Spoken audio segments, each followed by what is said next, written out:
In this world, there once existed a warrior and a demon king. The warrior was recognized as the hero who fought for the empire, while the demon king, the absolute ruler of the demon realm, was the very one who demanded this battle. The balance of the world revolved around their clash. The warrior had received power directly from the world itself with a single purpose: to eliminate the demon king. On the other hand, the demon king existed to annihilate the warriors who dared to challenge him. Thus, the two forces clashed repeatedly on the battlefield. Meanwhile, other races, such as humans and elves, tried to organize themselves to aid in this war. However, it was also revealed that there were those who served the demon king with unshakable loyalty. During one of the battles, one of these loyal servants sent a human flying with a single kick, causing panic among the others present. These faithful servants were no ordinary beings. They were the commanders. Officially, there were 12 platoons, each led by one of these commanders, known for their brutality and for being the most powerful warriors in service to the demon king. Their goal was clear: to completely destroy the human race. It was said that, in battle, they were practically invincible. Yet even they could not face the warrior on equal terms, and even the most confident among them hesitated to engage him directly. Despite that, the warrior's fate was sealed. He met his death at the hands of the commander of the Zeroth platoon, a demon named Arut. Known as the Demon King's Joker, Arut was the hidden card, the most precious talent at the disposal of the Dark Throne. Shortly after the hero's death, something unexpected happened. A letter of resignation was left on the Demon King's desk, leaving him utterly confused. The king couldn't understand what was happening until Arut appeared and calmly declared that he intended to leave. In shock, the Demon King broke the quill he was holding and stood up abruptly, scattering papers all over the room. One of those papers even hit Arut's face, but he remained calm. The king, desperate, asked if he truly had the courage to turn his back on him, and in a dramatic gesture threw himself at the commander's feet, begging him not to go. The Demon King was visibly shaken. He wanted to know why Arut was doing this. He even wondered if someone in the castle had disrespected the commander, if they had discriminated against him for being human, or if he had been treated unfairly. But in truth, the reason was something else. Although Arut was human, he possessed power superior to that of all other commanders. He was so admired, so feared, and so respected that no one dared challenge him. The king knew this, and that was why he could not comprehend why Arut, his greatest trump card, wanted to leave. Arut, however, clarified that his subordinates had done nothing wrong. This only left the king even more confused. He tried to interpret the commander's expression, but could not understand what was going through his mind. Then Arut,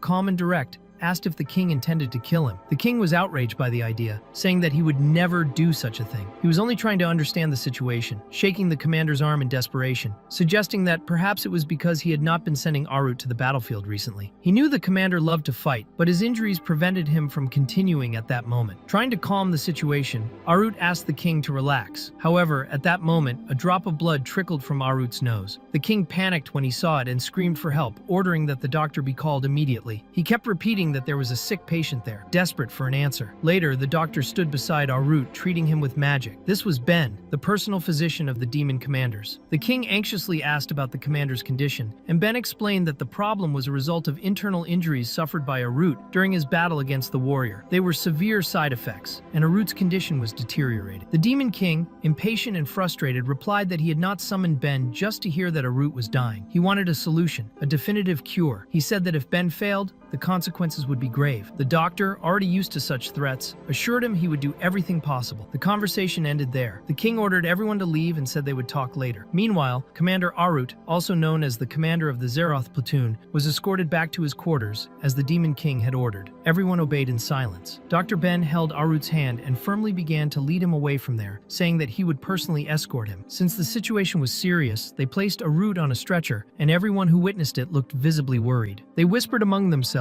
that he was the Demon King's favorite and could not understand what was happening to him. As he was carried away, Arut was lost in his own thoughts. He felt completely trapped. All he wanted was to retire, to live a peaceful and comfortable life, enjoying the money he had saved over the years. But that seemed impossible. Everyone believed that he had killed the warrior and treated him as someone incredibly powerful. For that reason, they placed him on bed rest, lying down with a damp towel on his forehead, as if they were caring for the greatest treasure in the castle. However, Arut knew he was not the feared and legendary being everyone imagined. He was, in truth, Dion Hart, and contrary to what they said, he was not an extraordinary talent. Quite the opposite. He was, in fact, the weakest person in that entire castle. His body was fragile, born human, vulnerable to even the slightest physical or emotional stress. Yet he had somehow become the commander of the Zeroth platoon, considered the most powerful among the Demon King's subordinates. It was all part of a great misunderstanding, sustained by appearances and rumors. The supposed effects of his battle against the hero were merely a convenient excuse. In reality, he knew that if anyone ever discovered the truth about his weakness, he would be killed without mercy. Amid those thoughts, Dion was suddenly startled and realized that he needed to escape. He was being kept there as a toy by those demons, and if he wanted any freedom, he had no choice but to flee. While he was thinking about it, the door to his room suddenly opened. Eddie, one of the few demons he trusted, rushed in, worried about the commander's condition. Dion asked if it was really him, and if he had already returned from the human realm. Eddie confirmed that he had, and brought with him an object called the Mirror Cube, though he didn't know exactly what it was for. For Dion, seeing Eddie was comforting. He was one of the rare demons with whom he truly felt at ease. Eddie often visited the human world and returned with small trinkets to entertain Dion and help him endure the boredom of life in the castle. But at that moment,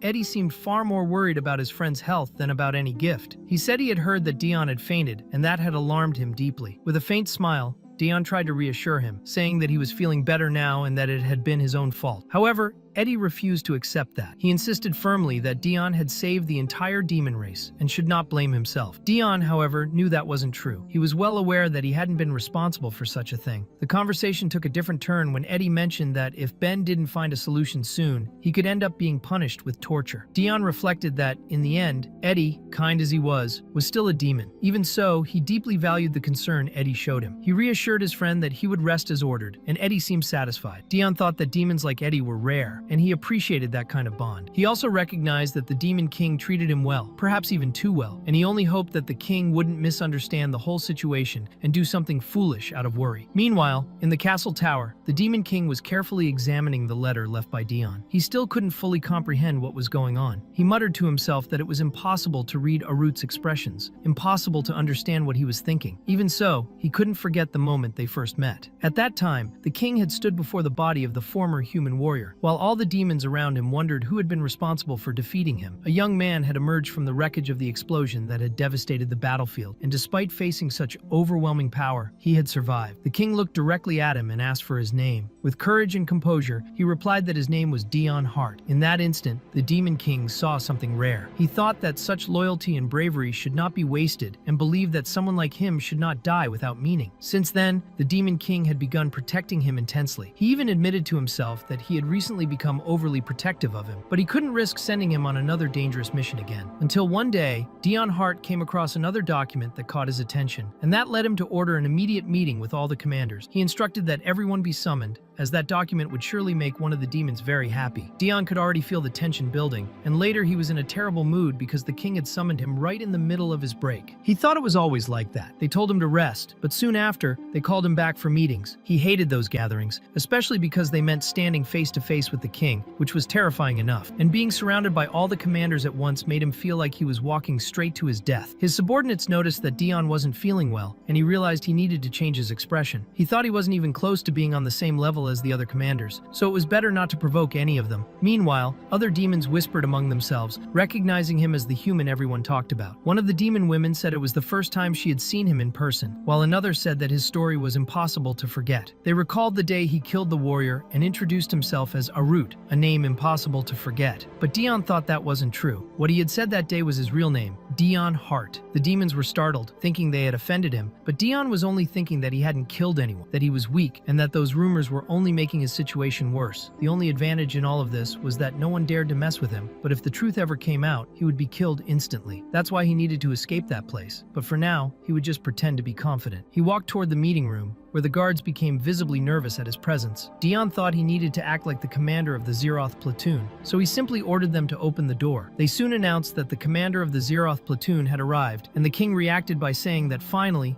he was there. Dion wondered what exactly was going on. The commander of the first platoon, Jakar, said that Dion's seat was beside the king. The commander of the third platoon, Asilda, observed that Dion looked weak, but since everyone said he was so strong, he started considering the idea of a duel. The other two, Idalia and Belatan, commanders of the 4th and 6th platoons, also made comments. Belatan asked why Dion had arrived so late, while Idalia said he probably had a good reason. Soon after, Lillinell, commander of the 11th platoon, became visibly irritated by the chatter about the commanders, as she took such matters very seriously. Daeon sat down and wondered why so many commanders were gathered. The atmosphere was extremely uncomfortable for him. The king asked how he was feeling, and Daeon replied that he was better, apologizing for the delay. A servant approached and served him a glass. Without showing emotion, he felt genuinely happy, because he really liked the wine of that realm. It was practically the only good thing there. However, when he took a sip, he realized it wasn't wine. He muttered something, confused, and the room fell silent. He commented that it seemed everyone had received wine except him, and began to suspect that they were discriminating against him. The king ordered him to stop, saying that he himself had commanded that no wine be served to Daeon. Surprised, Daeon asked the reason for that decision, and the king responded sarcastically, making him wonder whether they were trying to save alcohol or if they had discovered something about him. He began to suspect that this meeting was, in fact, his death sentence. The king told him to calm down, saying that the meeting was taking place because of him. At that moment, Daeon thought he was truly doomed. The king then ordered Commander Belatan to present his report. Belatan stated that the 12th platoon was still protecting the village, but at some point, the number of creatures began to increase exponentially. Therefore, the platoon now urgently needed reinforcements, as half of the small village had already been wiped out. Although the other half of the village had been evacuated to a large walled city, it was only a matter of time before they were attacked as well, so they needed immediate help. Some commented that this was the reason the 12th platoon had gone missing. They had been defeated by mere creatures. Daeon Hart was also surprised, to be honest. It was explained that the demonic creatures were a species created alongside regular demons, but unlike them, they possessed no rational thought, driven only by primal instincts and desires. In other words, they were considered failures. Daeon reflected that they had indeed been defeated by those creatures, but he wondered what that had to do with him. Belatan commented that every day was a different war, as many of those creatures were still scattered across the world, and the reason for their continued existence remained a mystery. The king remarked that it made sense, since the warrior who once controlled those creatures was now dead. With that, others began to comment that the one responsible for killing that warrior had been the very commander present, referring to Daeon. Daeon began to suspect that the entire meeting was actually just an excuse to blame and condemn him. He thought to himself that he had never killed that warrior, and that the demon king had already been looking for a reason to execute him anyway. The responsibility wasn't his, which is why he gave the king a serious look, waiting for him to speak. The king returned the gaze, thinking that Daeon's eyes were filled with determination. Then the king said that no one should worry, because Arut himself would provide the necessary reinforcement. Daeon was confused upon hearing this, not understanding how that could be possible. The king, on the other hand, believed that Daeon was pleased with the decision, judging by his expression. Belatan found it surprising how lightly the king was treating the situation, as if he were confident that Arut could do what an entire platoon had failed to accomplish. He began to wonder just how powerful that man truly was, and how much faith the king had placed in him. Daeon replied that he wasn't sure he had fully recovered from his wounds yet, though deep down he simply didn't want to go. Isilda remarked that maybe he just didn't want to take part in the mission, but Jakar disagreed, saying that if it were any other commander, he would think the same way. According to him, the demon commander was merely suppressing his thirst for battle to rationally evaluate his condition. Azael then asked if that was true, finding it impressive. Jakar admitted he still didn't fully trust Arut, but he saw him as a model commander. Isilda, on the other hand, thought that man was indeed powerful, and now she wanted to fight him even more. The king said there was no need to push himself too hard, as he didn't want Daeon to engage in direct combat. He only wanted him to oversee the operation,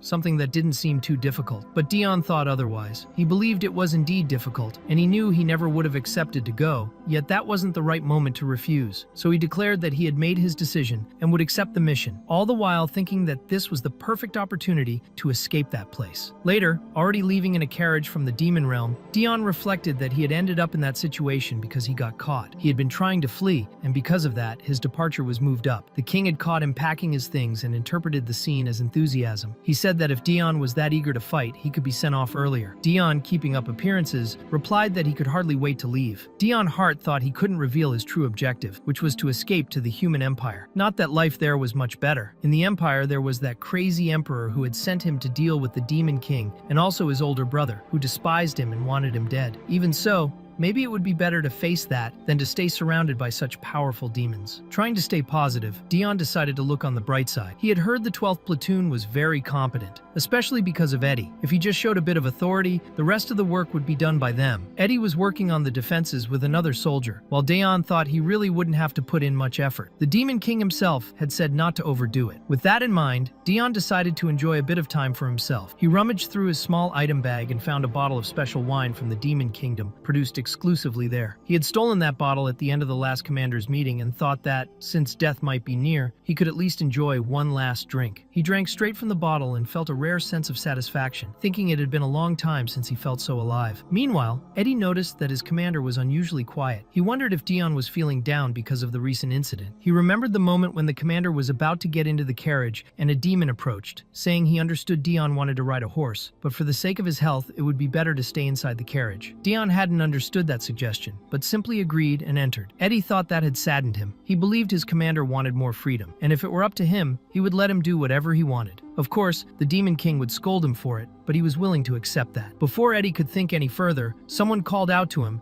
and warned that they were approaching the village, which was already in flames. There were dead demons everywhere. Eddie concluded that the creatures had arrived first, but he believed they hadn't gone very far. However, before they could even start searching, the creatures appeared. Eddie wondered if they had been waiting for them and ordered everyone to prepare for battle, declaring that they would fight for their commander. The battle then began between the demon soldiers and the creatures. Although the soldiers didn't seem as strong as their enemies, the fight overall went reasonably well. Eddie noticed that there seemed to be no end to those creatures. In a brief moment of distraction, he was suddenly attacked by a werewolf and realized he had let his guard down. Meanwhile, in the Demon King's office, Jakar asked if the Zeroth platoon would really be enough to deal with all those creatures. The king replied by asking if he was referring to the group's strength. Jakar explained that there were too many creatures out there and that perhaps reinforcements should be sent. The king assured him that it wasn't necessary, since he trusted that the Zeroth platoon was strong enough. And in the worst-case scenario, if the situation became critical, there was always Dion. Back in the village, Dion Hart suddenly appeared, slicing the werewolf's neck with precision. Blood splattered violently everywhere, and Eddie, relieved, called out to his commander. When he tried to approach, Dion's blade came dangerously close to his face. Dion glared at him and asked if he was an enemy too. Eddie was shocked and wondered if that was how a drunk person behaved. He replied that he wasn't an enemy, to which Dion confirmed that the real enemy then was that werewolf. Immediately after, he was punched so hard that he was thrown against the village wall. Eddie was deeply worried to see his commander coughing up blood and covered in wounds. But even so, Dion insisted that the werewolf was the enemy. He charged forward with fury, delivering multiple strikes against the creature. When other monsters appeared to attack him, he slaughtered them all with ease. Madness had completely taken over. Although he still had enough sanity to distinguish allies from enemies, Dion Hart was utterly psychotic, killing every creature he saw. The platoon was terrified by what Dion Hart was doing. It was hard to believe that this was their real commander. Meanwhile, Dion thought about not leaving a single enemy's body intact. He felt that it was his turn to fight. Determined, he vowed that he would not stop cutting until every enemy was dead. He wanted the enemies to fear his name, for that was the only way he had found to survive in that world, being the weakest among so many powerful beings. While the battle raged on, in the Human Empire's throne room, a messenger was reporting about the Zeroth platoon. He explained that a soldier patrolling the Demon Kingdom had informed them that the platoon's commander had joined the war against the creatures. According to the report, he was truly strong and ruthless, said to be the most talented among the demons. Emperor Eduardo Desert listened carefully and said that the commander reminded him of a certain person. He remarked that if this was the path the Demon Kingdom had decided to take, the Empire could not simply stand by and watch. He declared that he believed he had the right person to handle the situation and asked the messenger himself if he was willing to take responsibility and bring honor to the Empire. The messenger humbly accepted the order, and Eduardo said that was excellent, for he needed to become that kind of talent. It was then explained that during the 8-year war, much blood had been shed for the glory of the Empire. Soldiers on the front lines had sacrificed themselves honorably for the cause, but Dion remembered that place well. To him, those people were nothing more than flesh shields abandoned by the Empire itself. That battlefield had been a true hell where he had risked his own life. He hadn't fought out of patriotism, but simply because he didn't want to die. He had never asked for any of that, but he wasn't willing to give up either. He fought, he survived, and he did what was necessary. Dying was never an option. He would survive because one day he would still have his revenge. Suddenly, Dion woke up. He wondered what kind of strange dream that had been. He only knew that he was badly injured. Looking around, he realized he was in a room, with Ben and Eddie at his side. Eddie told him that he had been asleep for an entire day, while Ben said he had taken care of him during that time. But when he returned, Dion's body was completely covered in blood. Dion didn't understand what they were saying and asked how he had ended up there. Eddie explained that the hunt had been a success, but the survivors had fled in panic. During the fight, Dion had lost consciousness and was taken to the castle for treatment. Eddie apologized, feeling that if he had been stronger, he could have done more. Dion wanted to confirm whether the mission had really ended, but soon fainted again. Ben commented that he was probably suffering from short-term memory loss, which made sense since he had been severely injured injured after a creature had thrown him against a wall. Confused, Dion asked if that meant he had really lost his memory, until flashes from the previous night began to surface in his mind. He remembered drinking too much and taking too many blows. Then he thought that it wasn't just memory loss. He must have gone into a frenzy because of the alcohol. But Ben stated that the mission had been a success because Dion had annihilated all the enemies. Dion downplayed the situation, saying he hadn't done anything remarkable, and asked if everyone was all right. Eddie explained that he had to handle the whole situation himself, but he didn't seem to mind.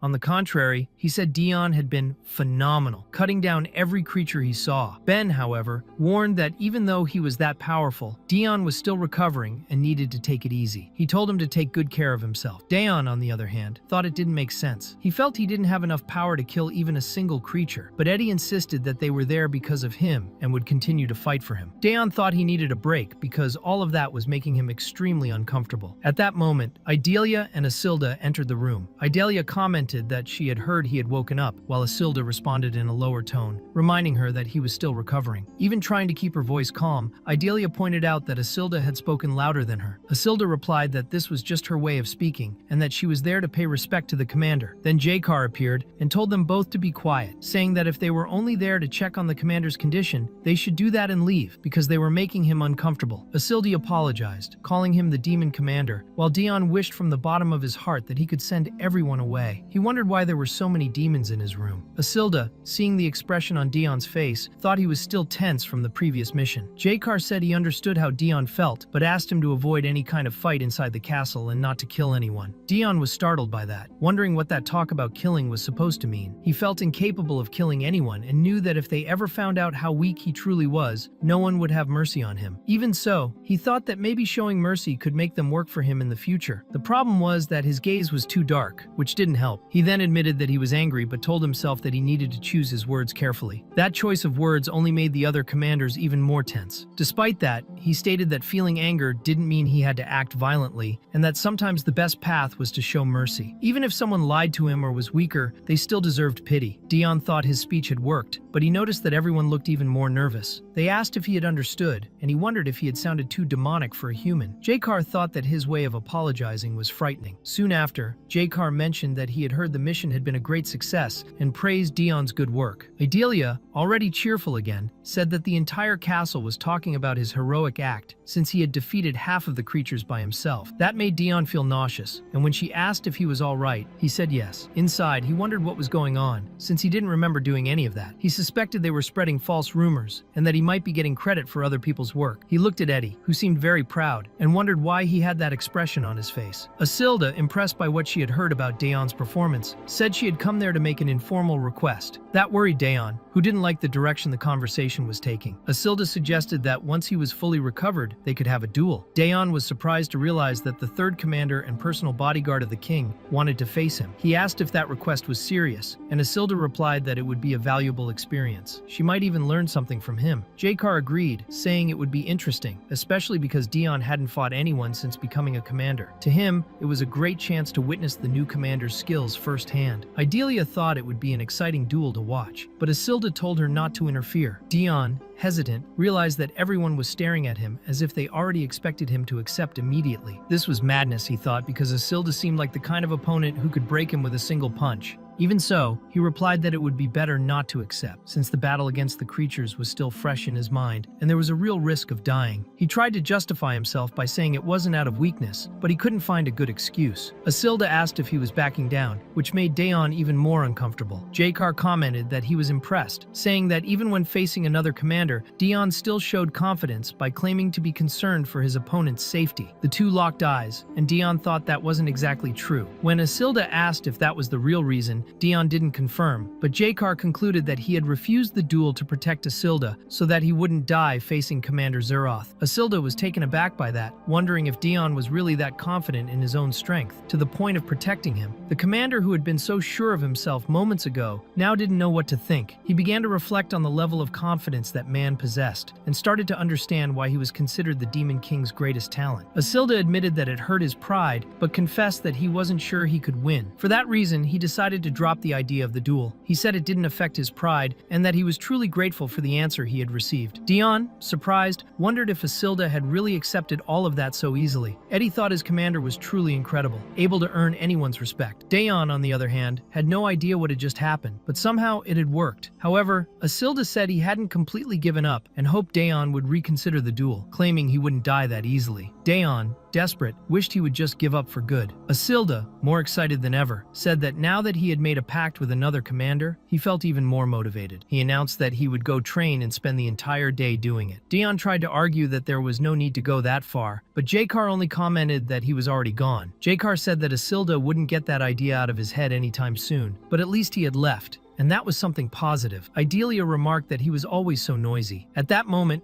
Dion began to feel dizzy. Eddie rushed to help him, apologizing to the other commanders and explaining that he needed to rest. Jakar agreed and wished Dion a quick recovery. Idelia also said goodbye, wishing him well. But Dion could only think of one thing. He needed to get out of there, to escape that place, to disappear. Jakar then asked if, after he fought Isilda, he could be the next opponent. He said he was looking forward to it. That was when Dion practically collapsed, fainting on the spot, and in his mind there was only one certainty. He had to flee from that castle. Later, Dion went out to get some fresh air and thought about how exhausted he was. The visits never stopped. Eddie was there all the time, Ben showed up constantly, and even Isilda, after training, appeared frequently. He couldn't understand what was wrong with those people. He just wanted a little peace. Irritated, he kicked a rock that accidentally hit someone. A demon complained, asking who had done that, but when he saw who it was, he immediately froze in fear. Dion realized what had happened and thought he had messed up by hitting someone. They quickly asked if he was the commander, and then everyone bowed, apologizing for the noise. Dion, confused, asked what noise they were talking about. They explained that there had been a succubus blocking their way and that they were going to deal with her so she wouldn't bother the commander. The succubus, trembling on the ground, asked fearfully if he was Commander Zeroth. Dion remembered hearing that succubi and incubi were very low-ranking demons. The demon who had been hit by the rock thought the situation was dangerous and decided to leave immediately, clearly angry. Everyone else also backed away without Dion having to say much, and he realized it was the first time he had ever encountered a demon weaker than himself. The succubus, still on the ground, realized she was being stared at by Dion. She thought that,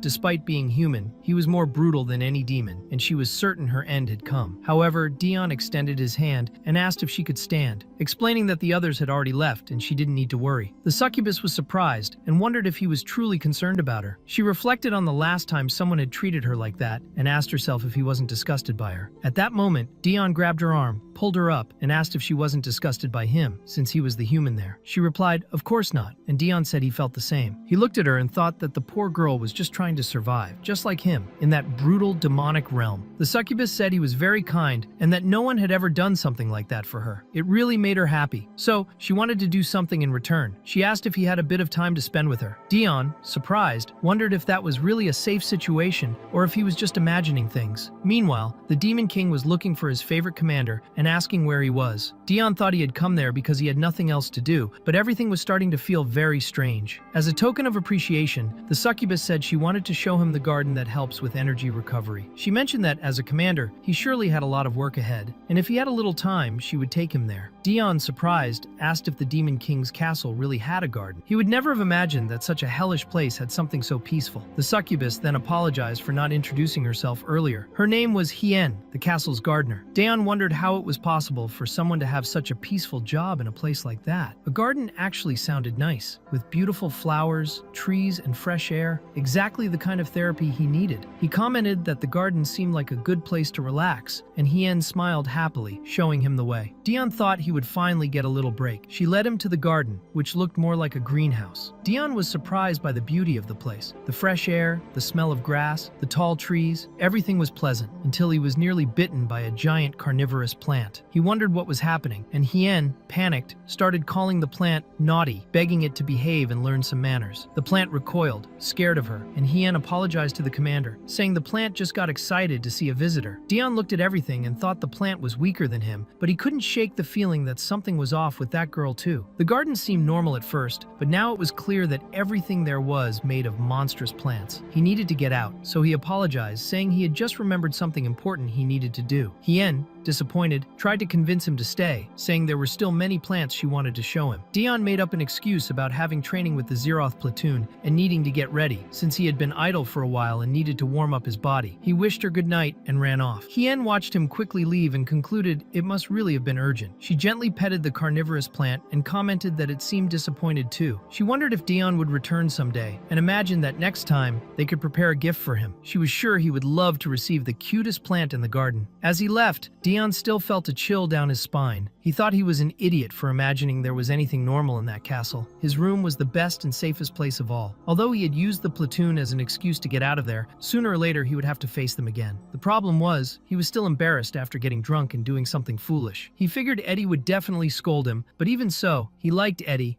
and thought he was a good person. He reflected that, since he was already out of his room, there was no harm in stopping by. After all, what was the worst that could happen? When he arrived at the training grounds, he noticed there didn't seem to be anyone around. He thought about just going back, but knew he couldn't keep running away forever. Most importantly, he wanted to see with his own eyes how powerful the Zeroth platoon really was. He grabbed a wooden sword and wondered if that was really what they trained with. During the battle against the creatures, he hadn't been in his right mind and didn't remember anything. This would be his chance to see his soldiers in action. But as he held the sword, he realized it was absurdly heavy. Not exactly a surprise, considering his body was weak and his muscles were terrible. He had always done better with a dagger. When he looked to the side, he saw that the entire platoon was already there, and wondered when they had arrived. They were staring at him with focused eyes. The demonic aura of Commander Zeroth seemed to impress them all. Within seconds, they all rushed toward him, asking if he was okay, if he had recovered. They said they were just resting for a bit, but as soon as they saw him there, they ran back. Everyone was very excited. Dion wondered what was going on. He tried to calm the situation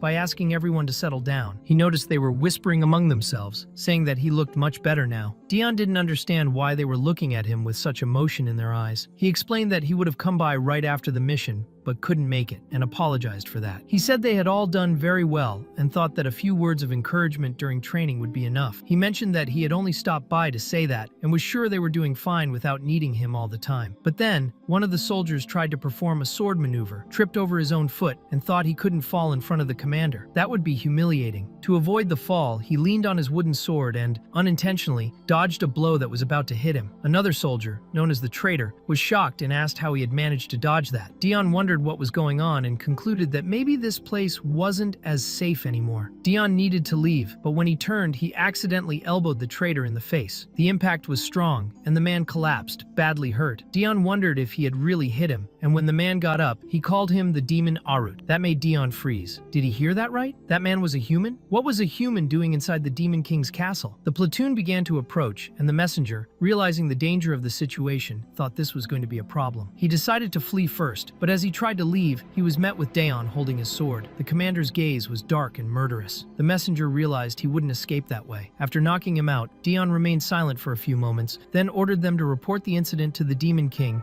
and arrest the man. The platoon responded immediately, obeying without hesitation. As Dion walked away, the platoon remarked that the commander must have been disappointed. They hadn't even realized there was an intruder. One of the soldiers pointed out how incredibly fast and precise Dion had been, going from a casual walk to dodging an attack and countering with impressive strength. They had immediately captured the intruder and began to see Dion as even more exceptional than they had already believed. They had trained so hard to be acknowledged by him, but now saw that he was on a level far beyond anything they imagined. It motivated them even more. They felt they had to train much harder to reach him. Meanwhile, Dion felt pain in his wrist. Just holding that wooden sword had left his arm sore, but the platoon would take care of the rest, so he could rest. Later, he took a nap, and when he woke up, he saw the Demon King inside his room. The king asked if he had slept well, saying he looked exhausted and had slept deeply. Dion asked if it was a dream, and the king replied no, it was real. Confused, Dion asked why he was there. He figured that if the king was in his room, it could only mean something urgent. He asked if it was about the intruder, and the king confirmed, saying they would talk about it, but first they were going to a specific place. They descended together into the deepest dungeons of the castle. Dion imagined the intruder would be there, but wondered why he also had to go. Maybe the king wanted him to interrogate the prisoner. When they arrived at the cell, Dion was shocked by the scene. There were many people down, blood everywhere, and the intruder himself was completely injured. He wondered what had happened during the night. The king told him to look closely at the man's face and asked if he looked familiar. Dion looked more carefully while the prisoner, even weakened, begged them to let him go. The king commented that even though he was human, the man had taken down several demons and clearly got stronger in Dion's presence. Dion wondered if that meant the man was a hero. Then the king explained, when a warrior is about to die in battle against the Demon King, he has two options. The first is to self-destruct, causing massive damage to the enemy. The second is to spread his power across the land, creating what they call hero fragments. Most choose the second option, fearing complete annihilation. The Empire then tracks down and gathers the people who receive these fragments. Those who possess them are called heroes, but only the most talented and accomplished are officially granted the title. These receive glory and honor from the Empire. Dion, however, knew the reality was different. The Empire exploited these heroes to the last drop. The king sarcastically remarked that it was a joke. They had sent a hero to scare him, but he wasn't even an official one, just a hero candidate. Dion silently agreed it was true. If he were a real hero, he would be far stronger. Still, even as a candidate, he was dangerous and was probably sent with a purpose before his death. There was a reason the Emperor had sent someone like that into the Demon King's territory. Dion wondered what the plan behind it all could be. He approached the king with his threatening aura and asked if he could speak to the man alone. The king agreed and said he would wait outside. Dion thanked him, promising he wouldn't take long. He believed that man wasn't there to deliver a message, but rather to kill him. Once they were alone, the hero candidate looked at him and, with disdain, called him Dion Hart, damned traitor. Dion was shocked by those words. The candidate stated that the Emperor had trusted him, that he had become a hero, but that he betrayed the Empire and sided with the demons. Dion found that interesting and realized at that moment that he had been discarded. The candidate denied it, saying he was only there to kill the traitor, but Dion replied that calling him that was proof the Emperor had abandoned him. The Emperor had sent him to die, and His Majesty knew it all along. Dion explained that the Emperor was fully aware of why he was there and what his mission was. He had been ordered to eliminate the traitor and sent to such a dangerous place. The candidate, shaken, asked if the Emperor had really abandoned him, and Dion confirmed it, telling him he could think about that before dying. The candidate shouted that he had done everything for the Empire, that he would never forgive him, and that he would kill him, but Dion only found it amusing how fragile loyalty could be. Silently, he thought that perhaps he had wasted too much time on someone like that. The king then asked if he was finished. By Dion's expression, it was clear he was. The king decided that the prisoner might still have some use and commented that perhaps he could be turned to the advantage of the demon realm. Dion replied that the decision was up to the king, but in his opinion, it was better to kill him. The king agreed, saying that would be his judgment, but in return, Dion would have to do him a favor. Dion had already expected something like that. The king explained that Jaikar had sent an emergency request from the front lines, where they were fighting against the true hero. Although Dion didn't want to get involved, the king said that heroes and demons could never coexist. Dion reflected that if the one fighting at the front wasn't just a fragment abandoned by the Emperor, but the real hero, then the demons stood no chance. The king, noticing his curiosity, told him this would be the perfect opportunity to find out what the Emperor was truly planning by sending a fragment of a hero directly to the Demon King's castle. Dion seemed to snap out of a sudden trance and wondered how long he had been there. The king ordered him to go upstairs and prepare to depart. Dion asked where exactly he was going. Later, already dressed and with the carriage ready, he reflected that he couldn't remember what had happened after descending into the dungeon with the king. Those memory lapses were starting to affect him. All he could recall was that the intruder would be executed and that the king had sent him to the front lines. Eddie showed up and said everything was ready for departure. Dion thought he had no choice but to go. A new hero had appeared, and he was also curious to know who it was. The Demon King had been right about his curiosity. Eddie believed the hunt against the creatures had rekindled his commander's spirit, but not fully. From the look in Dion's eyes, it seemed like he was going on vacation. Then Lillinell suddenly appeared, saying she had missed him a lot. Dion wondered what exactly brought her there. She looked like an innocent little girl, but he knew she was incredibly powerful, second only to the Demon King. With some shyness, she explained that she had heard he was going to the front lines and wanted to give him a gift, a necklace. Dion thought the necklace was very delicate and wondered why she would give him something like that. Lillinell said she had cast a defensive spell on it that could protect him from death. He thanked her and figured there was no reason to refuse. Without realizing it, he began gently patting her head and soon realized he had gotten carried away, but she seemed to be enjoying it very much. Although it had been strange, he was glad she liked it. Eddie also thanked her. He said he had great confidence in his commander, but still worried about the traumas and potential consequences of a battle against a true warrior. Lillinell smiled, saying he was very kind to the commander and asked him to protect him at all costs. Eddie assured her she could count on him. Dion, with no patience for that emotional exchange, asked the two of them to cut it out. Eddie, relaxed, said he would escort him. Dion then became thoughtful. Trauma from fighting a hero? Dion thought it hadn't been him who killed the hero, while Lillinell waved toward the carriage to say goodbye. At that moment, Dion reflected that he hadn't tried to stop the warrior's self-destruction because even he wouldn't have survived that explosive force. At that time, he was merely the hero's travel companion. During the journey into demon territory, many lives were lost along the way, and that still haunted him. In the middle of his memories, someone had stopped to talk to him. It was the warrior himself who asked him to stay behind. Dion asked if that meant the warrior intended to go on alone, and the hero confirmed. He said he wouldn't put everyone at risk because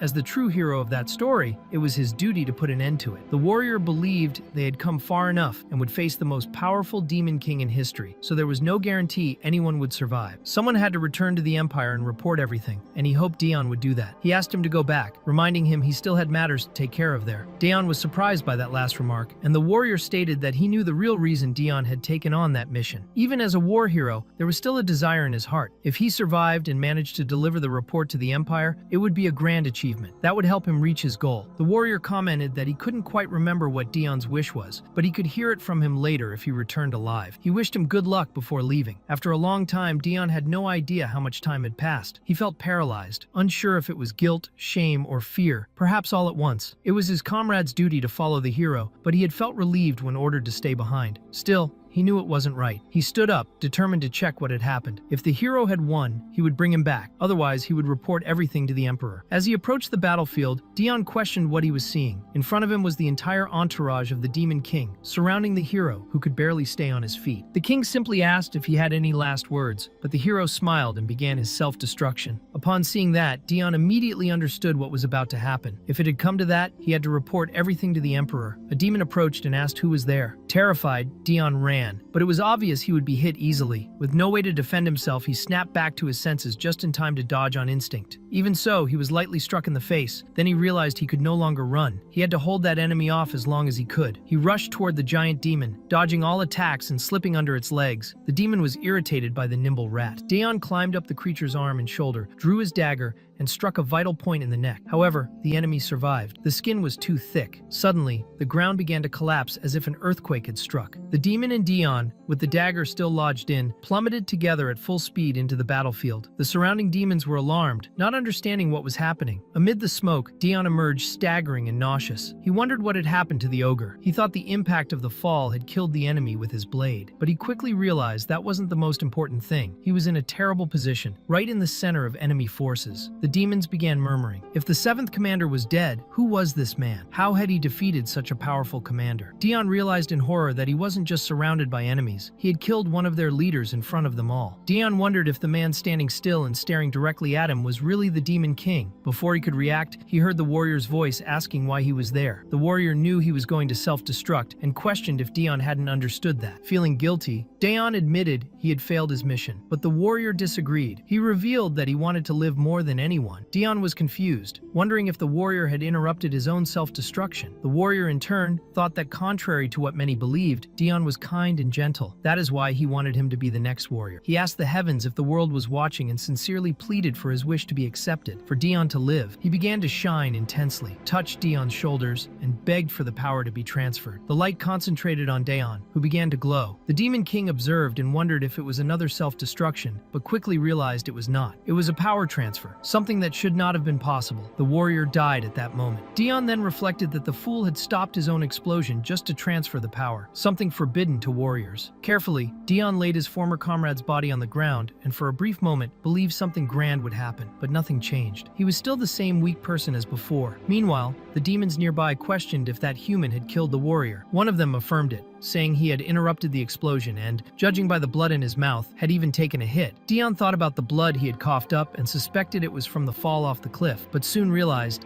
that did not matter. Whether alive or dead, he was surrounded in enemy territory. He thought that maybe this was where his story ended. The Demon King approached and asked if he was smiling. He also wanted to know his name. Dion thought it best not to provoke him and answered that his name was Dion Hart. The king said he liked him and asked if he would like to fight by his side. Dion was in shock. Fight alongside the king? He could barely believe it. The king explained that because of what they had all witnessed, they would not discriminate against him for being human. They had all seen it with their own eyes. Dion had killed the 7th commander and apparently also the warrior. Even if unintentionally, Dion had tried to survive, and that was enough. That was how Dion became, so to speak, the most powerful commander in the demon castle. He thought there was no use dwelling on the past anymore. Now he would have to deal with the consequences and the repercussions. Meanwhile, Eddie informed the commander that they had arrived. They were at the border between the human kingdom and the demon kingdom, the tensest point of the war. That was where Dion was. Jakar was waiting for him. Judging by the looks of it, the situation was chaos. They shook hands. Dion knew it was too late for regrets, and analyzing everything that had happened, he realized realized he hadn't had many choices to begin with. Jakar thought Dion seemed much more lively outside the castle, as if he were excited about the combat. Jakar remarked that he knew Dion could hardly wait to fight, but for now, everything was calm. No one knew when the battle would resume. Dion asked if they were talking about the platoon members, but Jakar clarified that it wasn't just about them, it was about everyone, including himself. He wanted Dion to take part in the fight when the Empire attacked again. Upon realizing that, Dion fell into despair. They were really going to send him to the battlefield. Meanwhile, on the front lines of the human empire, the commander asked if the commander of the Zeroth platoon was present. The messenger confirmed that he was. According to the spies, both the platoon and Commander Zeroth would participate in the next battle, which drastically increased the power of the demon army. The commander told them to stop talking because he had heard enough. He thought it was a terrible situation. He questioned why such a famous man was there. Zeroth was known as the Demon King's trump card, said to be even more powerful than the first commander, and the most exceptional of them all. The worried messenger asked what they would do about it because if it were true, victory was not guaranteed. The commander replied that they would send an assassin, even if the chances of defeating Zeroth were nearly zero. Still, if there was any possibility at all, they would take it. There were rumors that the demon commander was extremely intimidating, but no one had ever confirmed that. It was even possible that his existence was just a fabrication, a trick created to spread fear among humans. Even so, he was not only a commander but also the current hero of the demon empire, known as the Cruel. The High Command believed that if the assassin sent by the humans could at least confirm the existence of the commander of the Zeroth, that would already be considered a success. The top priority was to obtain information about him. Meanwhile, Daeon Hart was being bandaged by Eddie, who was being a bit excessive in his care. Even so, Dion could not hide his nervousness. The idea of participating in battle made him panic. He was under a lot of pressure. Everyone trusted him and expected a strong performance, but he himself felt unfit to take on such responsibility. Eddie tried to talk, but Dion kept saying he was fine, even though he moved too much, making the task difficult. Eddie insisted, saying the battle could start at any moment and that he would not let the commander go unprotected. For him, it was his duty to take care of Dion, no matter what happened. Dion thought about how much he appreciated the way Eddie cared for him. He was a good person, even though he was a demon. Still, Dion couldn't understand why the other trusted him so much. He felt like all he did was cough up blood and get sick in the sunlight. In his mind, he was a worthless failure. Even so, Eddie acted like his true guardian angel. He said the bandage used on Daeon had special magic, cast by the Demon King himself. That magical wrap helped with both defense and regeneration. Dion then realized that there were also invisibility enchantments covering his eyes, nose, and mouth. It was impressive how the Demon King kept worrying about him. Eddie commented that it probably meant Dion was very important to the king, but Dion didn't believe that. He thought the king simply used magic in any situation because demon magic, by violating the laws of the world, was limited. Every time mana was used, it couldn't be restored, and the more mana was consumed, the sooner a new hero would appear. Therefore,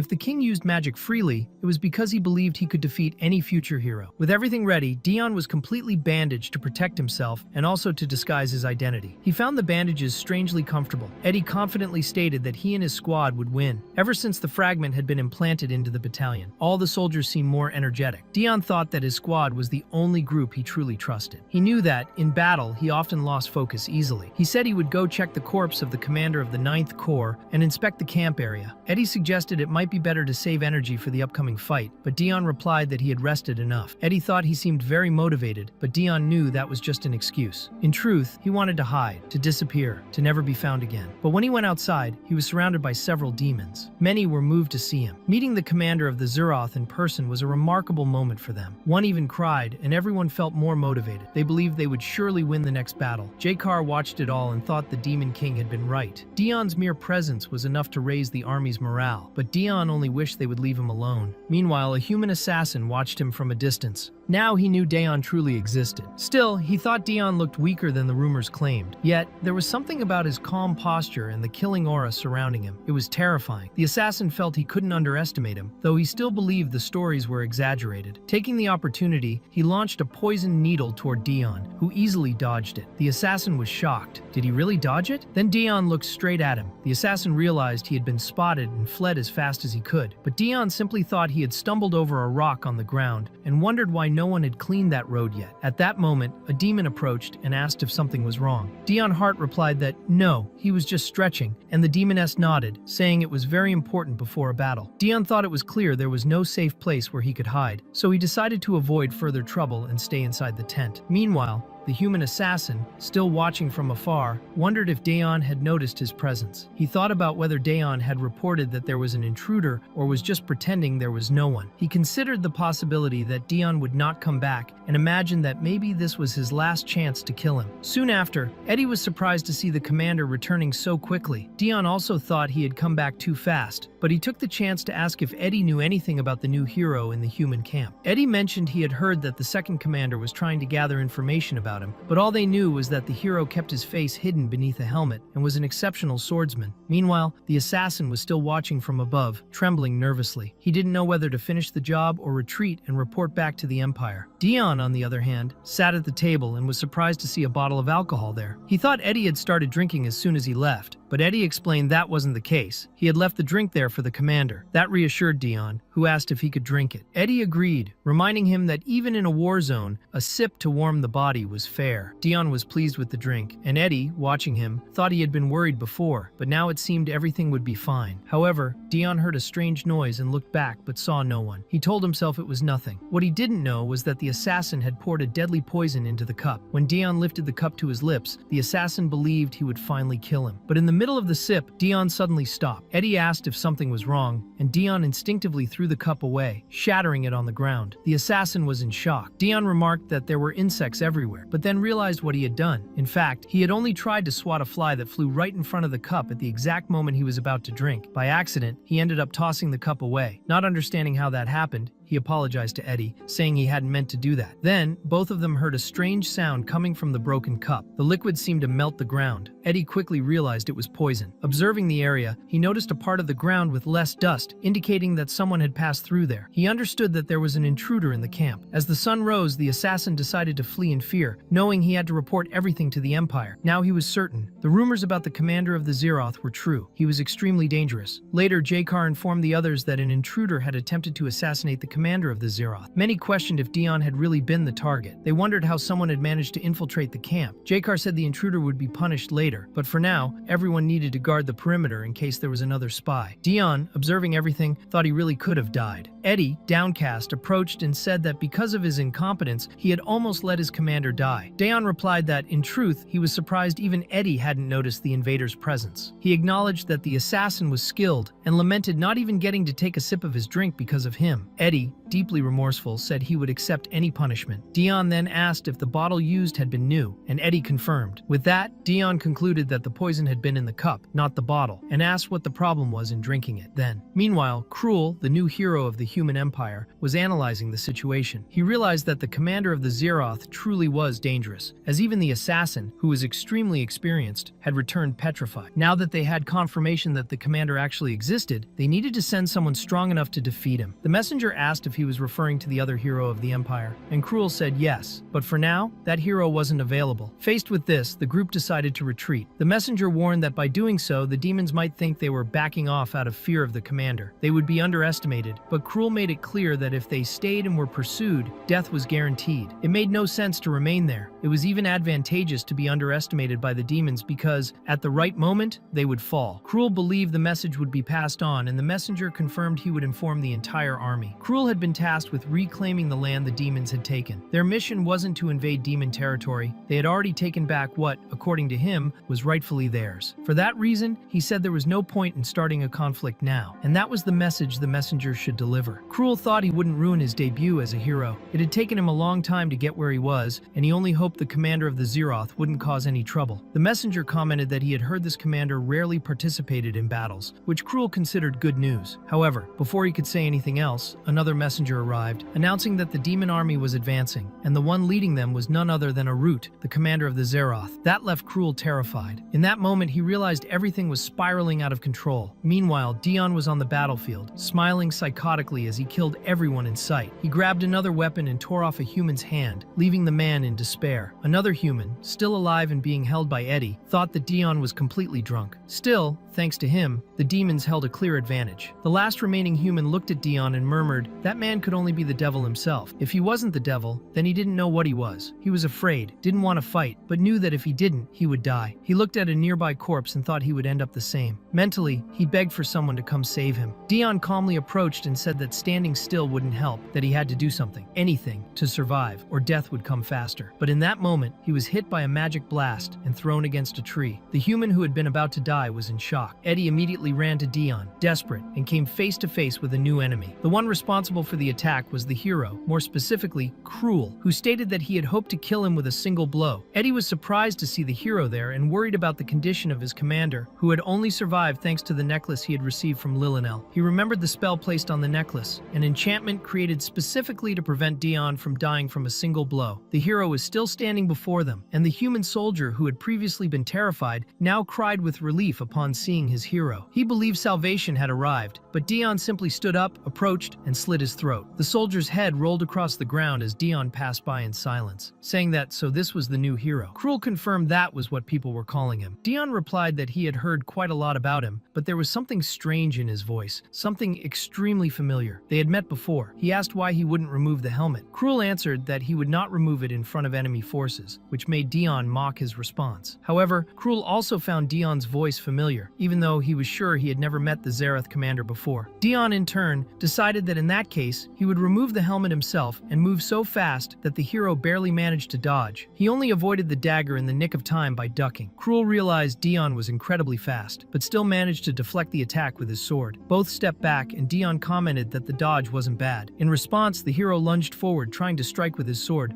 but Dion easily blocked it with his dagger. He remarked that people were too generous to call him a hero, as he wanted to see if he truly had the power of one. Cruel, irritated, said he didn't need his opinion. He was beginning to understand that Dion was fast, but his attacks were still light. He took advantage of an opening and managed to disarm him, sending the dagger flying. He noticed that Dion was clearly exhausted, his hand trembling. Cruel realized this was his chance, as Dion was running out of energy. Even so, the commander wasn't defenseless. He drew his other dagger to block the next blow, although he was beginning to feel the weight of the fight. With effort, he landed a kick in the hero's stomach, throwing him back. Cruel was surprised and wondered if that man had been holding back. It seemed Dion really didn't want to fight to the end. Dion asked if the hero had noticed already. He said the fight had been fun, but that was enough for today. Cruel disagreed and responded that the battle wasn't over yet after all. Dion had invaded human territory first. Dion explained that the fight was already over. He had killed the commander of the 9th platoon, and even if the hero returned without any accomplishments, simply crossing into demon territory would already be a symbolic victory. He said there was no need to keep wasting energy, and asked why they couldn't just defend their own lands. Dion's words made Cruel hesitate. He acknowledged that the enemy was right. It was wiser to retreat and avoid a greater conflict, though he thought that if he insisted a little longer, he might be able to defeat him. However, Dion noted that the hero was too obsessed with fighting and said maybe not even his own soldiers wanted to continue. When Cruel looked back, he saw the army was exhausted and full of wounded. He realized he had lost control of the situation for a moment and decided to retreat. Even if he didn't want to admit it, Dion was right. Cruel announced the retreat and said he hoped never to see him again. He ordered his army to fall back, and soon the battlefield was silent. On the demon side, the celebration began. They had driven out the humans and trusted the commander's judgment. Even so, Jakar wondered if retreating was really the best choice. The Empire had lost a large portion of its army, and it seemed like the perfect time for a counterattack. Still, he trusted that Dion had a solid reason for ordering the withdrawal and did not question his decision. Jakar approached and praised the commander's actions, saying he had done well. At that moment, Dion collapsed onto Jakar, completely exhausted. His body trembled, and he felt a burning sensation. Jakar was shocked to realize he had fought all this time in such a terrible state. Not even the enemy had noticed his condition, and yet he had fought the hero on equal footing. Ben and Eddie ran to him, worried about the commander's condition. Jakar thought that if Dion had been defeated, the entire morale of the demon army would have crumbled. He recognized that Dion was someone out of the ordinary, a man who had appeared out of nowhere and become a commander in the demon army. Maybe he was the one who killed the former 7th commander, or who blocked the explosion of the former legendary warrior. But the most impressive thing was that he had been personally recruited by the Demon King. Even so, there was something about him that made everyone uneasy. Jakar reflected that, despite his doubts, Dion had shown incredible strength that day. He said that this demon, in quotes, deserved to rest. Meanwhile, in the Demon King's castle, Lilynell was in shock. She realized that something terrible had happened. The necklace she had given Daeon was broken. That was impossible. No ordinary creature could break the magical barrier she had created. If the necklace had shattered, it meant the commander was in danger, a deadly one. She decided she had to go to the battlefield immediately, but the butler stopped her, saying she couldn't do that. The Demon King had left Lilynell in the castle to maintain the barrier's protection. Even so, she whispered to her dear commander that she was on her way. Later, when Daeon had already returned to the castle, the king congratulated him on a job well done. Daeon bowed and replied respectfully, addressing him as Your Majesty. The king commented that Jakar had told him he had done an excellent job and asked how the encounter with the new hero had gone. Daeon, serious, replied that he needed to talk to the king about him. The king noticed that he was tense because of the fight and suggested they continue the conversation elsewhere. He also mentioned that the commander of the second platoon had more information. Daeon found it strange and asked if he meant the second commander. The king saw by his expression that he was not very happy with the idea of meeting her. He explained that she was too busy with paperwork and wouldn't be joining them anytime soon, so he didn't need to worry. Later, in another room of the castle, the king handed Daeon some papers and asked him to take a look. He said they contained very interesting information. Daeon flipped through the documents and was visibly shocked by what he found. Then, he suddenly woke up in a different moment, confused, not knowing when he had returned to the demon castle. The last thing he remembered was being on the battlefield. Now Lilynell was hugging him and crying, saying how happy she was that he was okay. Daeon didn't understand what was happening. He began to wonder if it had something to do with the alcohol he had drunk. He suspected he had messed up again since his tolerance was terrible. When he drank, he completely lost control, as if he became someone else. Lilynell had been desperate when she saw the necklace she gave him break. They had said he was on the front lines, but shortly after, he had returned. Daeon noticed he was still holding something in his hand. When he opened it, he saw information about the new hero, whose real name was Cruel Heart, someone he would never forget. It was his older brother, a person he loved deeply. He remembered the day he was caught killing someone while crying and trembling. At that moment, his brother appeared, and instead of helping, drew his sword and fought him. Daeon was confused, thinking Cruel had already been the hero back then. He gently stroked Lilynell's head and apologized. He said he was going to rest for a while, and she allowed it with a smile. Meanwhile, Lilynell's butler commented that the Zeroth commander was extremely frightening and asked if she was okay. She replied that she thought he looked beautiful when he was angry. The butler, resigned, thought he would quit that job as soon as he had the chance. In his room, Daeon reflected. The Emperor knew exactly what he was doing by placing Cruel Heart as the new hero, precisely when Daeon had returned. This brought back a vague memory from when he had no control over his own body. He recalled that the king had asked, when was the last time he visited the Empire? He answered that it had been a while and requested permission to gather more information. The king agreed and wished him a good journey. Since being away from the Empire for too long could raise suspicions, the king cast a spell on his neck. It was like a magical mark, a tracker that allowed them to always know where he was. The king said that if Daeon obtained valuable information, he just needed to bring it back. He would disguise himself as the former hero of the Empire. Daeon remembered that conversation clearly. Now, he was a sort of spy for the Demon King. He was under extreme stress and had begun experiencing memory lapses, something that had happened before whenever he was under intense pressure. He understood that, if he wanted to keep his memories intact, he had to avoid stress. At that moment, Eddie knocked on the door. He said he had heard from the king that Daeon would be returning to the human empire. Daeon confirmed it and said it was time to gather information in person. He asked if Eddie had something to say. Eddie explained that the king had asked him an important question. He wanted to know what Eddie thought about becoming a commander. The question was whether it was related to the open position of the 9th commander, and the king confirmed it. Until recently, all positions had been filled, which was why Eddie had only been assigned as an assistant. But the king said he was more than capable of taking on a commander's post. That was the proposal. Eddie fell silent, reflecting. That was what he had always dreamed of, but he also thought about his current commander. He asked what would happen to his current role if he accepted. The king said someone else would be chosen to replace him. He assured him he wasn't forcing anything, but if he refused, the offer would go to someone else. Daeon knew that the emperor wanted someone weaker and less experienced than him in command. At that moment, Eddie froze for a second, but in the present,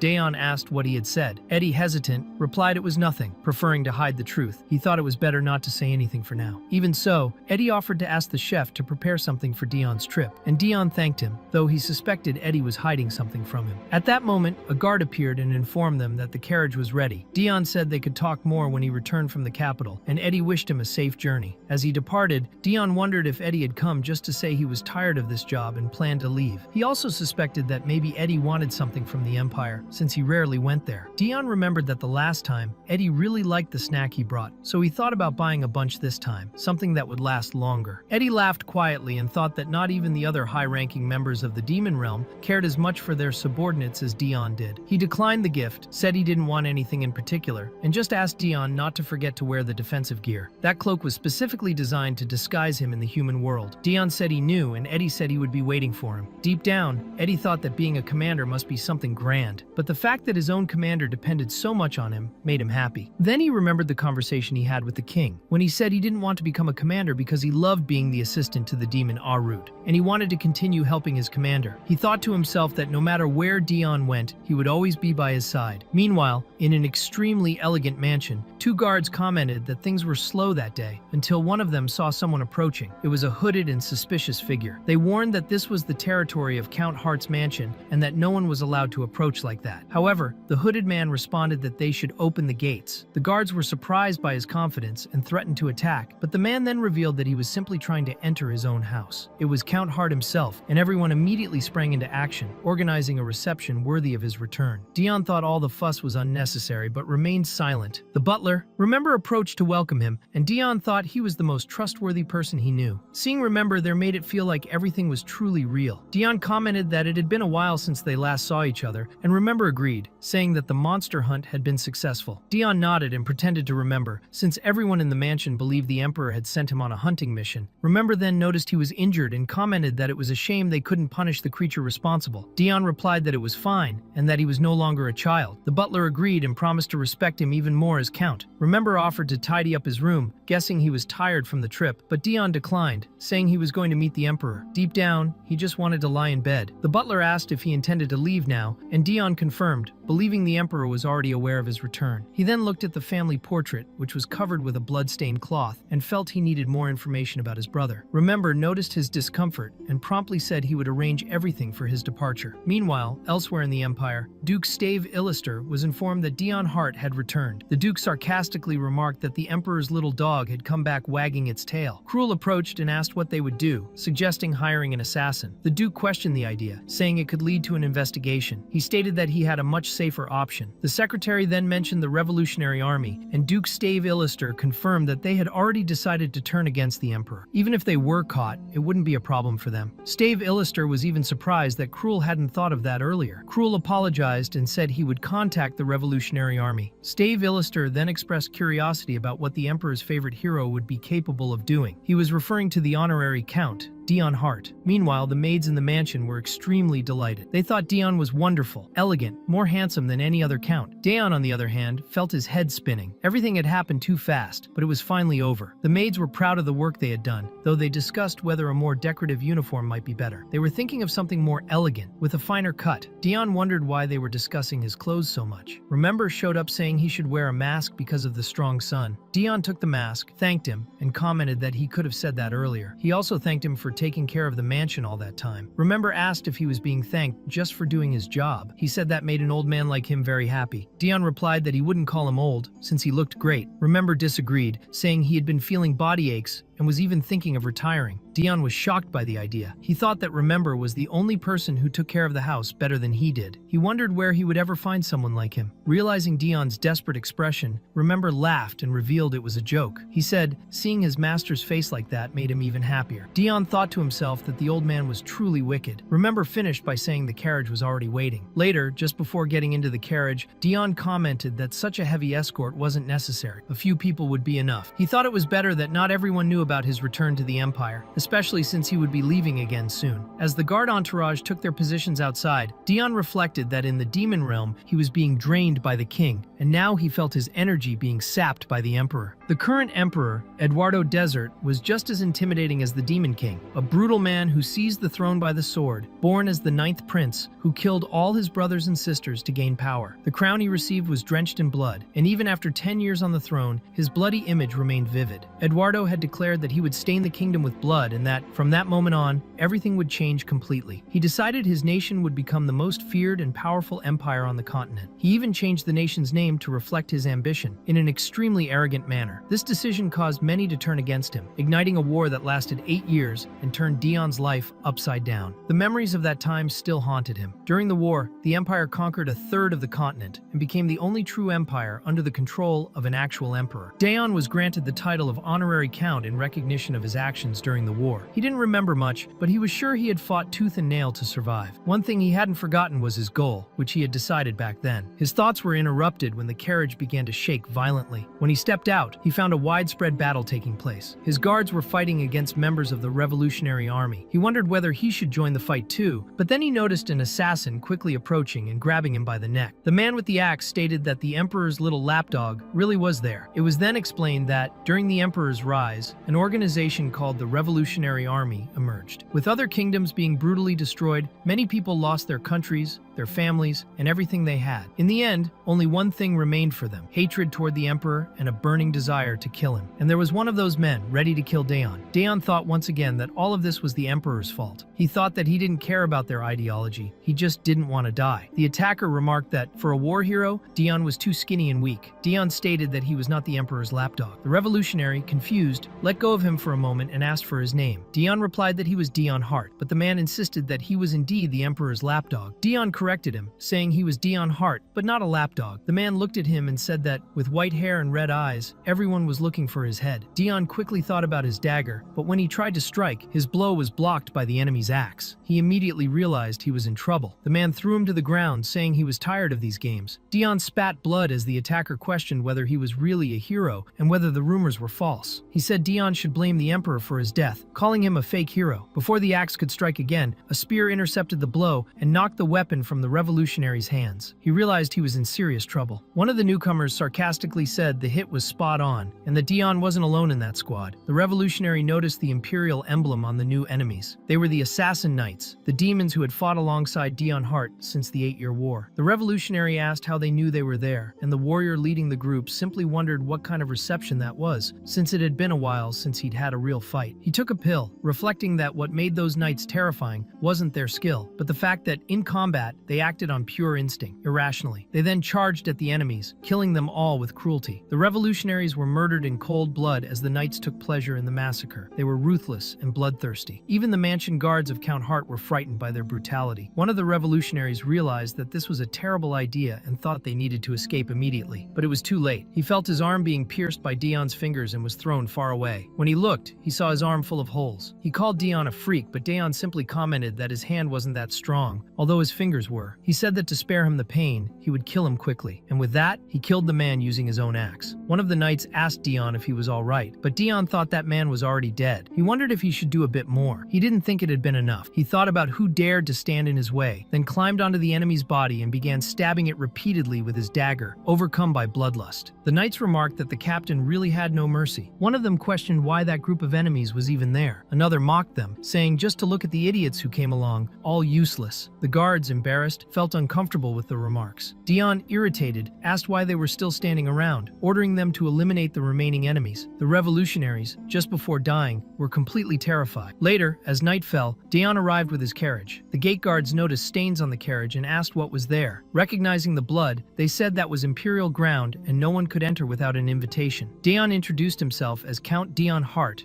and said he was there to see the emperor. The guards immediately apologized. They knew he was welcome at any time, but were shocked to see he was completely covered in blood. Daeon asked where the emperor was, and the guards informed him that he was in the ballroom, where a celebration was being held to honor the success of the new hero. Daeon was surprised to hear this, thinking his brother was probably there too. Meanwhile, in the ballroom, Emperor Eduardo Desert was speaking with the new hero, stating that he had reclaimed the territory taken by the demons, which was a great achievement. He praised him, calling him Cruel Heart, and Cruel humbly replied that he had only done his duty. The emperor stood up, announcing that the evening was to celebrate the successful mission of the new hero. But suddenly, the doors to the hall burst open, and everyone was terrified to see the blood-covered figure that had just entered. At first, the guests were outraged by such disrespect, but they soon realized it was the honorary count, Daeon Hart. Daeon approached silently, walking past his brother without saying a word, but inside, he thought that his dear older brother seemed to be carrying the hero's fragment in his hands. When he reached the throne, he knelt down and firmly declared glory glory to the empire, identifying himself as Dion Hart, kneeling before His Majesty. The guests whispered among themselves about the blood that covered his clothes and stained the floor where he walked. Stave Illister noticed that Dion had survived and thought he truly was persistent. Emperor Eduardo Desert observed the trail of blood Dion had left all the way to the throne and remarked that it had been a long time since he last saw Count Dion Hart, and although he was always welcome, he hadn't expected to see him covered in blood. He asked what kind of insolence that was. Dion apologized, explaining that he had been ambushed on the way there. Eduardo showed interest, saying someone had dared to attack the Empire's hero. He thought it had been a good idea to send the knights to accompany him. He said Dion surely had a lot to tell and suggested they speak in a more private place. Upon hearing about the ambush, he said that told him everything he needed to know and asked if the Revolutionary Army was behind the attack. He also wanted to know if Dion was okay and if he needed a doctor. The Emperor reflected on Dion Hart's role as a hero of the Empire. Although there were many negative opinions about him, the positive ones left him completely impressed. No one had done more for the Empire than Dion Hart during the 8-year war. He had achieved feats that could not even be described in words. During the most difficult mission,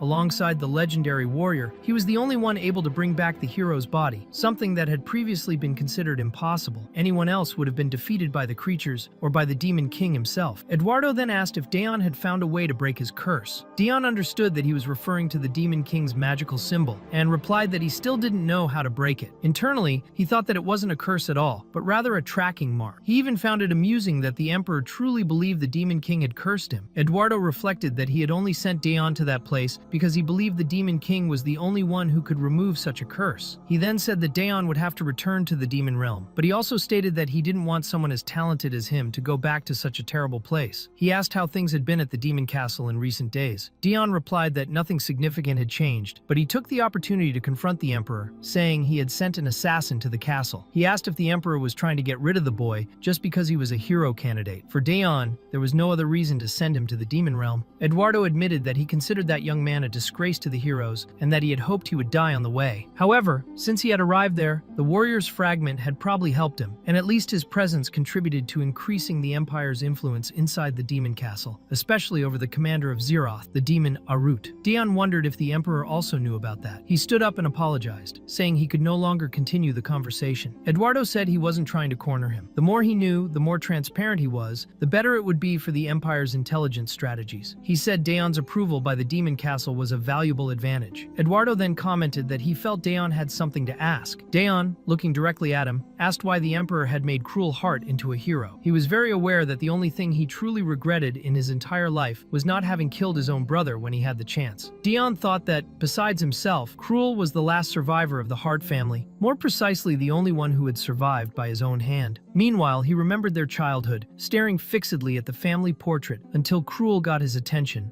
and told him not to keep their parents waiting. Dion apologized and asked if it was already lunchtime. Cruel responded casually, saying they should just go. But Dion, restless, wondered if he shouldn't deal with that problem himself as well. Cruel let go of his brother's hand and explained that the training had just ended, so his hands were dirty. Dion apologized for holding his hand, but inside, he thought he didn't mind, whether they were dirty or not. He tried to hold him again and told him to come back, saying he was too fast. When Cruel stopped, Dion accidentally bumped into him. Cruel then asked if he liked that painting, since he had been staring at it for days. Dion replied that actually, he loved that painting and the way it portrayed their family. Cruel said it was just a painting, but even so, Dion still felt there was something special about it. His brother suggested that he spend more time in his room, as that would be more useful. Dion, however, overheard the maids in the corridors murmuring that his white hair and red eyes were frightening. He was the only different one in the entire family, and they even doubted whether he was truly their biological son. Even so, when looking at that painting, he felt as if he truly belonged to the family. He wished he had the common traits of the Harts, like black hair and green eyes. When they reached the table to eat, their father complained about the delay and reminded them that he had announced the imperial banquet in the afternoon. Their mother, concerned, asked if Dion had felt unwell again and suggested he sleep at home that night. Dion replied that he wanted to go with them, and the father insisted that he could not spend his whole life inside the house. The mother kept saying she was worried because he was fragile and something might happen. The father, irritated, asked if they wanted to keep him locked away forever while the entire empire talked about their son being cursed. He told Dion that when he left the house, he had to make sure he didn't appear defective. Dion replied that he would be careful, but inside he felt that his parents were always disappointed disappointed in him. He was different, he was sick, he was defective. Suddenly, Cruel changed the subject and said that they had found a new fencing instructor. Dion wondered if his brother had done that on purpose. The father confirmed, saying it was because he was improving every day. Dion realized that, at that moment, the atmosphere had completely changed. His brother was incredible, different from him. Even sitting with his family, he felt alone and believed it was his fault for being the way he was. Still, he tried to believe he was part of the family and that he needed to work hard to become like Cruel. Later,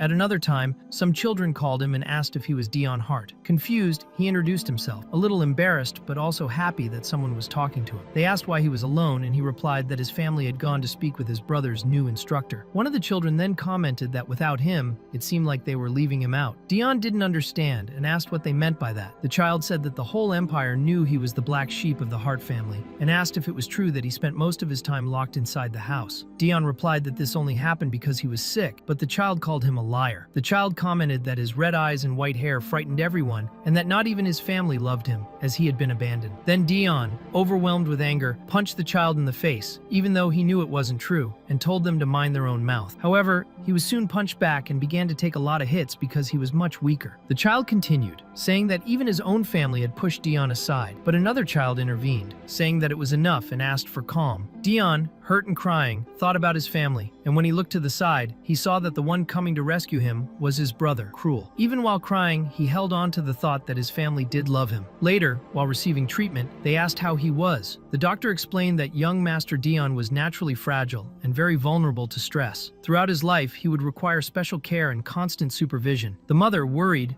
asked if it was really that serious. The father replied, annoyed, that there was no one like him in the family and questioned how it was possible for him to have been born that way. Dion thought sadly that he was disappointing his parents. He wanted to try harder, to put in more effort, to improve, but Cruel was beside him at that moment, saying it was fine, that he didn't need to do anything since no one expected anything from him anyway. However, all of that was just a dream. When he woke up, he was in his room. His mother asked if he had fought at the palace and what had happened. His father remarked that he was sure he had warned him to be careful and that he hadn't listened. Dion apologized and tried to explain, saying that a boy had called him a monster. But deep down, he thought his father didn't care about what he said. He was afraid that his father thought the same as those children did. His father then concluded that letting him leave the house had been premature and decided that he would be locked up for a while. It was better for him to stay in his room anyway. Dion felt that his parents were disappointed in him. All he wanted was to be loved, not abandoned. He felt like the disgrace of the Hart family. Over time, rumors and gossip spread, saying that he spent all day locked in his room, only studying and training. They said that, even so, no one cared about him. But outside, Dion heard the laughter of his family, all happy together with Cruel, the real son. Dion tried to convince himself that he shouldn't be greedy. He decided he would work hard to be recognized. First, he needed to improve his constitution. He thought he would train for 30 more minutes that day. When night came, he was exhausted, sweating intensely, his body trembling. He thought it felt like he was going to die, but he couldn't stop. He needed to do more. Cruel appeared and told him to stop because he was already bleeding. He asked what Dion thought he was doing. He said he had already warned him to stop being stupid, that he didn't need to stay in his room hurting himself like that. Dion wondered if he couldn't even try, if he was a failure by nature. He said it was fine, that he wouldn't do anything anymore since no one expected anything from him anyway. He said he was going to rest, that he would return to his room. In the silence of his room, Dion wondered what he had to do to be loved by his own family. Then the butler knocked on the door and asked if he wasn't going to have dinner again. Dion asked about the others. At that point in the story, he was already 14 years old. That was when Cruel, now 17, appeared, saying that their parents had gone out to deal with an urgent matter. Dion asked why Cruel was there since he thought he would be training. Cruel replied that he had already finished for the day and invited him to a game of chess. Dion thought that ever since the day he had given up his own training, Cruel always came to play with him. Cruel asked if he wasn't interrupting anything, and Dion, even seeing Cruel every day, realized that he hadn't seen his parents in a long time. Cruel asked if Dion was joking, wanting to know if he had anything to do in his room since he never seemed to do anything. Dion replied that he didn't, and that his brother hadn't interrupted anything. Cruel explained that the empire was going through turbulent times, and because of that, their parents were extremely busy. Dion thought it was always the same excuse. Everyone said his parents were busy, but he was sure they just didn't want to see his face. Even so, the reason he believed that lie was simple. From time to time, his mother visited him while he slept, apologized, and caressed his face. Even while pretending not to feel love for his parents, Dion liked that gesture, and it reignited a foolish hope inside him. Cruel said that he wouldn't be able to keep playing chess with him for much longer. Dion apologized, believing his brother had missed important commitments because of him. But Cruel said that wasn't the problem. The real issue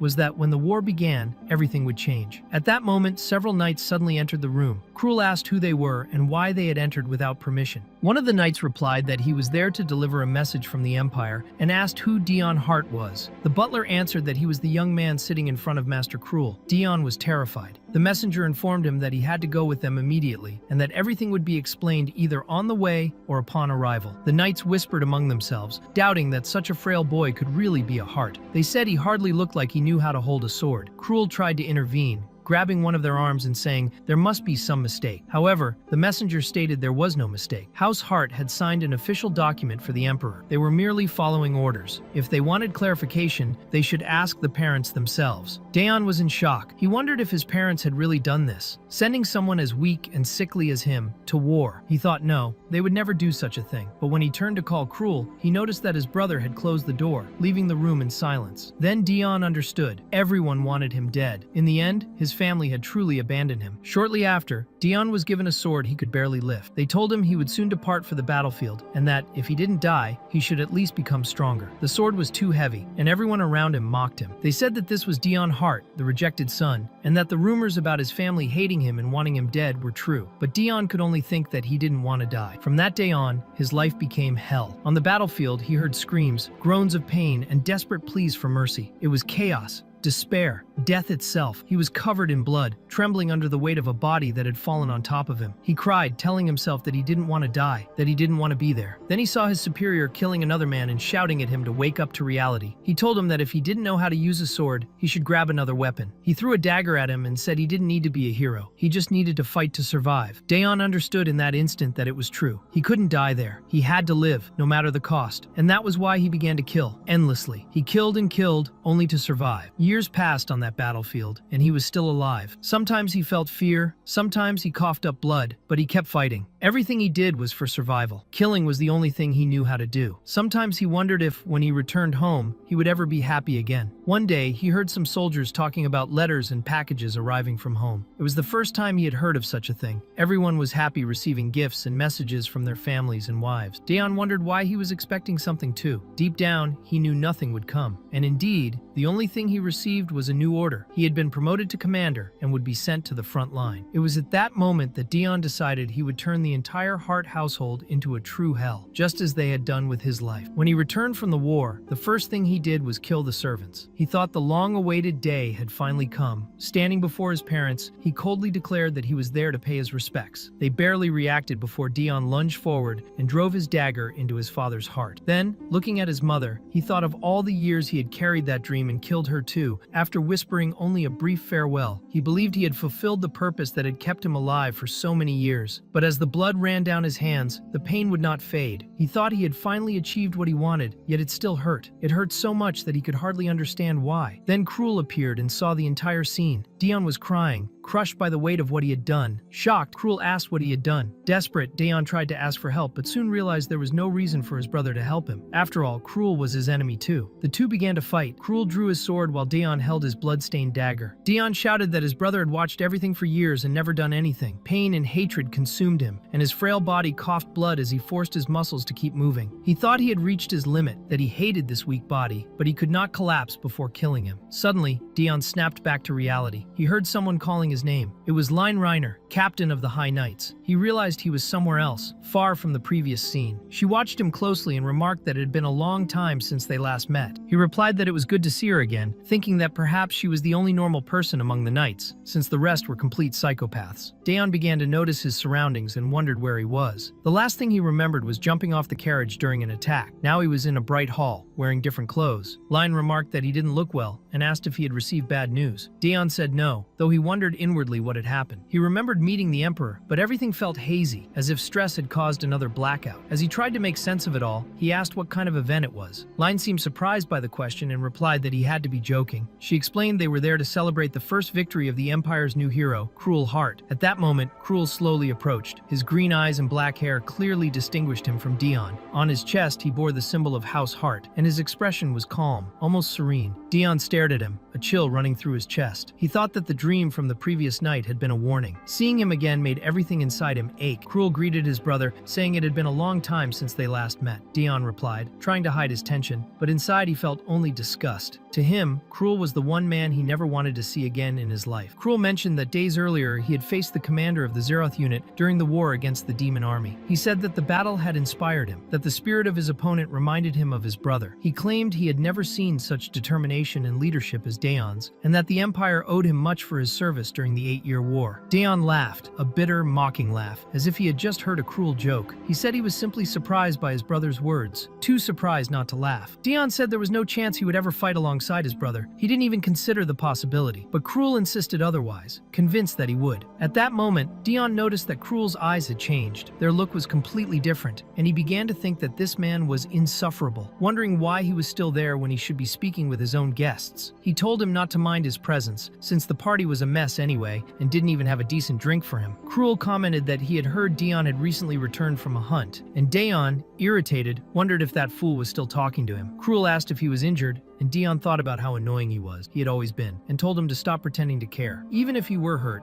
it was none of his business. He told Cruel he could just stand there watching, as he always did, because that was what he did best. Absolutely nothing. Still, Daeon decided to end the conversation there. He didn't want to cause a scene in the middle of the celebration. Duke Stave appeared to interrupt the conversation, saying that his heart grew warmer at the sight of brotherly love. Daeon remembered well who he was, the leader of the forces opposing the Empire, and watched as Stave greeted Cruel, saying he had heard much about him and was pleased to finally meet. Daeon simply stared at the Duke's extended hand, then turned his back, leaving everyone around them stunned, wondering if he had really just ignored a duke. Some whispered that he must have lost his mind, but Stave showed no reaction. Alan looked confused by Daeon's behavior, and Daeon thought it was impossible to speak with pudding in his mouth. He needed to swallow first. He wondered if Stave had been offended, but his thoughts were interrupted when Prince Elphidius Desert appeared to greet the Duke as well. Daeon began to wonder if there was something odd about his appearance or his clothes, since he seemed to be attracting too much attention. The prince said it had been a while since he had seen Stave, and assumed he had been busy. Stave apologized for not keeping in touch. Daeon thought to himself that the prince had actually walked right past him. Elphidius replied that there was no need to apologize since he himself had not made visits easy, then added that he was there to assist Cruel and would protect him at all costs. Daeon took that moment as his chance to finally swallow the pudding, but before he could, someone hugged him from behind, making him spit everything out. The culprit was Princess Alatia Desert, who said her brother hadn't told her Daeon would be there and that she had missed him dearly. Everyone was shocked to see Daeon spitting what looked like blood, though it was only pudding. He thought everything was the princess's fault, but Line quickly placed a napkin over his mouth and asked him to stop talking, taking the blame for not noticing his condition earlier. Daeon kept thinking it wasn't blood, it was pudding, but no one seemed to listen. Then the Emperor himself approached, wanting to know what was going on, and Daeon realized that everyone was there now. The Emperor Eduardo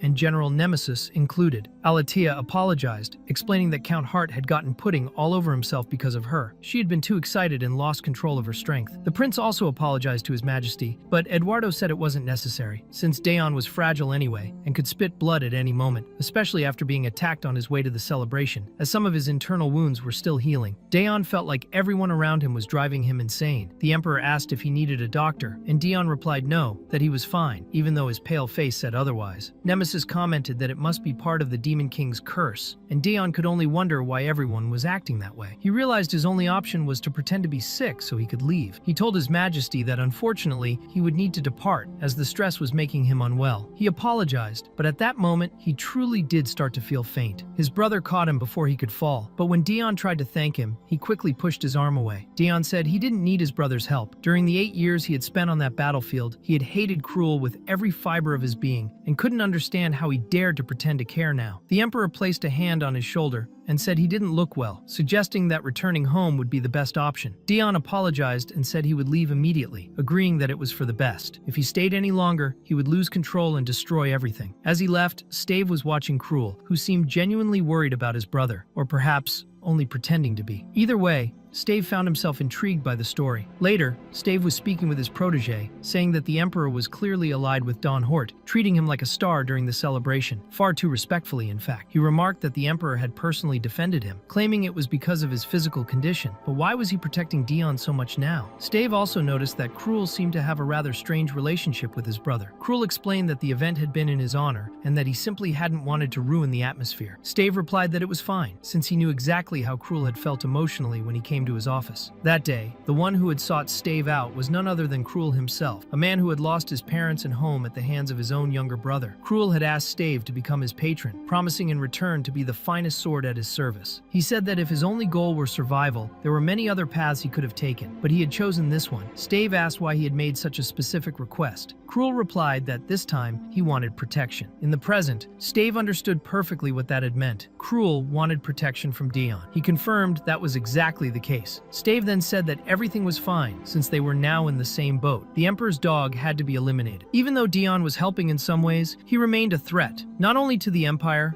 but to everyone. Stave thought to himself that one day he would surely kill him. Meanwhile, Dion was on his way back home in his carriage. Line was with him and asked if he needed anything else. Dion replied that he only wanted to lie down in his bed and rest. However, as they approached, they saw that the garden was on fire. He was confused, wondering if he was dreaming or hallucinating. He saw assassin knights amid the flames, apparently killing some people and rescuing others. At first, he thought it was just his imagination, but soon realized it was real. He asked himself what the hell they were doing there. One of the knights approached him, calling him Captain, or rather, Count. Dion was certain he hadn't left his home in that state when he departed. Suddenly, a bomb fell directly into his hand. Line asked if that was really a bomb, and Dion, panicked, threw the explosive away. The explosion in the garden was enormous, leaving everyone stunned. Dion wondered who those maniacs were, throwing bombs at his house, while tension grew among those present. Then, a figure emerged from the flames. One of the members of the Revolutionary Army declared that Dion was truly a hero. Immediately afterward, Dion hurled the bomb back at the enemy, killing him in the explosion. The body dropped dead right in front of them. The assassin knights commented that they thought they had already killed them all. Dion then realized they were intruders and asked if that man had been part of the invasion.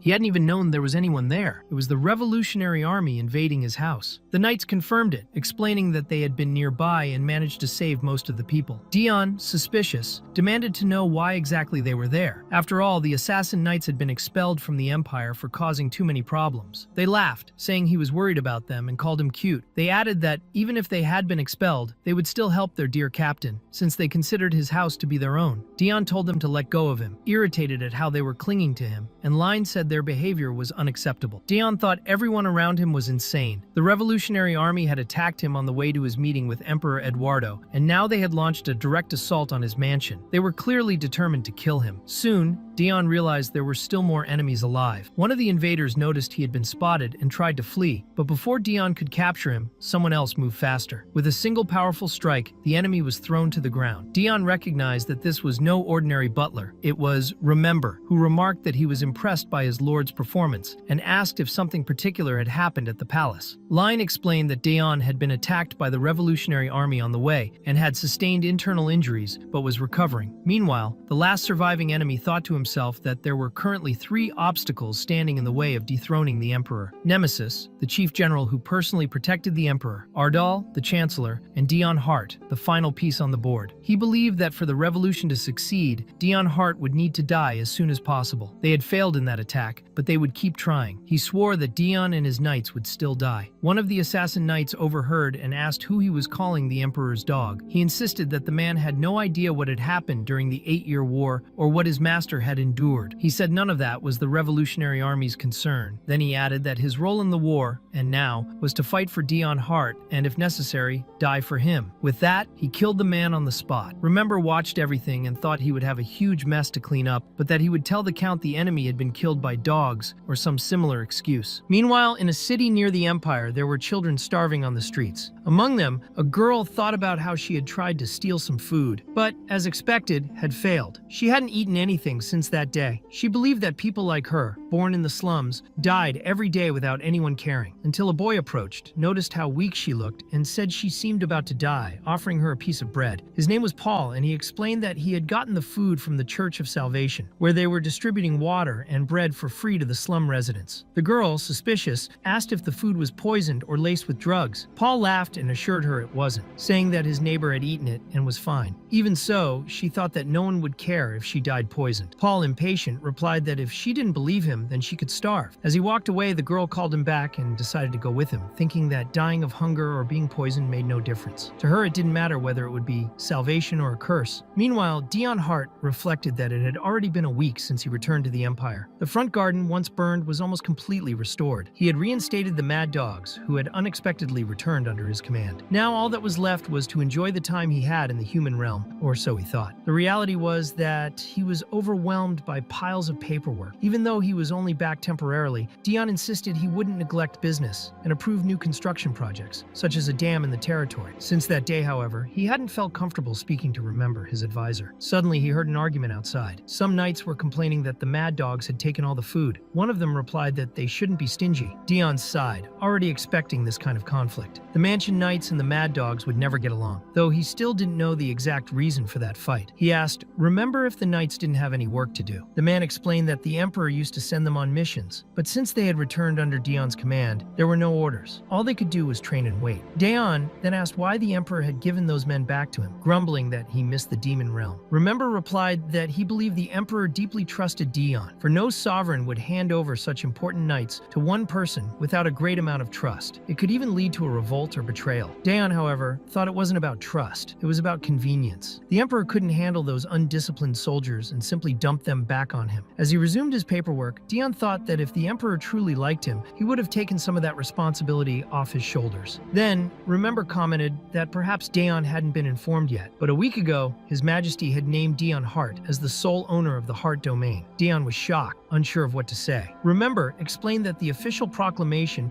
should be somewhere, probably among the documents on the desk. Stunned, Dion thought he needed to find a way to return that title. He was now officially Count Hart, responsible for his entire family's territory, a place that only brought him the worst memories. He decided that he would not accept it and would speak with the emperor personally. But before he could leave, a servant rushed in, announcing that the Crown Prince and General Nemesis were there to see him. Dion Hart thought he already had too many problems and wondered why things could never be simple. Meanwhile, Prince Elphidius and General Nemesis stood before the large Hart family portrait, which was covered with a cloth. Nemesis remarked that he imagined Dion would have at least taken the portrait with him, and one of the attendants informed them they would be taken to the reception room. The prince apologized for the sudden visit, explaining that he had an urgent matter to discuss with the count. As he walked, he recalled the real reason he had come. He had told the princess that the Revolutionary Army had invaded Dion's mansion, but asked her not to be sad about it. The princess, however, replied that she was sure Dion never wanted to look at her face again. The prince commented that, at first glance, they didn't even seem close, but the princess insisted on asking whether or not she was beautiful. As a princess, she believed she never had to take the first step, and perhaps because of that, she lacked the ability to deal with passion. She said she never intended to cause problems for Dion, but acknowledged that he had shed blood because of her. The prince said it wasn't her fault, though he knew she felt responsible. The princess declared that she should apologize in person, but the prince refused, saying that would be a scandal if she visited him instead of the other way around. Even so, the princess stated that it would make marriage between them easier. Elphidius replied that she didn't even love Dion, but it became clear that the princess's sweet and innocent appearance was merely a mask she had created for herself. Alatia explained that perhaps she didn't love him, but Dion could be very useful to the royal family. The prince commented that no one believed in his sister's pure image anymore, although he admitted that if she wanted to stop acting, he wouldn't mind. The princess replied that she didn't want to cause scandal among the nobles, and that her work with Count Hart couldn't be in vain. She had expressed affection for Dion in public, and everyone had seen it. Because of that, no one in their right mind would dare to touch him. She added that this was necessary to ensure Dion remained loyal to the royal family, which would please both the emperor and herself. Elphidius remarked that his sister was an extremely sharp girl and that he was sure everything she did had a purpose. Even so, he reminded her that,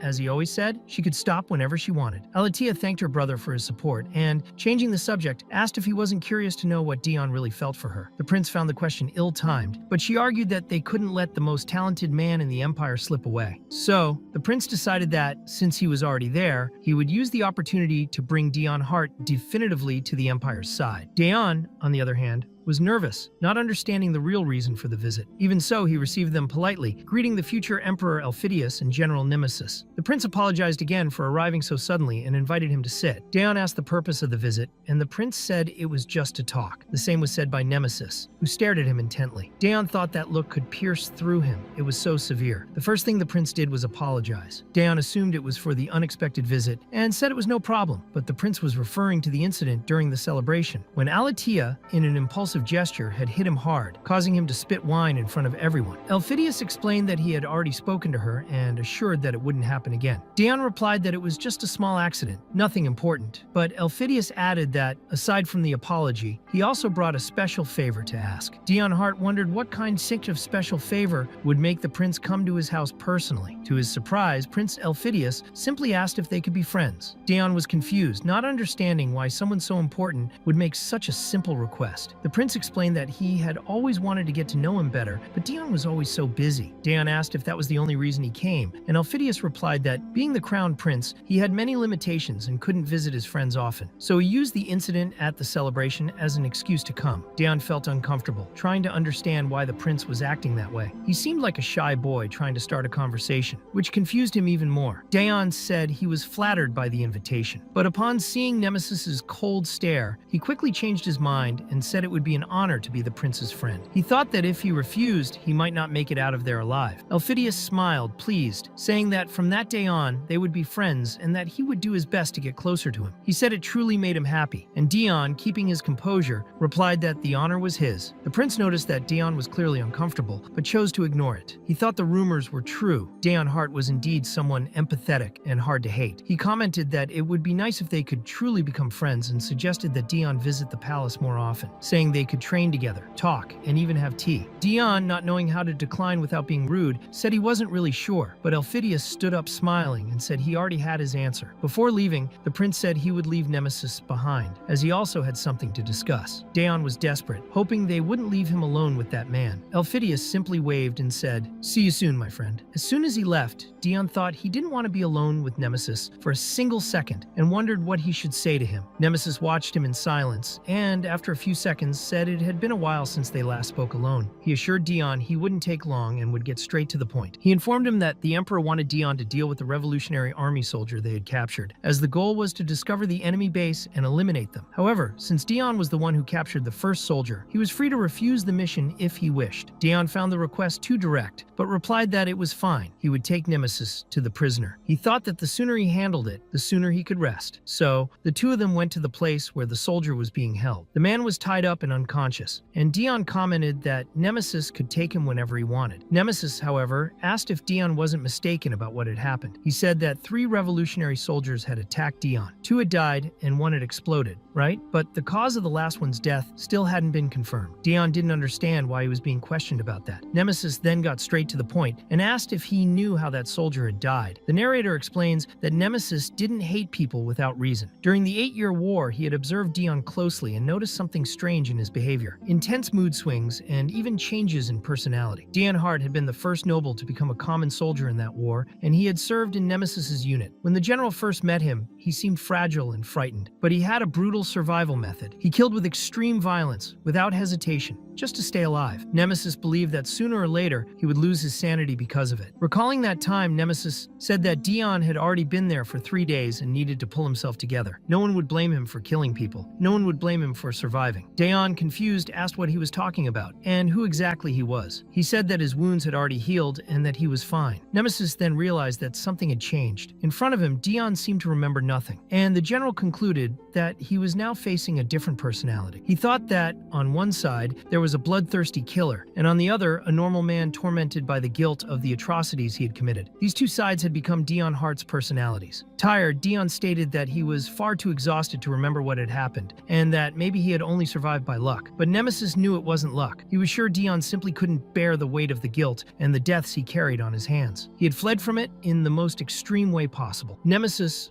rephrased his question, remembering the way that soldier had died and wondering how long Dion would keep pretending to be an idiot, believing his actions were justified. To Nemesis, it was as if he were throwing away his own humanity. When Dion asked what he meant by that, Nemesis thought there might still be hope if he would just answer honestly. Dion said he wasn't present at the time of the death and therefore didn't know the detail. He had only heard that the soldier had been killed by dogs. Nemesis realized he had been too optimistic and decided to leave, stating that he knew Dion had a lot to deal with, so there was no need for him him to accompany him. Dion simply said goodbye and went back inside, while Nemesis thought that nothing about him had changed. Dogs killed someone? What a joke. He had no doubt it had been Dion himself who had killed that Revolutionary Army soldier using the convenient excuse of his other personality. To Nemesis, weakness in someone with that much responsibility could be catastrophic. Dion Hart was a threat, and he believed the Emperor was truly willing to keep that person at his side. Later, Dion woke up from a nap. He had only wanted to rest for a bit, but ended up falling asleep. He asked if Remember had stayed there the entire time and how long he had slept. Remember replied that it hadn't been very long and asked if he was feeling better. Dion said he was, and Remember mentioned that he had requested a private visit from the doctor just as a precaution. The diagnosis was the same as always: natural frailty, stress, and fatigue. Dion wasn't surprised, since every day there was some incident that gave him a headache. Remember explained that he had come with a proposal. He suggested that Dion send the noble knights on a monster hunt, and Dion thought it was a great idea. He figured that if they could burn off all that energy, it would be wonderful. Remember was pleased with the response and commented that there had been many monsters near the border lately, so they could send them there. Dion asked for it to be done as quickly as possible, believing he would finally be rid of those crazy knights for a while. However, shortly afterward, he himself was on the way to the border, wondering why he had been dragged into that expedition. The one who forced him to go was Line, and Dion questioned why he had to be there. One of the knights replied that it would be fun, saying that he spent his days sitting in an office and that this would be good for his health. Dion thought they were all damn psychopaths. He had tried every way to avoid going, but the first of those lunatics begged him to come along, saying that as part of the noble knights, he should also get out of the house and have some fun. For Dion, there was nothing fun about killing monsters. Remember said he didn't need to worry about paperwork and that this trip would be like a vacation, since he'd been under a lot of pressure in recent weeks. The knights were even more moved, believing they were the only ones capable of rescuing him from that routine. Dion tried to argue, but Remember stated that if he went, the traitor from the mansion would have to follow him. He said he would personally take care of that spy and that Dion could enjoy his vacation in peace. With no alternatives, Dion ended up accepting, thinking that it might be for the best, since they needed to capture the infiltrator before it was too late. During the trip, one of the knights commented that they knew Dion was always happy during a hunt, but he just thought that was a lie. While the knights prepared, gathered before a horde of monsters, they charged forward like true lunatics. Dion watched it all and thought he was surrounded by madmen, even feeling nostalgic for the Demon Kingdom. Line, meanwhile, sighed, clearly uncomfortable with the whole situation. When Dion requested someone from the Empire to supervise the Assassin Knights, they presented him with Line, the captain of the High Knights. Unlike the Assassin Knights, she was a true knight, disciplined and respected. With the abilities Line possessed, she should have been on a much more important mission, and Dion felt guilty because of it. Line asked if her lord would not be joining them, but Dion replied that for now, he would let them have their fun. Line remarked that he had a lot of consideration for those people, and Dion thought that if that was called consideration, then he just wanted them to hurry up and kill all the monsters. The knights were not only bathing in blood as they fought, but also arguing with each other over their kills. Dion observed and thought that was their idea of enjoying a vacation, and he had nothing against it, as long as they left him alone. Still, they commented that he didn't seem to be having any fun. Dion reflected that if he joined the hunt, something inside him might change too. But before he could think more about it, he felt something approaching quickly. An arrow struck his shoulder hard, forcing him to step back. Line asked if he was okay, and he realized that if he hadn't turned his body at the last second, the shot would have hit his neck. He immediately assessed the situation, deducing that it was an ambush. It couldn't be another kingdom, or that would mean war. It had to be the work of assassins sent by someone who wanted him dead. The enemy archer was surprised, questioning how he had managed to dodge the attack. Dion, irritated, thought he was tired of these flies buzzing around him and of pretending not to notice anything. Line warned that he needed to remove the arrow quickly before it got worse, and then cut off the tip of the projectile. Dion felt the pain spread as the tip sank deeper into his flesh, but endured it. He told the Assassin Knights they could use their drug, signaling the start of the massacre. From afar, observers watched the battle. One of them asked if the man who had taken the arrow was Dion himself, the hero of the Empire. His subordinate confirmed it, saying that was his platoon. Another man asked who they were fighting and whether that was some kind of internal conflict. He thought Dion's injury might be a good opportunity, as it had only been 2 years since the end of the 8-year war. The infamous Dion Hart was wounded, and the Empire didn't want a new war. If they could claim he had struck first, they might receive a handsome reward. Meanwhile, the Assassin Knights were injecting their drugs. Line, intrigued, asked what kind of substance it was. Dion explained that the compound temporarily inhibited reasoning, but boosted combat instincts and assured her the effect wouldn't last long. When the enemies advanced to kill him, he mounted his horse, charged forward, and leapt into the air, wielding his dagger. The first enemy was struck straight in the chest, without even having time to react. Dion thought that if the man didn't want to get pierced again, he'd better stay still. With one captured alive, he ordered the others to be eliminated. The battlefield turned into a true hell. The assassin knights killed everyone without mercy in a frenzy of blood and screams. Dion told Line to take care of the prisoner so he wouldn't die, but as he looked around, he noticed one of the knights hesitating. The man believed the enemy in front of him was already dying and saw no reason to finish him off. Dion, out of patience, finished the job with a clean strike. He wondered what was happening to his men. He said they needed to truly fight, because this was a war. Just because they had become knights didn't mean they could afford to grow weak. He asked whether they had taken the drug, because fighting like that, they wouldn't survive. For him, there was no mercy in war, only survival. He told them to let insanity take over their bodies. As the chaos spread, the enemy assassins realized the fatal mistake they had made by accepting that mission. Far from there, Cruel was in his office when a subordinate asked if he was sure about what he was doing. They said they would only receive a reward if they managed to injure Dion, but Cruel replied that he would be killed. He revealed that the Duke had given a direct order to eliminate him and that he would take full responsibility for the outcome. The messenger found it strange that the Duke hadn't paid personally for such a condition, but Cruel simply asked him not to worry. He thought the Duke must really hate Dion, but perhaps that wasn't fair. If anyone had the right to decide his brother's end, that person was him. The battlefield was drenched in blood. Screams, mangled bodies, and the scent of iron filled the air. At the center of that carnage stood the red-eyed man, killing his enemies like a maniac consumed by bloodlust. One of the assassins, on the brink of death, looked at him in horror and wondered if that was really the Empire's hero. He thought this wasn't what they were being paid for. How could someone like Dion fight like that and still remain sane? At that moment, the enemies finally understood why his squad was called the Assassin Knights. Despite their title as noble knights, they weren't humans fighting. They were demons. Dion asked the assassin if he was that desperate for money, if he was stupid, or both at once. Then he drove the dagger into the man's chest and stepped on it, making him scream in pain. Dion said he didn't like torture, but he needed to know who had ordered the attack. Meanwhile, a messenger informed the Emperor that the Kingdom of Iron had filed a complaint. According to the report, the Count and his knights had hunted many monsters near the border, and during the mission, they were ambushed at the castle walls, which resulted in a violent retaliation. The Kingdom of Iron was calling the incident an attempted military invasion. The Emperor asked if the Count had been ambushed and if he was all right. The messenger replied that an arrow had struck his shoulder and that he might not be able to use his right arm for a month. The Emperor asked if the Kingdom of Iron was demanding financial compensation and thought that, with the Count wounded, they would likely assume war wouldn't be started. Even so, he lamented the situation, stating that perhaps he had been too passive in recent years. The messenger was surprised by the reaction and suggested resolving the conflict peacefully, but the Emperor refused. He ordered preparations for war. The messenger tried to make him reconsider, reminding him that it had been only 2 years since the last war ended. But the Emperor responded that it had already been enough time to rest. He said that if they conquered that kingdom, they would gain access to many resources, just like in the 8-Year War. He claimed there was no reason not to repeat the strategy. The Chancellor, shocked, called the Emperor a tyrant, but quickly bowed his head, nervous. The Emperor declared that he already wanted to conquer the entire continent and that this was the perfect moment. The Chancellor thought he had become a new tyrant and wondered if the Emperor truly had the capacity to handle such responsibility. The Emperor recalled the moment he killed his own brothers and sisters to take the throne and thought about the promise he had made to dominate the continent. Determined, he reflected that now was not the time to hesitate. His obsession had become a chain that bound him, but also one that prevented him from allowing another catastrophe. The Chancellor believed there was nothing wrong with fulfilling responsibilities, but he realized that the Emperor's priority wasn't the people, it was the dead siblings. He prayed silently that another tragedy would not occur, and decided to keep everything secret. The Emperor praised the Chancellor's quick reasoning and said he too would fulfill his duty. Then he asked General Nemesis if he had ever heard of the Church of Salvation, a cult that had been gathering a large number of followers in the slums. Nemesis replied that he understood why the people turned to religion, but the country was very unstable. The Emperor remarked that the church had grown too much and that it would be wise to eliminate any threat before the war began. He said he might assign Dion to that task. Nemesis, surprised, asked if he truly intended to involve Dion in that. The Emperor confirmed, saying that Dion would easily deal with the cult, though he had forgotten about his recent injury. Even so, Nemesis objected, stating that Dion was dangerous. The Emperor thought that Nemesis always showed distrust toward Dion and asked why. Was it because he was too brutal with his enemies? The general answered no, explaining that such brutality was merely a form of survival. However, he revealed that Dion possessed a split personality, leaving the Emperor silent. Nemesis explained that Dion's mind and consciousness could collapse at any moment, fragile as a sandcastle. He wondered what would happen if Dion suffered a complete breakdown the instant his mind became entirely blocked. The Emperor replied coldly that Dion was already aware of all of this. Still worried, Nemesis asked why he he insisted on putting him at risk. The emperor said that decision no longer belonged to him. It belonged to Dion himself. Nemesis tried to argue that even a broken sword could wound its master, but the emperor declared he would take responsibility for any consequence. He said it was part of an emperor's duty and ended the subject, stating he had heard enough. He declared himself a tyrant by his own will and therefore could not be a good ruler at the same time. He also said he would no longer tolerate any insolence from Nemesis. The general lowered his head and apologized. The emperor, in a gentler tone, said he understood his concerns but that he didn't need to worry so much, since there were many dangerous individuals around him. It was the emperor himself who had given Dion the mission to exterminate his own family, because the young man had asked for it. Punished by his own house, he had been sent to the most disastrous war in the continent's history, and in that hell, he managed to take revenge on his relatives while serving the empire. The emperor considered him perfect for that task. At the time, he had asked Dion if he was willing to bear the consequences of his family's downfall, and the young man simply wanted to know what needed to be done. The emperor, satisfied with the answer, said that, with a bit of luck, Dion could accompany the hero in the battle against the demon kingdom. That decision had been intentional. The emperor had sent Dion to the front lines on purpose. The mission was an absolute success, and after the enemy's defeat, he returned carrying the hero's body. Later, the emperor asked if he had changed his mind, and Dion replied that he had not. The emperor thought that even without possessing the hero's fragment, no one could deny that he was the true hero of the empire. Then he declared that the Hart family mansion would fall silent that night. Dion simply thanked His Majesty for his consideration, and the emperor reflected that fate was a mysterious thing. That night, Dion returned home and witnessed the massacre of his own parents, surviving to tell the tale. The emperor considered it a convenient coincidence, since Dion had exterminated his family by his own will. Meanwhile, Cruel bore the duty of killing his brother, a mission he could only carry out with the emperor's support. The way Cruel survived was by allying himself with Duke Illuster, and in a sense, those two brothers ended up becoming each other's bond. As long as Cruel lived, Dion would remain loyal to the empire. At that moment, Dion was trapped in a terrible nightmare, surrounded by a sea of blood and corpses. Confused, he wondered what all that was and what had happened. The words he always repeated in times of war echoed in his mind. Let madness take control, everything for survival. The pain in his head grew stronger until his other personality emerged, covering his eyes and telling him not to think, just to ignore it. After all, wasn't it someone else who had done all of that? Suddenly, Dion woke from the disturbing dream, feeling a sharp pain in his shoulder. He remembered reaching the border and being struck by an arrow, but couldn't recall what had happened afterward. The knights informed him that they had already arrived at the mansion, and he wondered when that had happened. It seemed everything had ended while he slept. If not for the wound on his shoulder, he would have thought it had all been just a nightmare. Then he asked about Remember, and the butler replied that his suspicions were correct. There had been an infiltrated spy. In fact, Remember himself had been the one to deal with him. A subordinate appeared, confused, and asked who Remember was, since he didn't seem like an ordinary butler. The man, injured in the neck, replied that he had done his best, but the job was finished. There was still information to uncover, so he ordered them to follow the small bird the spy used to send messages and find out where they were being delivered. Before leaving, he remarked that the corpse had been dismissed. Remember cleaned up the scene and went to receive Dion, who had returned wounded. Upon seeing him, he asked if he was all right, and Dion replied that it was just the shoulder, nothing serious. Remember said it was a relief, since being right-handed, he could still handle the paperwork. Dion noticed the smell of blood on the butler and asked if he was injured as well. Remember confirmed, saying he had dealt with the spy, but that there had been an accident. Dion replied that there was nothing to be done and praised the butler's efficiency, surprised that he had captured the enemy alone. Deep down, Dion knew. Remember had never been a simple servant. Remember asked Dion if he had met with the assassin and wanted to know how it had gone and who the man was working for. Dion replied that there had been an accident and the man had ended up dying, although in truth, he didn't remember anything. Remember remarked that maybe it was all connected, and that every clue pointed to the Revolutionary Army, enemies of the kingdom, and also to Duke Illuster. It seemed like the true culprit behind everything was the Duke, but Remember said that, regardless of the case, Dion didn't have to handle it all alone. He apologized for overstepping, but insisted that the Count should ask His Majesty for help. Dion agreed, saying he was right and thanked him. He thought he would visit the Emperor either way, since it was better to solve the issue before it was too late. All he wanted was the peaceful life he had always dreamed of. Later, at the Imperial Palace,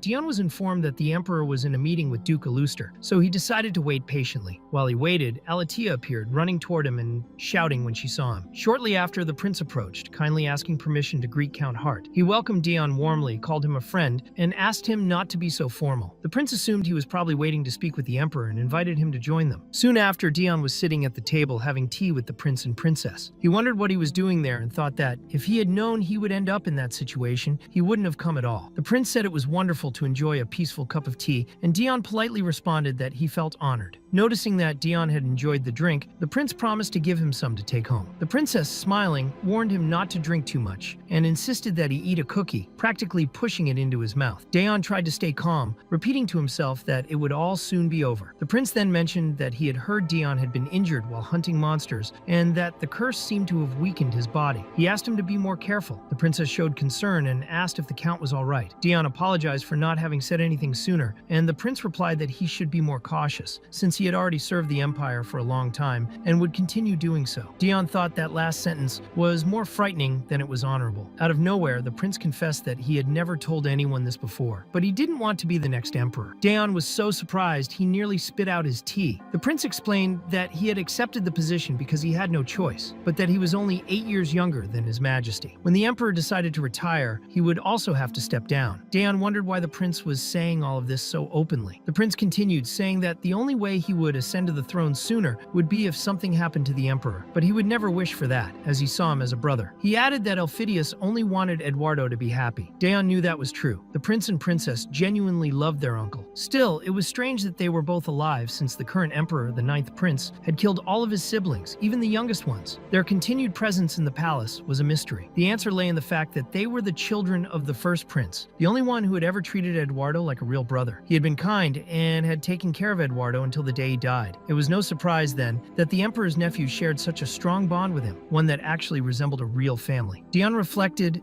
that if the first prince had still been alive when everything happened, perhaps the ninth prince would not have succumbed to violence. The prince admitted that the burden of being the heir was too heavy and asked for Dion's support. Alatia scolded him, saying he shouldn't put so much pressure on Dion. Trying to escape the conversation, Dion asked if he could go to the bathroom, and Elphidius laughed, saying he had probably drunk too much tea. As soon as Dion left calmly, the prince commented that he was running away from them, and Alatia replied that it was obvious, because the conversation had been far too intense. Elphidius admitted he felt bad, but insisted that he had only been honest. Behind that appearance of harmony, dark conspiracies were being woven rapidly within the empire. Swords were being silently pointed at the throne, and every whisper in the shadows echoed the same thought. Eduardo did not deserve the crown and was nothing more than another cursed tyrant. Elphidius believed there had been many absurd situations, but over the past 2 years, he had been receiving numerous threats, and things were starting to get serious. The princess said they could never know when their weaknesses would be used against them, so they needed a strategy. The prince said the emperor needed someone fully loyal to him, and the princess stated that Dion was very talented. Having him on their side would be a great advantage, which was why she was trying her hardest to win him over. The prince hoped the plan would work, but he knew it would only last until the moment when, if someone posed a threat to the emperor, even if it were a king, that person would have to be eliminated. Meanwhile, Dion was looking for a way to slip away for a moment, pretending he was going to the bathroom just so he could speak with the emperor. On his way, he saw a man hurrying out and called to him. The man was startled by his gaze and asked if he could help. Dion, with a strange and threatening smile, simply asked if he knew where the bathroom was. The man reacted badly, drew a knife, and grazed Dion with it. Irritated, Dion thought that he had only wanted to ask where the damn bathroom was. But the attacker, realizing who he had just run into, panicked upon recognizing Dion Hart. Before he could escape, someone grabbed him by the neck. It was Cruel Hart, Dion's brother. Dion was confused to see him there and wondered what he was doing. The man being strangled begged not to be killed, and Dion noticed that he was holding a piece of paper. Moments later, Duke Illuster appeared to retrieve the document and said it seemed to be something very important. He commented that it had been a while since he last saw Count Hart and asked how he was and whether he had gone to speak with the emperor. Dion replied that he had, and the Duke, pleased, said he had captured an intruder while waiting for the emperor. He assured him that any request made by Dion would certainly be granted after that. Illuster claimed he didn't want to take credit, but Dion thought he didn't care about any of it. He just wanted to leave. At that moment, the prince and princess appeared, worried when they saw that Dion was bleeding. The prince immediately called for a doctor, and Dion, exhausted, thought about how his fragile body always put him in situations like this. He said he was fine, but the princess insisted that he was losing too much blood. The prince assured him that the doctor was already on his way, and Quell remarked that the injury might have been caused by the spy's weapon. Illuster agreed, saying the weapon might have been poisoned. The prince, surprised, asked what he meant by spy, and Dion thought to himself that the confusion was starting all over again. The doctor arrived running, terrified to see the group gathered together. The prince, the princess, Duke Illuster, Cruel Hart, and especially Dion Hart. He remembered the last time he had treated Dion when the Count had simply disappeared, leaving everyone staring in shock. The doctor trembled, and Dion wondered why. The prince asked if he was poisoned, but the doctor replied that he wasn't, that it was only a superficial cut. The prince grew angry and demanded that he check properly, while Dion, weak, tried to intervene, but didn't have the strength to speak. Then Nemesis appeared, saying he was there to escort Count Hart to the Emperor. Dion noticed that he didn't look happy to see him at all. The Count replied that he couldn't keep His Majesty waiting, and that he would finish the treatment later, thanking the prince and princess for their concern. He said he didn't want them getting into trouble because of him. The prince reflected on those words, thinking that Dion believed his curse was incurable and didn't want to worry anyone. He thought Dion was a very strong person, despite everything. Later, Duke Illister, leaving with Cruel, reflected that the seized document was a war plan and that a new war could start at any moment. He decided he would give the plan a little push. Meanwhile, Emperor Eduardo was meeting with Daon and commented that he looked injured. Daon denied it, but the Emperor noticed how much he was sweating and told him not to try to hide his condition. Daon was considered one of the most crucial people in the Empire, and he replied that he would keep that in mind. He thought that, surprisingly, the wound didn't bother him that much, but he had been holding his bladder for too long and regretted not going to the bathroom earlier. Emperor Eduardo asked what had brought him there, and Daon replied that it was about the hard territory. Eduardo said that if it was about reverting or returning anything, the answer was no. Daon then asked about the knights, and the Emperor replied that the same rule applied. The Count asked what would happen if he wanted to quit his job, and the Emperor said that was not possible. But if Daon did him a favor, he would grant him one wish in return. Daon looked at the document and was shocked to see that it concerned the Church of Salvation. Eduardo explained that it was a cult spreading through the slums, and that he wanted Dion to eliminate all of them. Daon thought it sounded like an important mission, but also something he could refuse. However, the Emperor said he had given the same task to Duke Illuster and to Cruel Heart, promising the same wish to whoever completed it first. Dion accepted, but quickly realized he had been manipulated. He thought the Emperor had turned him into a toy. Eduardo, on the other hand, reflected that it had been Illuster himself who requested the elimination of that church, though he did not know why and preferred not to speculate. He said that whoever completed the mission first would earn the right to the wish, and Dion thought that he would never lose to Cruel. Later, at the Hart Mansion, Remember served Dion's daily tea, explaining that it was the tea sent by the prince, who had said the Count liked it very much. Dion thought he only liked the smell, as the aroma was pleasant, but it always made him want to urinate shortly after drinking it. Remember reminded him that he also needed to take his medicine, and Dion asked if it was really necessary. The doctor insisted that he take care of his own health, saying it was a personal request. Remember explained that the medicine came from the royal doctor himself and assured him it was safe. He then mentioned that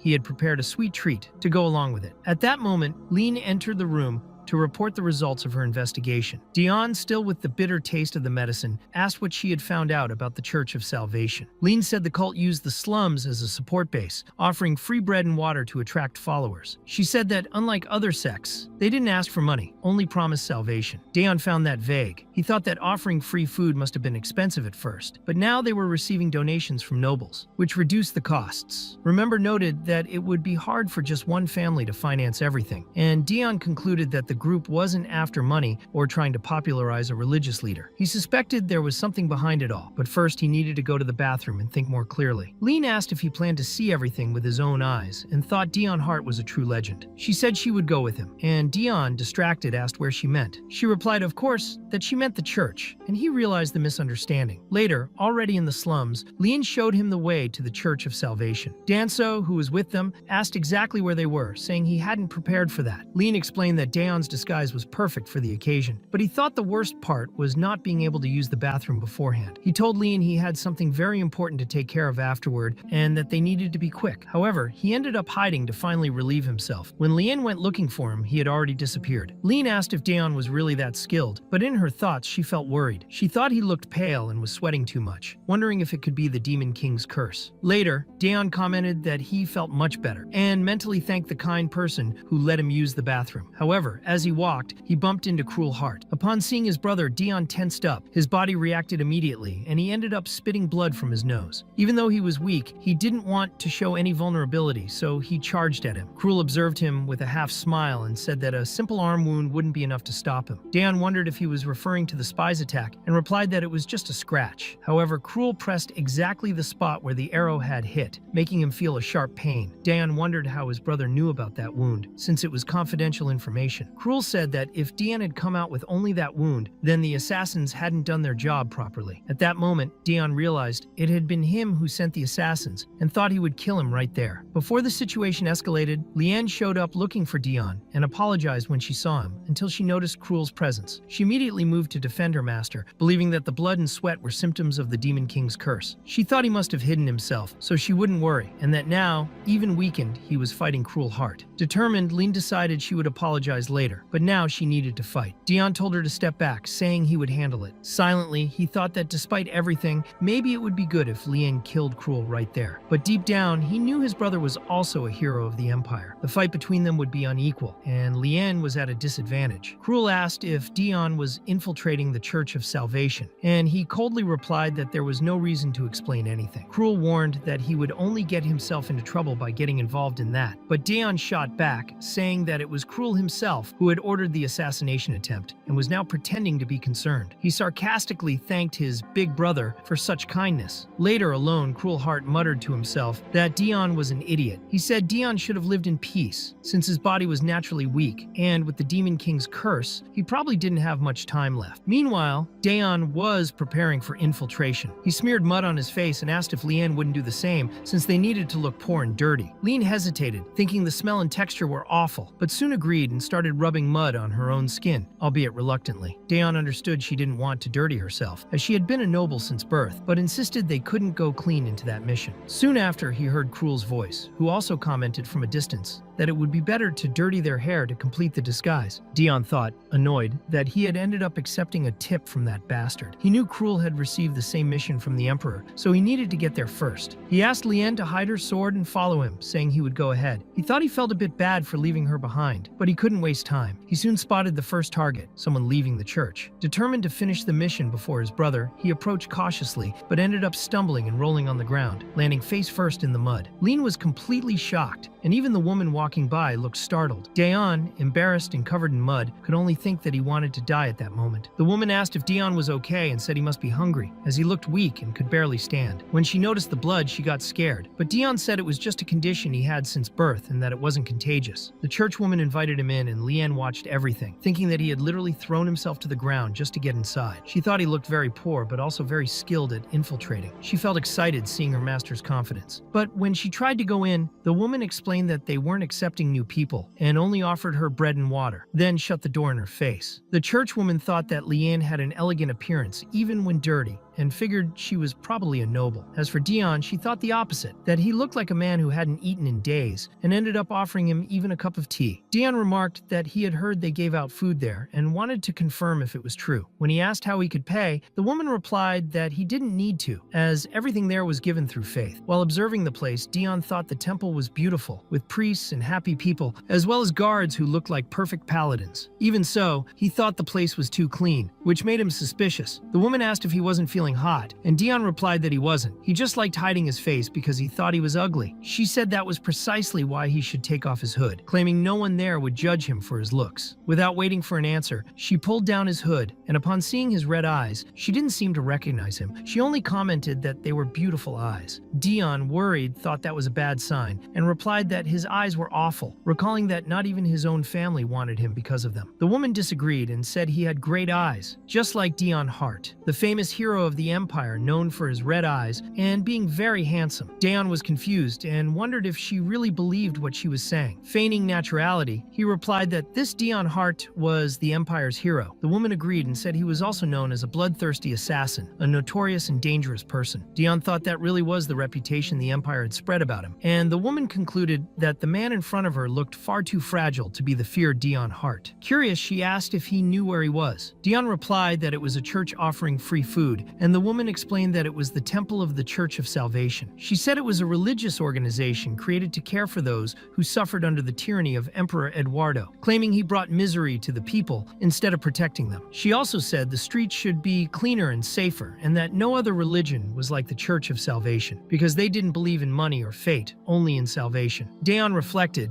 and thought he would like to hear a deeper explanation. The woman said he would understand everything once he became one of them. Later, while walking through the church eating a piece of bread, Dion thought he would never join a cult, but it was difficult to get any kind of evidence from inside. Suddenly, a little girl bumped into him. Dion estimated she was around 12 years old and looked far too healthy for someone living in the slums. The girl asked if he was new there and introduced herself as Thea, saying he must have gone through hard times, but now he was in a good place and didn't need to worry anymore. She said that everyone there received food without needing to give anything in return. Dion found that impressive and thought the girl seemed sincere, showing no signs of brainwashing. Even so, he couldn't help but feel suspicious and wondered what was really happening in that place. In the end, he thought he would love to believe in that supposed salvation. Dion thought there was no way a place could be that clean and safe for children. He decided he would later check on the guards. Thea said that now he could also be saved, which made him even more suspicious. At that moment, Paul appeared calling Thea to pray, and Dion realized he was the girl's older brother. Noting that the boy looked at him with suspicion, apologized, saying she had to go, and Dion just replied that it was okay. As the two walked away, Paul warned his sister not to talk to strangers. Dion began to wonder how he would get past the guards without being noticed, until he heard someone shout for him to stop. His heart froze, and he turned around, startled. Outside, Liane was observing the movement and said she was sure she had seen something. She looked around and found only pieces of bread scattered on the ground. Wondering why there was so much bread there, someone then ordered for the captain of the guard to be summoned. Hidden, Liane heard everything. One of the women mentioned that there was an intruder, and that if he wasn't a hero, he would be held accountable and replaced. Liane wondered if they had discovered the whereabouts of Count Hart, and decided she needed to rescue him immediately. Without hesitation, she broke down the entrance and demanded to know where her lord was. Meanwhile, Dion was mentally thankful for still being free. When one of the priests called him, he realized it was just to help with something simple. The priest commented that he looked exhausted and offered him more bread. Dion thought there was too much bread in that place and felt even more intrigued. Suddenly, he heard a noise at the window and ended up dropping the bread. Shortly after, he realized he was in a small chapel. He opened the purple curtains and came face to face with a high-ranking priest, but managed to escape before being discovered. The priests were just confused when they saw the open window, and the superior ordered them to make sure everything was clean, suspecting that infiltrators were trying to stop salvation. Behind the curtains, Dion was hiding, and the one who saved him was Cruel, who covered his mouth and whispered for him not to make any noise, or they would both be captured. Dion wondered why he had run into that man again, but before he could think of anything, the mass began. He noticed that the woman who had let him in was standing before the priest, which meant she was someone important. She declared that they would pray for true salvation and led the followers, including Paul and Thea, to a seemingly ordinary wall. By touching it in a specific way, she revealed a portal that only the chosen could pass through. Dion was impressed and wondered if that was magic. As people passed through the wall, Cruel let go of him. Dion said he could handle himself and that Cruel should worry about his own affairs, but the other replied that if Dion got caught, he would be in trouble too. Dion stated he could hide on his own and decided to investigate the place. Upon examining the wall, he noticed something embedded in it, a jewel that emitted a strange energy. It was an enchanted gem. Dion recognized that there were objects that produced effects similar to magic, but required something valuable in exchange. They were catalysts created by humans to face demonic powers. That didn't mean humans could use real magic, but rather that they had developed ways to imitate it. Intrigued, Dion reflected that a church having such a high-level spell was concerning. He thought the situation was becoming dangerous and that he would never let Cruel use that discovery for his own gain. Suddenly, a priest entered saying something was wrong. Cruel quickly hid in the shadows while Dion slipped under a table. The priest looked around, saw no one, and then approached the jewel. Touching it, he asked if Salen could hear anything about the intruder who had been calling for their lord inside the church. Dion wondered what the priest meant by mentioning a lord. Before he could reflect further, the door was broken open again. The priest, surprised,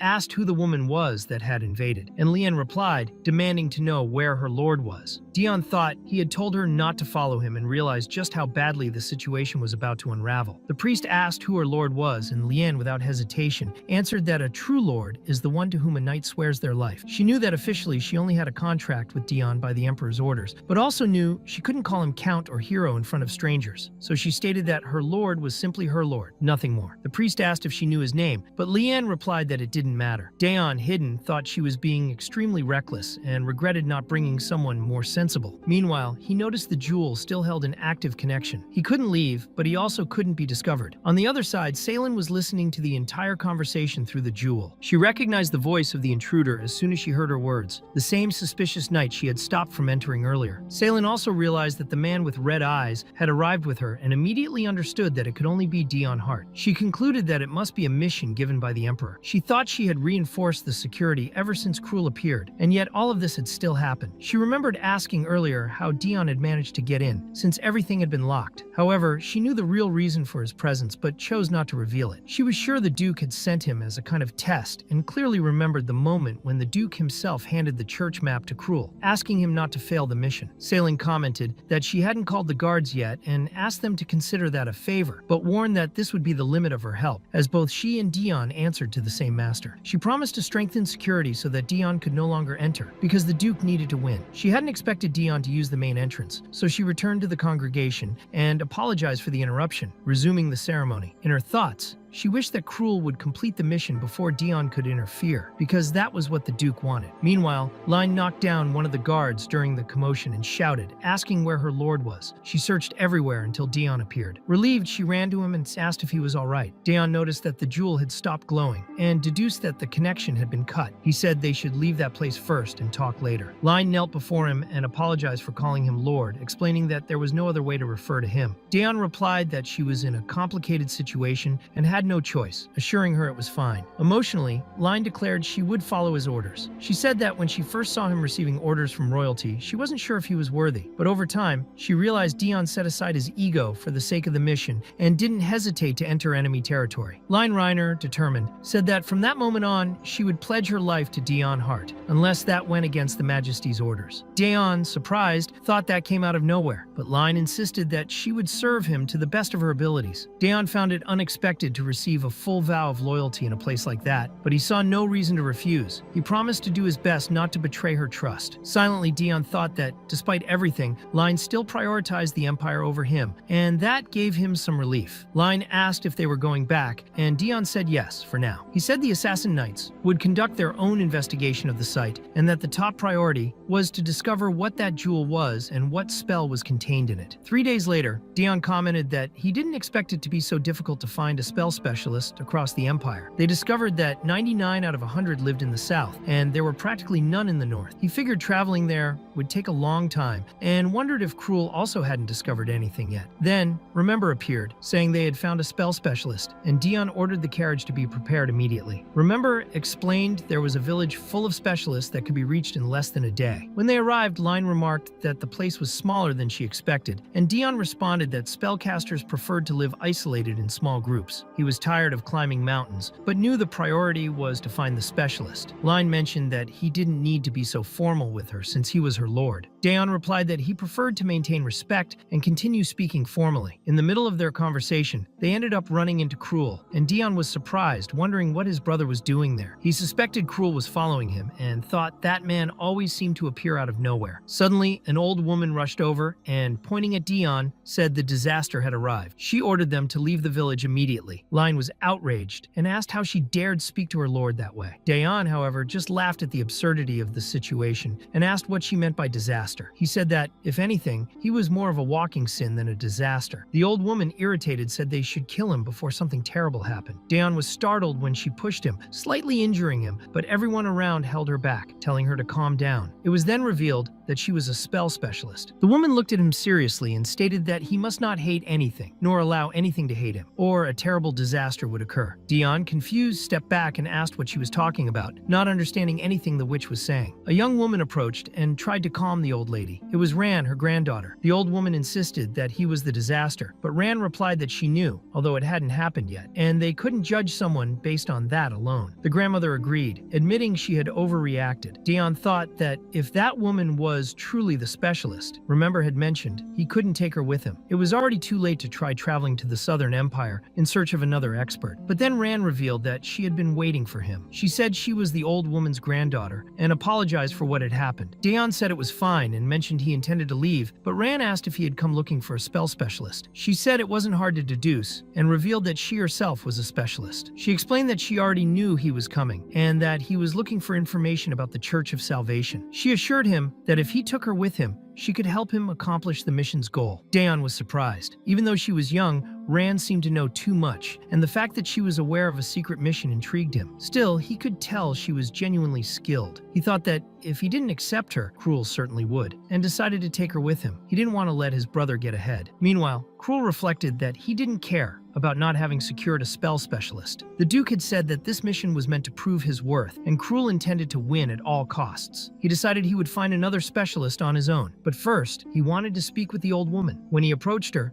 the old lady welcomed him kindly and even hugged him, saying he had been through a lot. She asked him not to worry and said she didn't hate him. She wished for him to live a long life and to win, because the battle between him and Daeon meant that one would have to take the life of the other. Cruel was shocked, and the old woman begged him to win. She said that if Cruel won, the apocalypse would not happen, but if he was about to die, he had to take Daeon with him. Frightened, Cruel drew his sword and asked what she was talking about. People around tried to intervene, but he said he could handle it himself, stating that the woman had crossed the line. He didn't need anyone telling him what to do. He had already decided how to deal with his brother. Later, Daeon was speaking with Ran and asked if her grandmother could see the future. Ran confirmed and said that now she could also see his future. Daeon, intrigued, asked how she knew so much about him if it was their first time meeting. Ran explained that the future her grandmother saw wasn't exactly his, but of a certain boy from another village. However, their fates were intertwined, which allowed her to see both at the same time. As they talked, their path was blocked by a boy who had been following them from a distance. Line, who had already noticed him, asked Daeon if everything was all right, saying she hadn't mentioned it earlier because she assumed he had noticed too. Rand commented that one should be careful when speaking about people's futures, but said that in Daeon's life, hatred was like a fire that started small, grew quickly, and consumed everything in the end. She said that the boy would be the spark that would spread Daeon's fire. The boy then introduced himself as Dan and asked Daeon to take him along, saying that if he was the Count's disaster, he would need him in the future. Dan remembered the day he discovered his fate. The woman who read his future became dizzy and deeply shaken by what she saw. He asked if something was wrong, and she replied that he would be a traitor, the right hand of the disaster. From that day on, everyone turned against him. The children of the village began to mock him, and the adults isolated him. He was exiled for something he hadn't even done yet. Rand tried to protect him as much as she could, thinking it unfair to punish a child for a fate that hadn't come to pass. Even so, Dan felt angry. He thought that people who had once been his friends and neighbors had become enemies because of a stupid prophecy. He decided that if he was destined to be the traitor, he would prove them right. He would serve the disaster. When Daeon arrived at the village and was called a disaster, Dan realized he had finally found the one from the prophecy. Later, at the Hart Mansion, Remember welcomed the Count, but asked who the boy was. Line explained that Daeon had brought him from the village and introduced him as Dan. The boy said he was well-mannered, not an exceptional fighter, but he would do whatever was necessary. Daeon was confused upon hearing him call him master and wondered if he should send him back, but decided to talk about it later. For the moment, the mission was the priority, since they would soon depart and everyone needed to prepare. Dan asked to go with them, but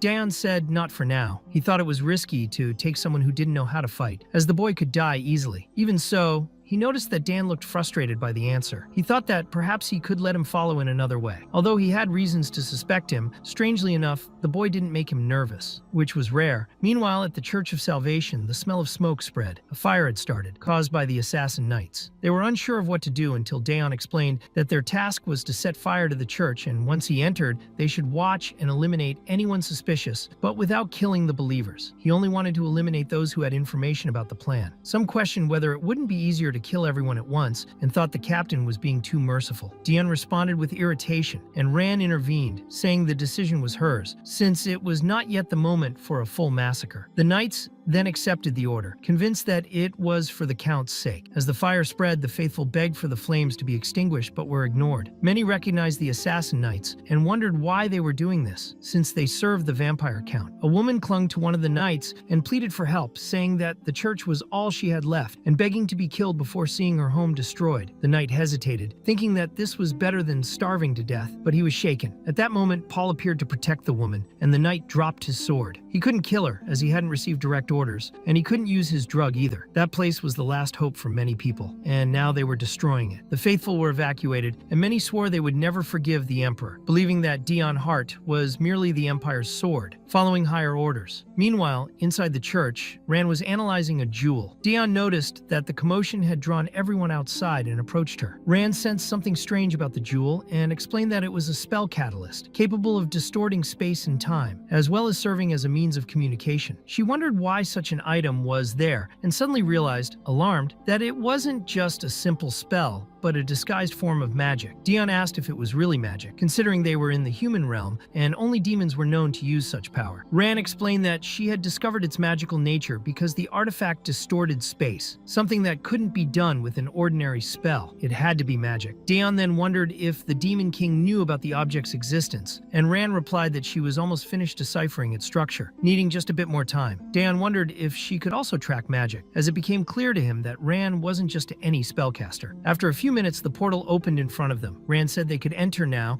and Dion, slightly nervous, thought it was the same feeling he had when that woman had once cast a similar spell. Despite his unease, he ordered the group to move forward. A blinding light enveloped them, and when it faded, everyone was left in shock. The place looked the same, but something was off. Dion observed his surroundings and noticed the differences. Rand commented that it didn't feel like the same place, as there were cracks everywhere, along with magical circles and sigils scattered across the walls and floor. Everything seemed to converge on a large door covered in symbols. They believed something was hidden behind it. Line stepped in front of her lord, saying she would open the door first, as it seemed too dangerous. However, when she pushed it open, what they saw on the other side was a dense forest. Rand quickly analyzed it and concluded it was another spell disguised as magic. Someone had forcibly connected two separate spaces. She explained that when the door was opened in a specific way, it would lead to the true destination. Dion understood they needed to focus clearly on the place they wanted to reach and perform a precise action or gesture for the spell to transport them. He asked how long it would take to figure that out, and Rand replied that the magic was not very familiar to her, estimating around 10 minutes. Dion thought that was too long and wondered if Cruel had already arrived by another route. The idea irritated him. There was nothing worse than losing to him. Line noticed that her lord was anxious and, trying to ease the tension, improvised a chair for him to sit on while they waited. However, when she turned around again, Dion had already vanished. Rand immediately realized he had figured out the method and crossed the portal on his own. On the other side, Dion found himself face to face with Cruel, who had already arrived through a different path. Meanwhile,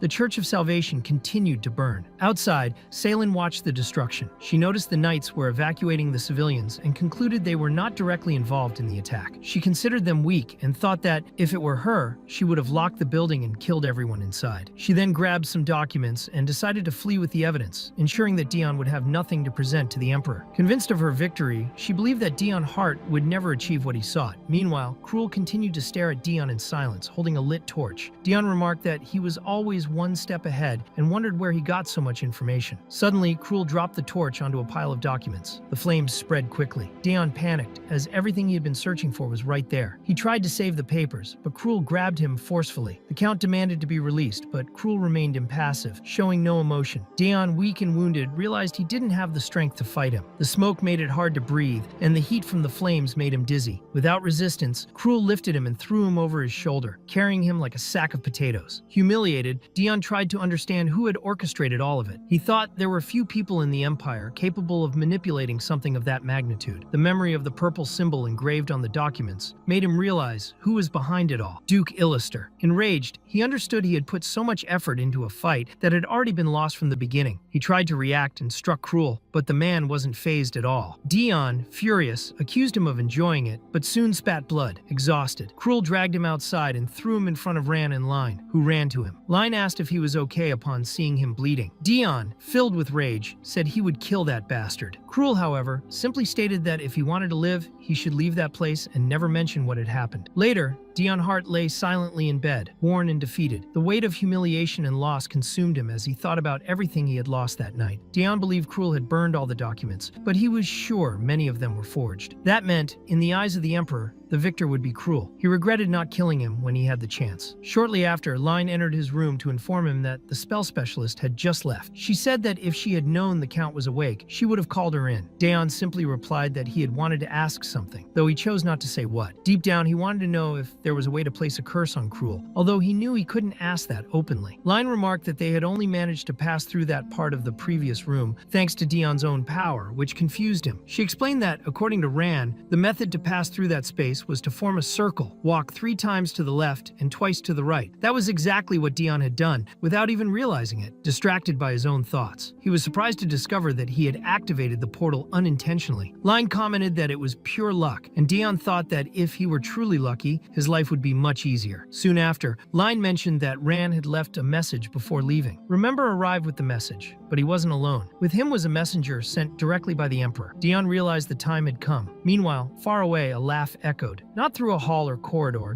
but within the mind of Emperor Eduardo himself. Ever since he had ascended the throne, he hadn't slept well. The voices of the dead haunted him. He saw the ghosts and spirits of those he had ordered killed. They surrounded him, calling him a murderer, saying they hated him, asking why he was the only one left alive. Eduardo whispered to himself that they were right to hate him. Then the door opened, and Elphidius entered, informing him that Count Hart and the hero Cruel were at the palace. Worried, he asked if his uncle was feeling okay, as he looked pale. Eduardo, sweating, could barely respond. Elphidius suggested calling a doctor, but the emperor just asked to be left alone. In truth, he wasn't responding to his nephew, but to the spirits tormenting him. Elphidius, confused, asked Sheos if there was anyone else in the room, but they were alone. Sheos insisted his uncle needed treatment, saying this wasn't normal. Eduardo, however, replied calmly that it was only stress from preparing for war, nothing more. Even so, he thought no one would believe him if he spoke of the visions. He told himself he didn't intend to get rid of them, as that was the price he had to pay. He acknowledged that the blood of the victims was on his hands. The war had been his decision, and the burden of the empire was his alone to carry. Still, he assured his nephew there was no need to worry. He wouldn't be defeated by mere hallucinations. Meanwhile, Dion waited alongside Cruel in the throne room. He was tired and in a foul mood. Cruel's impassive, cold gaze deeply irritated him. Dion just wanted that audience to be over, but fate seemed determined to test him. Emperor Eduardo soon appeared. The two knelt and greeted him in perfect sync, which caught everyone's attention. The emperor asked them to rise and remarked that he had heard of the mission's success. He praised Dion for his mercy and asked if it was true that he had spared everyone involved. Dion, slightly embarrassed, confirmed it, and the emperor replied that at least he had captured the cult, and that was enough. Regarding Cruel, Eduardo stated that he didn't know all the details, but acknowledged that Cruel had been responsible for bringing back the evidence. He praised them both for their work, but announced that he would grant Cruel the right to a wish, a reward Dion had already expected. When Cruel was invited to state his wish, he asked to take possession of the Hart territory, currently under Dion Hart's supervision. The request surprised the emperor. He replied that they would first need to discuss the matter with the current owner of the land. Dion wanted to say that the land was his, but instead he ended up stating that it had become a burden and that he would be grateful if Cruel took it for himself. Eduardo then explained that in order to own a territory, one must hold a noble title. He said the Hart House could not have two people with the same title, so Cruel would have to choose between acquiring a new title with a different name or becoming the true head of House Hart. Upon hearing this, Dion recalled that after the 8-year war, he had received the same offer from the emperor. At the time, House Hart was the only thing keeping him grounded in the middle of the hellish war, and he saw no reason to carry the burden of being the symbol of that cursed family. So he didn't change the name and kept within himself all the rage and desire for revenge. The emperor had said he didn't want Dion to abandon the family name, but he also understood that Dion didn't want to keep it either. When the emperor asked how he should address him, Dion replied that he would destroy his own family with his own hands. Even so, the emperor stated that having an official title was better than having none. Thus, Dion became an honorary count, a lifetime title that could not be inherited by anyone. At the time, it was the best decision for both him and the emperor. Cruel, on the other hand, couldn't receive the same type of title, but there was no reason to refuse the offer either. It was his only chance to definitively sever ties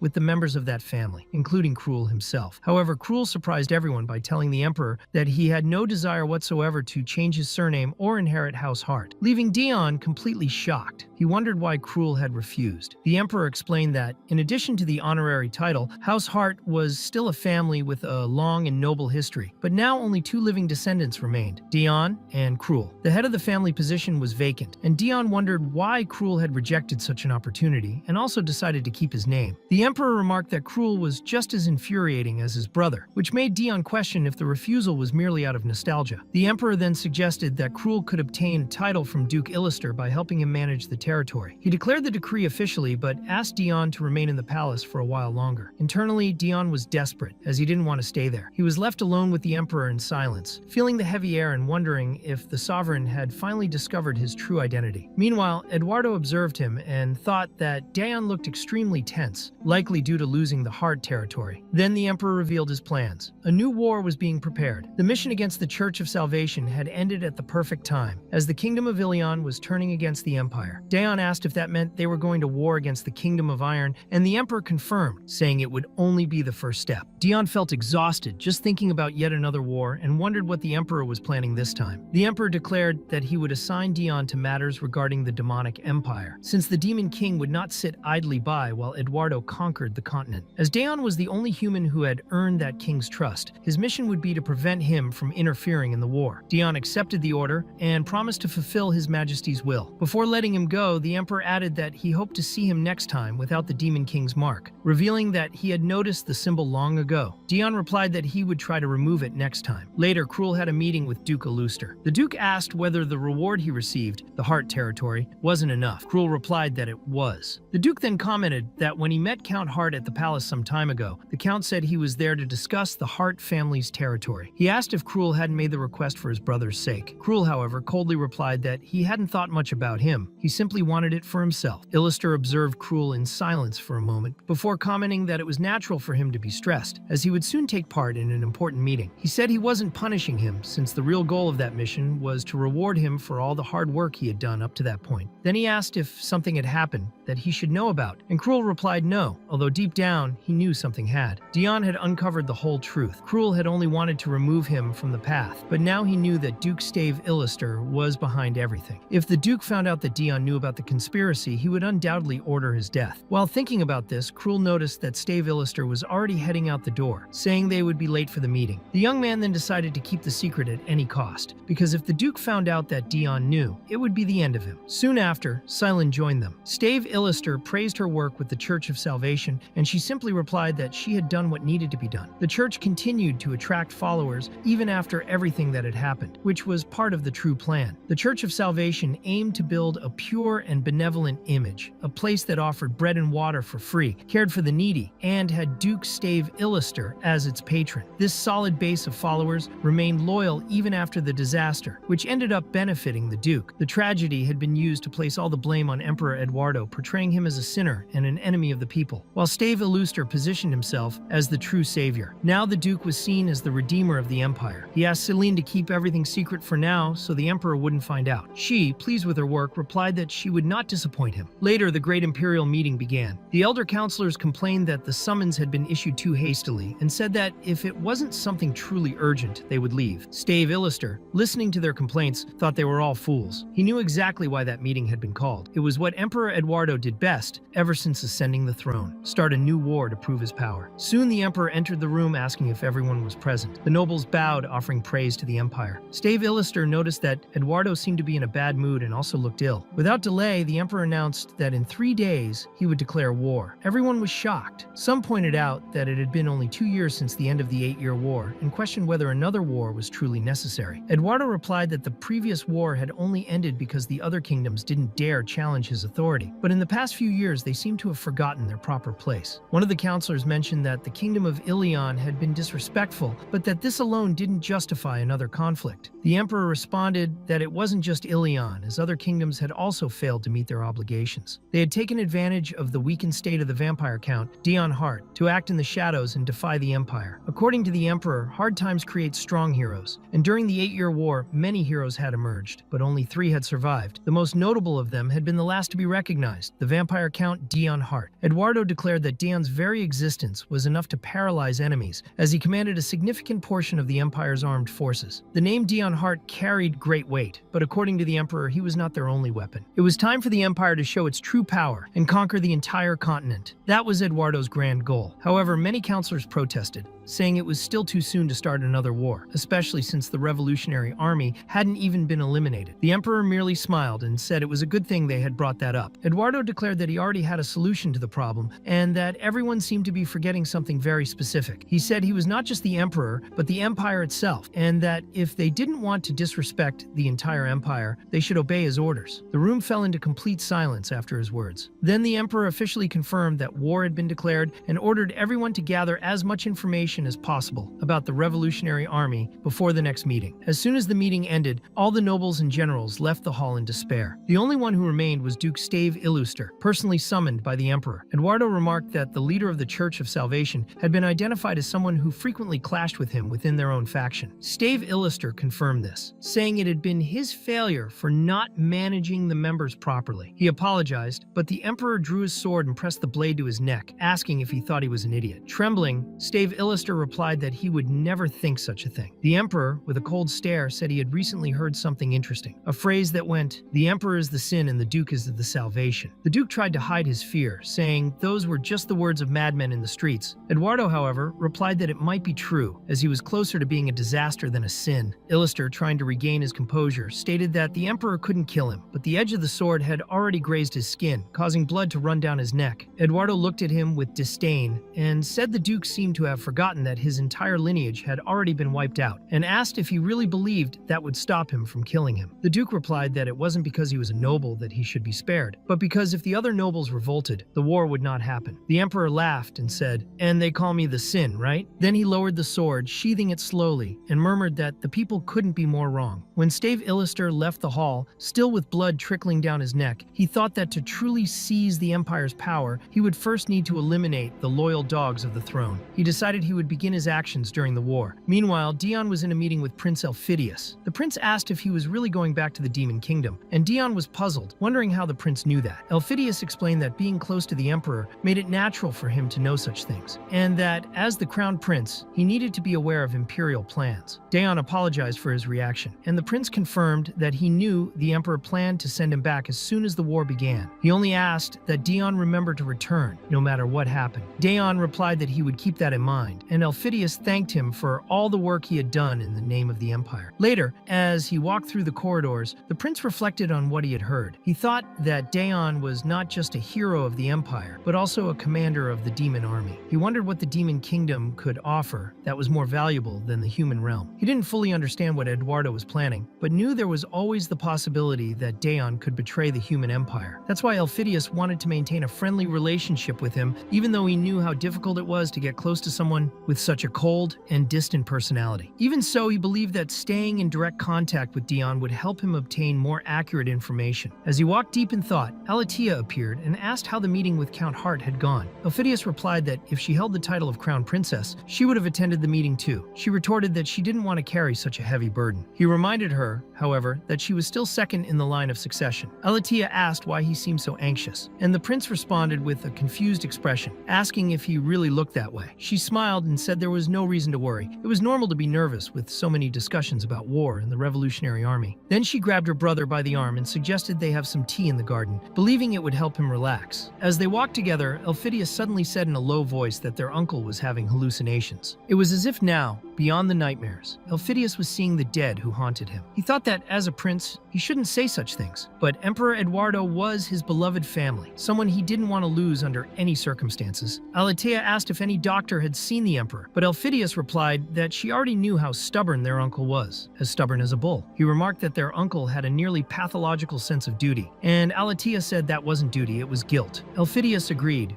remembering that one day Eduardo had apologized and taken full responsibility for the dead, saying it was all his fault. Elphidius explained to Alatea that they didn't have much time. Since realizing that their uncle was hallucinating, he had begun preparing to inherit the throne, and those preparations were almost complete. He said he would do his best along that path, and that, for now, Alatea should focus on her studies too. Elphidius thought that he hadn't expected to have to deal with this so soon. After all, they had all been very young back then. Living in that palace and managing to survive everything felt almost like a sin. Meanwhile, Dan remembered the Emperor's words. He had to return, no matter what happened. He wondered how much the prince knew, and whether that message had been intentionally left by the Emperor himself. At that same moment, Dan sensed that the atmosphere was heavy. He knew he hadn't arrived at a good time, but he couldn't turn back. He approached Dion with determination and said he wanted to start making money. Dan, confused, tried to grasp what that meant and realized the matter was more serious than it seemed. Dan explained that it wasn't just out of greed, but also because he wanted to share his earnings with him. Dion approached him with a shadowy expression, trying to understand Dan's intentions. He thought no one would follow a complete stranger without a reason, and concluded that there were only two possibilities. Either Dan wanted to earn his trust, or he shared the same goal. In any case, Dion said he didn't care about the reason, and handed Dan a document, explaining that if he showed it to Remember, he would get paid for it. Then he added that he didn't know why Dan was still there, but whatever the reason, he just shouldn't get in his way. Later, Dion was preparing to return to the Demon Kingdom. Before leaving, he asked, Remember to take care of the mansion and the boy they had left there. However, the assassin knights arrived in a frenzy, questioning how he dared leave without saying goodbye. Even Leanne was there, asking for a farewell. Watching the scene unfold, Remember realized that Dion had been caught off guard. A Annoyed, Dion ordered them to cut it out and simply walked away, saying he was too old for that kind of thing. The knights insisted on accompanying him, but Remember quickly knocked the first knight off his horse, causing a domino effect that made all of them fall one after the other. Embarrassed, Leon apologized for everything. One of the knights once complained, saying he at least wanted to receive final instructions from his master before being left behind. They were all devastated, feeling abandoned. Leon then ordered that, as punishment, everyone was to run 10 full laps around the courtyard. Meanwhile, a soldier from the Revolutionary Army was watching everything from a distance. Remember sensed someone's presence, but when he tried to confirm it, the intruder had already vanished. On the other side, Dion was approaching the entrance to the Demon Kingdom, while being pursued by soldiers from the Revolutionary Army. At the army's headquarters, Daniel, the captain, asked Illister if he was seriously saying they shouldn't hold back while the Emperor tried to take over half the continent. Illister replied that yes, that was exactly what he meant. He explained that once the war reached its peak and the Emperor could no longer control it at will, that would be the Revolutionary Army's chance to strike. He also said the Emperor would gather forces from across the Empire, including the Imperial Palace itself, leaving few soldiers behind, and that this would be the perfect moment to attack. Daniel understood that, in that case, there would finally be an opening for the army to advance. Illister praised Daniel, saying he had understood quickly. Daniel replied that he would proceed with his strategy and that they would act as soon as Illister gave the signal. Shortly after, a messenger arrived reporting that Dion Hart had secretly left his mansion after receiving a direct order from the Emperor and was now already nearing the entrance to the Demon Kingdom. Illister considered that a great opportunity and ordered that all of Dion's movements be monitored. Daniel said he owed Illister a lot for all the times he had helped him and promised not to interfere in this mission. Illister thanked him, saying that this time he would accept the offer. When he was finally alone in the room, Illister thought that, unfortunately, the soldiers from the Revolutionary Army sent to pursue Dion Hart would die. He had known that from the beginning. The first group had been quickly eliminated, but the Emperor had also taken precautions to protect Dion. However, once the mission was completed, the Imperial Guards who had accompanied Dion were also killed, this time by someone acting under Illister's direct orders, Cruel Hart, who had been sent to the same location. Illister smiled in silence, reflecting that soon he would receive new updates. All of this was nothing more than a provocation aimed at the Emperor. If everything went as planned, he and his allies would know exactly what Dion was capable of. After finishing off the guards, Cruel turned to leave. Illister knew it wouldn't be long before Dion started searching for his brother's whereabouts. Meanwhile, in front of the ruins of the Church of Salvation, an older woman stood quietly, staring at the scorched remains. Paul appeared to take care of her, though burdened by guilt. He wondered if everything had happened because he had introduced her to the church in the first place. Even though many had been saved from hunger thanks to that faith, the end result was the complete destruction of the place. Her experience had been beautiful, but now only ashes and pain remained. Paul said he would join the Revolutionary Army. He wanted to fight the Emperor who had stolen their happiness. He asked if his aunt would come with him, but she refused. He remembered the first time she had followed him there, so full of joy and life, and wondered if this was what it felt like to have a younger sister. Even so, she did not take his hand this time. Holding back tears, Paul said she would be the one losing something. He recalled an old rule from the slums: make friends, but never give them your heart. He had spent so much time beside her that it was now difficult to walk away. Crying, he realized it was already too late and that there was no going back. In the Demon Kingdom,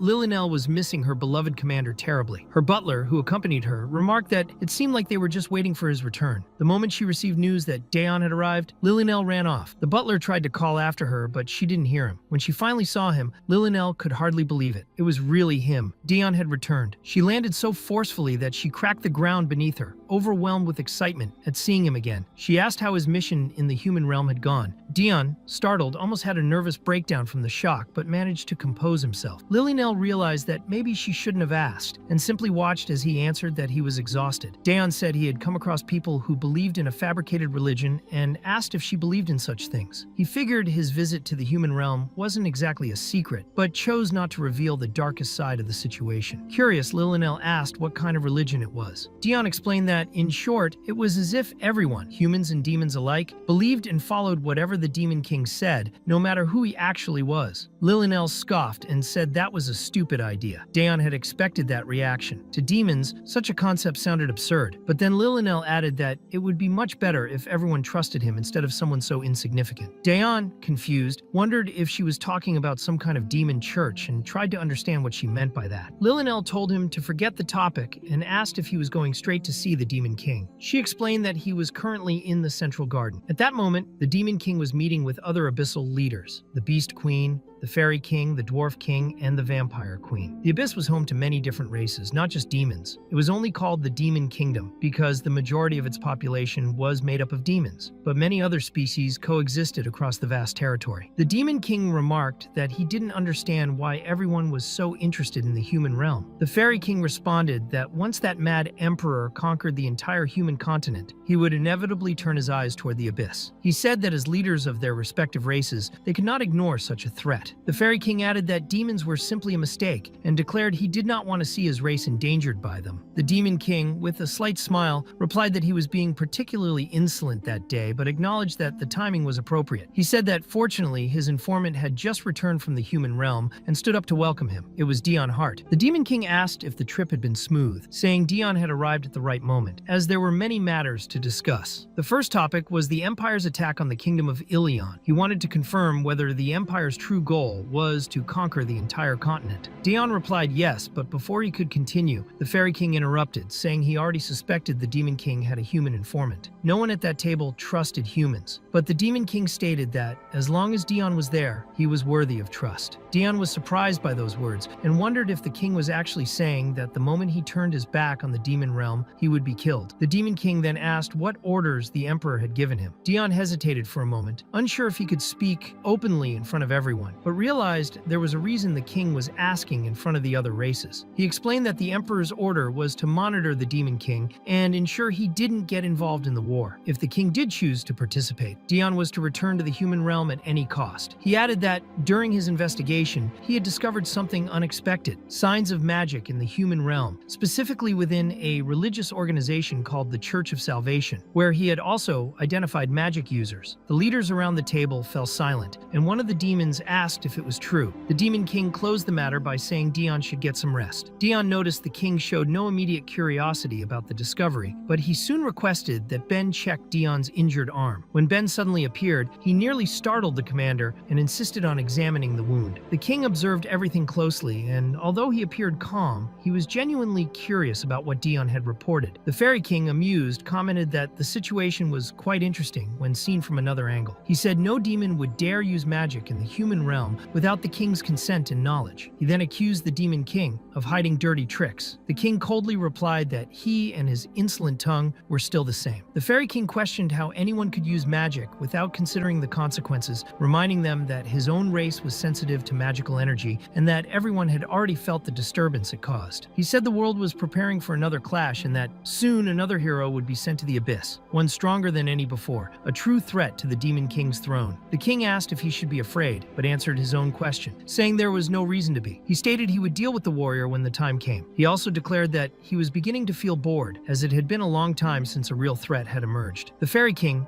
irritated, said it wasn't his concern, and that if the Demon King ended up with a sword through his heart, it would be his own problem. Despite the provocations, the Fairy King thought he was only trying to help. After all, the Demon King was the front line against the humans. He reflected that if the human empire truly invaded the demon realm, they would soon discover the existence of the other races, putting them all in danger. Therefore, they needed to discuss things among themselves, away from the Demon King. Suddenly, everyone felt the crushing pressure emanating from the king. His presence completely dominated the hall. He calmly said that everything had been going very well, but demanded that everyone show at least a minimal amount of respect for the Demon King. He declared that he didn't expect honor or loyalty from them, but he would never tolerate that kind of insolence. No one could even breathe under the Demon King's pressure, but he simply told them to forget what he had been doing with those children. After that, he released the other kings and remarked that he knew the fairies didn't care about demons, but asked that next time they try not to be so transparent, because it hurt his feelings too. Meanwhile, Ben was still chasing after Dion, insisting that he just wanted to take a look. Dion replied that he only needed a bit of rest, but Ben realized he was doing it again, pretending to be fine just to avoid treatment. He thought that he looked forward to the day Dion would value his own life as much as he valued the lives of others. He had always been like that from the very beginning. Ben remembered the day he arrived at the Demon King's office and found Dion coughing up blood. The king asked why he had taken so long and sarcastically questioned whether he was even a doctor, wandering around without purpose. Ben felt like a failure as the commander's personal physician, knowing that Dion was suffering from the after effects of battle and still still hadn't shown up when it mattered. He believed he might not make it out alive from that situation, having neglected his own duty. But contrary to what he expected, Dion didn't punish him. He simply said he wouldn't kill him and asked if he wanted to die. Ben replied no. He just acknowledged his mistake, but Dion stated that he had done nothing wrong and that it was all right. He told him to get back to work, and everyone was impressed that he had made it out alive. Ben had never felt so proud to be the commander's personal physician. In that moment, he realized that Arut was known as the harshest of all commanders, but he never expected such mercy from him. Since that day, Ben had worked with even more dedication. He told Dion he would only do a quick checkup and then showed him a necklace with a special gem. He explained that it was a magical stone made with the blood of Dion and the Demon King. Dion thought it was insane, but Ben explained that the gem was meant to alert them when something was wrong with him. The blood inside the stone changed color, speed, and texture, and could even reveal his location, so it wouldn't be too late. He said the artifact wasn't very useful outside the demon realm, but it still produced constant reports and diagnostics on the commander's health. Dion tried to refuse, saying it wasn't necessary, but Ben insisted, claiming the Demon King would be happy to help him. Later, Dion was received by Eddie, who already knew he had arrived and was excited to see him. However, upon noticing Ben's presence, he asked what he was doing there. Ben replied that it was only natural to be concerned about the commander. After all, that was his job. Worried, Eddie asked if Dion had been injured in the human realm. Ben confirmed that he was exhausted and appeared to have injuries on his arm and shoulder. Eddie grew angry, complaining that humans were useless, weak, and pathetic for not being able to take care of him. Suddenly, Hien, the succubus gardener, approached to speak to Dion in private. Before she could say anything, Eddie appeared behind her and grabbed her, apologizing to the commander, but saying he had to take care of something. Dion was confused by his reaction and thought the demon realm really was a frightening place, something he had almost forgotten. Furious, Eddie asked how long it would take for her to understand that a succubus like her couldn't just approach a commander. He wanted to know if she had a death wish. Hien replied that the commander had liked her garden and she only wanted to give him something, a plant from the demon realm called Skrit, known for its vibrant energy. Eddie looked at the plant with disgust and asked why she thought Dion would want such an atrocity. But Hien replied that he liked plants. After thinking for a moment, Eddie admitted that, in the end, it was actually a pretty flower. Eddie decided he would deliver the gift to the commander himself, but Hien insisted she wanted to greet him personally. Eddie thought he had to make sure that woman would never get close to Dion again. Some time ago, Dion had asked him not to kill her, saying she had done nothing wrong, and Eddie had promised he would only talk to her. So he warned her that from that moment on, she should stay away from the commander, saying that if it weren't for his generosity, she would already be dead. Later, Dion was in the garden with the Skrit, listening to the plant sing to him. Confused, he wondered where it had come from. The flower let out a loud roar, expressing joy at being with him, which startled him. He thought that flower was truly frightening, but Eddie assured him it was well domesticated and wouldn't attack. Suddenly, something even more alarming happened. A knife flew past and struck the ground near his head. A woman appeared and said she knew he wouldn't disappoint her. She was certain he would dodge the dagger. It was Devalania, commander of the 2nd platoon. She remarked that he didn't even flinch, which meant it wasn't enough to surprise him. Devalania explained that her specialties were infiltration and assassination, and asked what was wrong with him. Terrified, Dion could only think about calling for help. She commented that he could sense people's hostility, but she would never show hostility to another commander. She knew that if she did, he would enter berserker mode and kill her instantly. Even so, she told him not to be so angry. Dion knew that among all the commanders, Devalania was the scariest. He had to avoid her at all costs, as she was a constant nuisance, always showing up with strange gifts. She insisted he try them all, and nervously he agreed. He received several outfits. The first resembled the Demon King, the second was more delicate but didn't suit him, and the third was far too revealing. Devalania praised them all, saying he looked great in every one of them. Dion could only think desperately that someone needed to save him. Fortunately, someone appeared to interrupt Devalania's little party. It was Hel, commander of the 8th platoon, and Dion sighed in relief, thinking he had finally been saved. Hel apologized for the interruption, and Dion replied that it was no problem, asking what he wanted. Hel explained that he heard of the commander's return and had come to pay his respects, but when he tried to walk through with his sword, he ended up looking like a dog carrying a stick. Hel complained that he couldn't even walk through a door properly, calling himself useless and saying he didn't deserve to live. Soon after, Nine, his assistant, appeared, trying to calm him down and saying that everyone makes mistakes. But Hel continued, saying he carried too many weapons and couldn't handle any of them, even giving his assistant a headache. Dion watched it all unfold, wondering if that was some kind of comedy show. Devalania, meanwhile, stated that she would continue her fun with Dion another time. Before leaving, she mentioned hearing rumors about a demon commander in in the first city and questioned whether Dion should really be wasting his time there. Suddenly, Hel vanished completely. Nine explained that she had to encourage him a lot just to get him to show up. She called Devilania a damn witch and asked why she kept provoking everyone. The commander coldly asked if the assistant wanted to die for daring to yell at her. Dion thought that place was a living hell and that he hated all those idiotic demons. He kept wondering why the 8th commander had disappeared like that. Soon after, the reason became clear. Hel had been born from the shadows of the Demon King. His original duty was to protect one of the largest cities in the demon realm. But as the army expanded, he was given a secret mission to prevent any information about Commander Arut's physical appearance from leaking into the human realm. Because of that, Hel eliminated anyone who had seen or commented on Dion's face during missions. When Dion fought against Cruel the hero, he killed every witness of that battle, leaving not a single person alive. That's why the Empire never knew what really happened that day. Later, Hel appeared to meet with Nine, who commented that he had been quick this time. She told him that everyone makes mistakes and that if he had already fixed his, there was no reason to feel guilty. Hel asked if he was now allowed to speak with the demon Arut, and Nine replied yes, because he had been waiting for that conversation. Meanwhile, Dion was bored, playing with a Rubik's Cube to distract himself. Suddenly, Hel showed up again, and Dion nearly had a heart attack. Hel explained that he just wanted to pay his respects and asked if the commander was all right. At that moment, Ben came running in, worried, asking if something was wrong. Hel replied that it was all his fault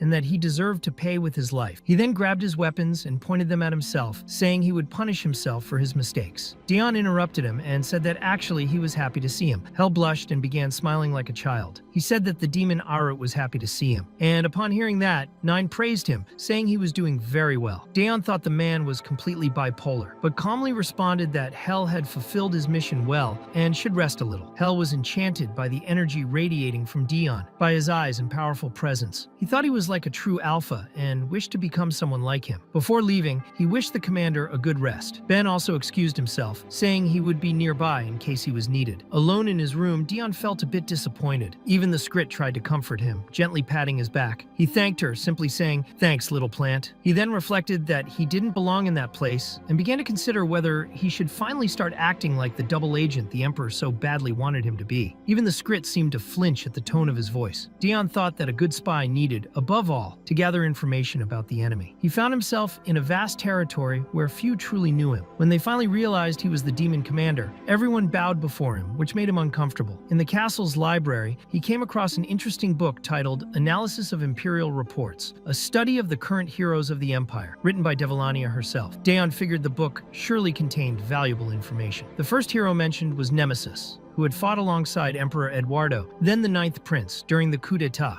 After that, he served as Supreme Commander in the 8-Year War and was granted the title of Marquis. He was the only noble in the Empire without a traditional family surname. The second hero was Stigma Primero, legitimate son of the Viscount of Lowfell, who received a new castle and the title of Marquis after the same war. Currently, he was focused on eradicating barbarians on the southern border of the Empire. Curious, Dion checked to see if there was anything about himself in the book. He found a section titled Third Hero Dion Hart, but there was very little information, as the investigation about him had been forbidden by the Demon King himself. Dion thought the king really knew how to do his job. Just below that was a record about the 4th hero, Cruel Heart, blood brother of the 3rd hero. The text stated he was known for working against the Empire. At that moment, Dion slammed the book shut in irritation, startling those around him with the noise and his expression. Once he calmed down, he noticed another nearby book written by Kiever, the Demon King himself. It included an explanation about the warrior, the human chosen by humanity to receive the power necessary to defeat the Demon King. The text stated that, in every way, the warrior surpassed ordinary humans: talent, strength, intelligence, and even life expectancy. Dion thought he already knew all that. Heroes, in his opinion, were humans who had absorbed fragments of former heroes for various, often unknown, reasons. They weren't as exceptional as the warrior, but they still surpassed human limits. He believed there was nothing new in that until he noticed a part of the book dedicated to the Demon King himself. Before he could read it, the king appeared and asked what he was doing. Dion replied that he had just dropped the book, trying to play it off. The open page said something that made him pause. The warrior and the Demon King are proof that this world is immature. Dion was puzzled and wondered what that truly meant. He asked what brought the Demon King there, and the king replied he needed to to retrieve a book. He picked up the very one Dion had been holding, which left Dion confused about his behavior, trying to understand the reason behind that serious look. The king simply apologized for interrupting and said he was leaving, asking Dion not to mind his presence. Dion wondered if the king knew he had come there to gather information. Later, Dion decided to return to his room, concluding that he was not cut out to be a spy. On the way, he overheard two maids talking about a party among the commanders. They said the commander of the 5th platoon hadn't shown up in a while, and one of them commented that it was typical of her, since she was always busy experimenting with all kinds of things. Her name was OL, known as one of the most incisive and curious demon women in the army. The maids also mentioned that the party wouldn't just be a welcome celebration, as there were rumors that Commander OL and her aide Durnovan were having a romantic relationship. At that moment, they noticed Dion was listening and panicked, thinking they'd be executed for speaking too much. They apologized through tears, but Dion had already vanished. He thought he didn't care who was involved with whom. What really interested him was the wine, especially the kind from the demon realm, and he decided to go to the party in search of it. When he arrived, however, the party had already ended. He complained to himself that there wasn't even a drop of wine left. But then he noticed something strange. The wine there wasn't from the demon realm, but from the human kingdom. While he observed, the servants cleaning up were shocked and asked if Dan had drunk all the wine. He denied it, confused, not understanding what they were talking about. Suddenly, chaos broke out. The servants screamed that it was an emergency, calling for doctors and soldiers, shouting that the demon commander had ingested alcohol. A special alarm sounded throughout the demon king's castle, announcing that the demon Arut had consumed an alcoholic beverage. Everyone was to take immediate defensive positions. The king asked if he had already started drinking so early, and the guards surrounded Dion, ready to restrain him if he lost control. Dion couldn't understand the reason for all the commotion, but the soldiers shouted to keep their guard up, for they knew that whenever the commander of the Zeroth division drank, he went berserk and killed everything in sight. He thought he hadn't drunk anything at all, yet he knew what they were saying wasn't a lie. Everyone in the demon realm was prepared to prevent him from drinking, because whenever he did, he truly lost all control. Even without grasping the cause of the panic, Dion saw fear spreading everywhere. Everyone remembered the incident 2 years ago during the welcome party for the Zeroth commander. That night, completely drunk, he had taken a dagger and asked another demon if he was an enemy. The demon said no, but out of his mind pressed the question. The other told him to go to bed, but Dion drove the dagger into his chest, killing him instantly in front of everyone. Since that day, new rules had been established in the demon palace. Level 1. If Dion is drunk and asks if you are an enemy, you must immediately answer that you are not. Level 2. If he keeps asking, you must make it absolutely clear that you are not an enemy. Level 3.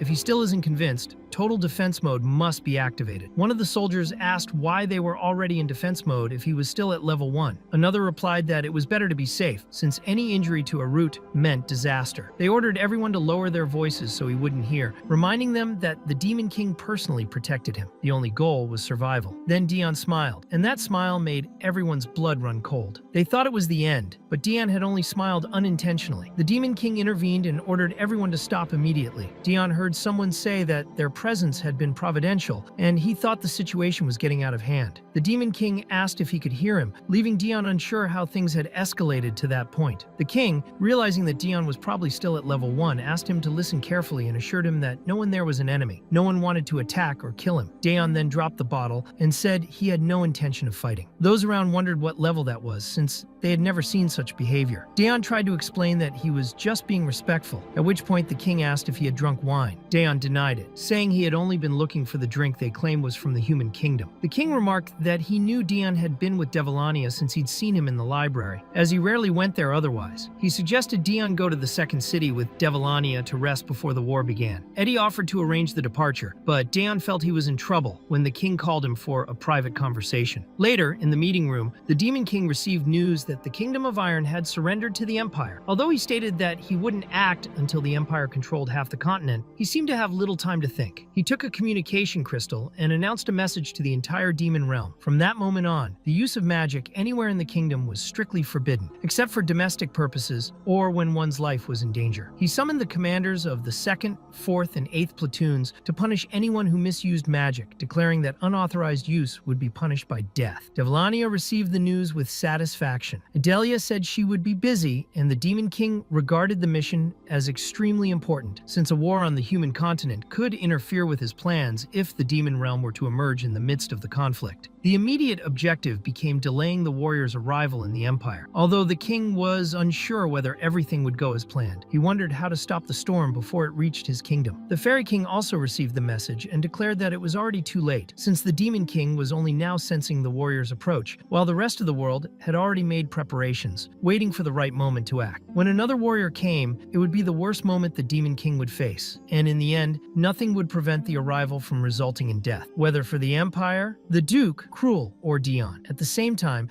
someone informed the emperor that it would be difficult for them to proceed with the war. He asked about Margrave, who said he understood that the emperor was accepting surrenders instead of demanding only victories, because he didn't want to harm people unnecessarily. Margrave warned that sparing kings would be a problem, because their souls and armies would remain intact, and the soldiers' loyalty to the empire would never be complete if their former king survived. This would lead to a shortage of resources and troops. He begged the emperor to end the war, knowing that saying this might cost him his life. While Emperor Eduardo did not react with anger, and the others present thought his words were nonsense. The emperor lost his patience when he saw the nobles still arguing. He slammed his hand on the table and said he didn't know barking like dogs was one of their specialties. He was irritated that they believed the war problem could be solved just by recruiting commoners. Instead of recommending their own private soldiers or volunteering themselves, they preferred to send regular people to die. He reminded them that commoners already paid taxes to live in safety. The people had the right to choose to protect the empire, but the empire had the duty to protect its people. He stated that he would not stop the war, and if soldiers ran short, he would go to the battlefield himself to fix the problem. He ordered that disciples and descendants must join the war, and if they ran out, private soldiers would be sent. Recruiting commoners would be the last resort. After giving his orders, the emperor asked why they were still there and told them to prepare for war. Within seconds, the hall was empty. Alone, he thought that maybe he didn't have the right to make his subordinates regret a war they didn't even start. But if he wasn't certain of his own actions, at least they needed to be. He realized how twisted that sounded, and soon began hallucinating again, seeing himself in a sea of blood. The visions were getting worse. He heard laughter calling his name. They were spirits from his past, asking him to die and join them. The emperor replied that he didn't intend to live long and asked why they were in such a rush. Meanwhile, in the far south of the empire, a land marked by an endless war against the barbarian tribes, was Stigma, the empire's second hero, who ruled that region and led a massacre authorized by the empire. He heard from the news that the next kingdom targeted by war would be Shrahan. He told his men that this was what they had been prepared for. They had survived the plague, the battle against the barbarians, and the brutal southern conditions. Stigma said it had been a long time since he received good news. He was known for leading the most powerful forces in the empire. He stated that fighting barbarians was fun, but it couldn't compare to a real war. His commander asked if he loved war that much, and Stigma replied that what he loved wasn't the battle itself, but the rewards and recognition he received from his majesty. As he said that, he killed another barbarian and mentioned he had a favor to ask the emperor. During the 8-year war, he had received the title of Marquis, a vast estate in the south and great wealth. At first he was satisfied, but later changed his mind. When he heard about Dion Hart's mission, he discovered that Dion had been allowed to exterminate his own family, which shocked him. He thought that if Dion could request something so terrible, he too could ask for something even worse. Stigma then asked if his junior, Dion Hart, would participate in the war. The commander said he wasn't sure, but Stigma said he couldn't wait to meet him again, the Empire's third hero. He said this would be the first real war in 2 years and that he needed to prepare. Before leaving, he ordered the remaining barbarians to be burned. As he left the battlefield, he thought that his next request to the Emperor would be permission to obliterate his own family. Devalania continued on her way to the city, accompanied by the demon Arut, but she was visibly upset. She had imagined she would travel alone with the commander. However, Ben explained that he was there under direct orders from the Demon King. Even if he weren't, they could not travel without an escort, as an entire entourage was accompanying them. It would have been strange not to have soldiers around, since the demon commander, although extremely capable, still needed special protection. During the journey, Dion observed everything in silence, thinking it was excessive to have so much security just to reach the second city. Lately, he had also been hearing the term periphery a lot, something that not even the Demon King could stand anymore. The path to the city required a detour, and he didn't understand why. On top of that, Lillinel had given him another protective necklace, which made him suspicious. He thought it might just be a precaution, but something inside him told him there was more to it. Suddenly, the carriage began to shake violently, and Dion's heart raced, realizing that his intuition had been right. One of the guards reported an emergency. The group had encountered a monster army. Devalania's squad reacted efficiently, but the number of enemies was overwhelming. Dion didn't want to stand by and watch, while Devalania assessed the situation and confirmed it was a full-scale infestation. Ben remarked that each city had a commander responsible for its defense,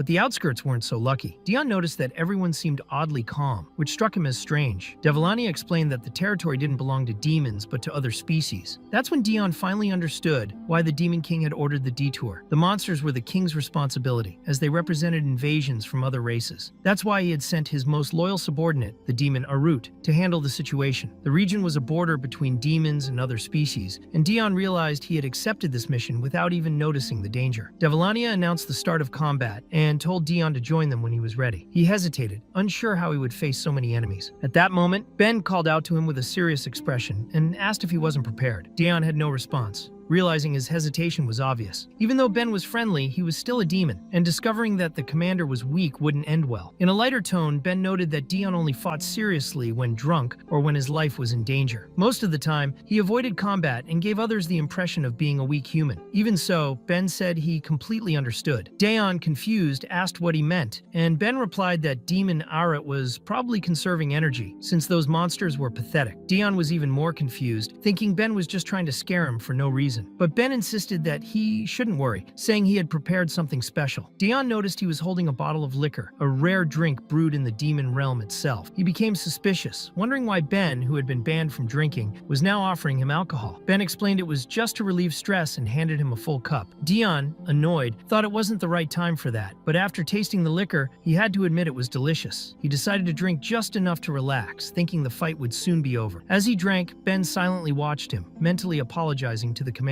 Earlier, the Demon King Kiver had given Ben clear instructions. If Arut hesitated in battle, he should offer him alcohol. The king knew that when Dion was sober, he overthought his safety, but when drunk, he unleashed his full power and became a true monster. Ben understood that the king preferred a controlled explosion of the commander's rage over letting him lose control on his own. Even so, he wondered if this was all a mistake. Now, already intoxicated, Dion approached Ben, grabbed him by the collar, and slammed him against the carriage, pressing a dagger to his neck. With glowing red eyes and a dangerous smile, he said the idea had actually been quite clever. The key to getting Dion to fight had always been alcohol and drugs. The mental barrier preventing him from unleashing all his power could only be broken with those two things. Realizing the situation, Dion commented that they must really be desperate this time. The Empire was moving swiftly and harshly, while the monster population kept growing. He understood the desperation of the king and the others, but even so, he didn't accept being used as a tool. Ben apologized to the commander, but he knew those apologies wouldn't change anything. He realized that Dion wasn't acting that way just because he was drunk, but because he was genuinely angry. Dion asked if Ben was only pretending to care about his well-being, reminding him that he was his personal doctor. Even so, he said he had never had high expectations of anyone. Ben lowered his head, acknowledging that the commander was right. He was Dion's private doctor, not the king's. Just as he tried to apologize again, a monster suddenly appeared, leaping toward the commander. Dion, however, looked at the creature as if it were nothing. He was already tired of fighting just to survive and of being manipulated by everyone. In a single swift strike, he sliced the monster in half with ease. He thought that from that moment on, he would control his own fate and decide for himself when to act. He then ordered a visual call with the Demon King Kiver, saying he wanted to speak with him immediately. Ben tried to warn him that the use of magic was forbidden, but he obeyed anyway, knowing it could be considered treason. When the connection was established, the king asked what was happening since magic could only be used in life or death situations. Ben explained that there were far more monsters than expected. Kaver, analyzing the situation, confirmed that the numbers were indeed high and asked if Dion could hold out for 15 minutes until reinforcements arrived. Dion replied that he would try, and the king remarked that he was probably furious. Dion thought that he had never fought for so long before, but if he were the type to think rationally during combat, he wouldn't have survived the 8-year war. He charged fearlessly at the first monster, plunging both daggers into the creature's neck. It barely had time to react, unable to hit him. Even while wounded, and despite Ben's concern, Dion kept fighting, reminding himself that his true specialty wasn't killing, but instilling fear. The creatures began to retreat, frozen by the massacre. Dion knew that their survival instinct would soon kick in, but if it didn't, he would kill them all himself. With the support of Devolania and Ben, he ordered traps to be set along the monster's path and thought that he'd kill as many as possible right there. While he was exterminating the creatures, the others watched in confusion, unable to understand what was happening. Fear had already taken hold of them, and they began to retreat, which made setting the traps easier. Devolania reported that they had been contained, but the trap wouldn't hold for long, and she asked what Dion planned to do. It was explained that the fish-shaped barrier had been designed to prevent the monsters from escaping by restricting their mobility. Meanwhile, Ben treated Dion's wounds, applying a temporary tourniquet to his arm. Suddenly, Dion crossed the trap, entering the area with the monsters. Devolania, startled, asked where he was going. With untrained eyes, he shouldn't be able to see the trap, but Dion claimed he'd manage. Moving with precision, he dodged the invisible wires as if he already knew where they were and began slaughtering every creature in his path. The remaining monsters, not scared enough to flee, advanced on him but ended up getting caught in the traps that shredded their bodies. Devilania watched in disbelief, wondering how he could see the wires. Amid the bloodshed, Dion moved like a raging psychopath, completely immersed in the fight. The moonlight reflected on the trap's wires, revealing them to his eyes, and he used that to his advantage. In a brutal move, he kicked the next creature, which was sliced to pieces by the glowing wires before him. Dion thought about how he had avoided going outside his entire life due to his aversion to light and heat. That isolation had made him comfortable in the darkness. He had an extreme sensitivity to light, but now that proved to be an advantage. He found it ironic and thought that, in a way, he could call it luck. The creatures in front of him were becoming increasingly terrified. Devilania commented that the tables had turned, as the monsters were now so frightened by the trap that they weren't even attacking anymore. However, Ben noticed that many still remained, and thought things might not end well. Dion was already exhausted, reaching his limit. He dropped one of his daggers and coughed up blood, but when Ben tried to approach, he stopped him. He said he knew exactly what would happen if the plan failed, and ordered Ben to stop being an idiot, saying the treatment could wait. Even while injured, he continued fighting on the front lines. He thought about how he had always avoided combat, but at that moment, he realized that trauma and rage were pushing him forward more than any pain. He felt his broken arm stop moving, but he kept going. Ben was trying to help while holding his medical bag, but he noticed the commander was about to be struck. Dion thought he just needed to hold on a little longer, until a figure appeared, cutting down the monsters coming his way. A familiar voice rang out, saying it had been a while since their last meeting. It was Silua, commander of the 7th Platoon. She said she had heard rumors of a little party and came as fast as she could. Dion, irritated, grumbled, asking what party she was talking about and why she had come, though he could barely hide the pain from his injuries. He asked what was wrong with his own arm and looked around, stunned by the massacre. Slowly, the memory of the alcohol returned, and he realized he had lost control again. Teasingly, Silua said that kind of behavior was awful. That wasn't the commander she knew, and she claimed she wanted to talk to the real Dion. She grabbed a monster and threw it at his feet, telling him to slit the creature's throat. Dion, confused, asked why he would do that and wondered what was wrong with that woman. Silua asked if he was scared, but Devilania stepped in, telling her to stop and focus on killing the real monsters. Silua replied with a smile that there was no need to worry, her soldiers would handle the rest. Devilania then realized that Silua was the reinforcement sent by Demon King Kiever, and remarked that she had abandoned the frontier for this. Silua answered that things were under control there, and that she was the best reinforcement they could have asked for. She said she only wanted to speak with the Dion she knew, but he was collapsing, exhausted and covered in blood. Ben stated that the commander needed to rest, as he had faced far too many monsters. Silua, frustrated, kept insisting on talking to him, but Ben explained that he understood she was disappointed by Dion's behavior. Even so, Dion needed to hear him, since he was his doctor. She protested, saying that Dion was leaving just as she had arrived, but Ben asked her to assist Devilania. Silua refused at first, wanting to stay, but eventually obeyed. Later, once all the monsters had been eliminated, Ben reported that the treatment was finished, and that Dion's arm was usable again. Devilania suggested that Silua return to her post, as she would handle things from that point onward. Silua, offended, said she was being dismissed like an object, and that Devilania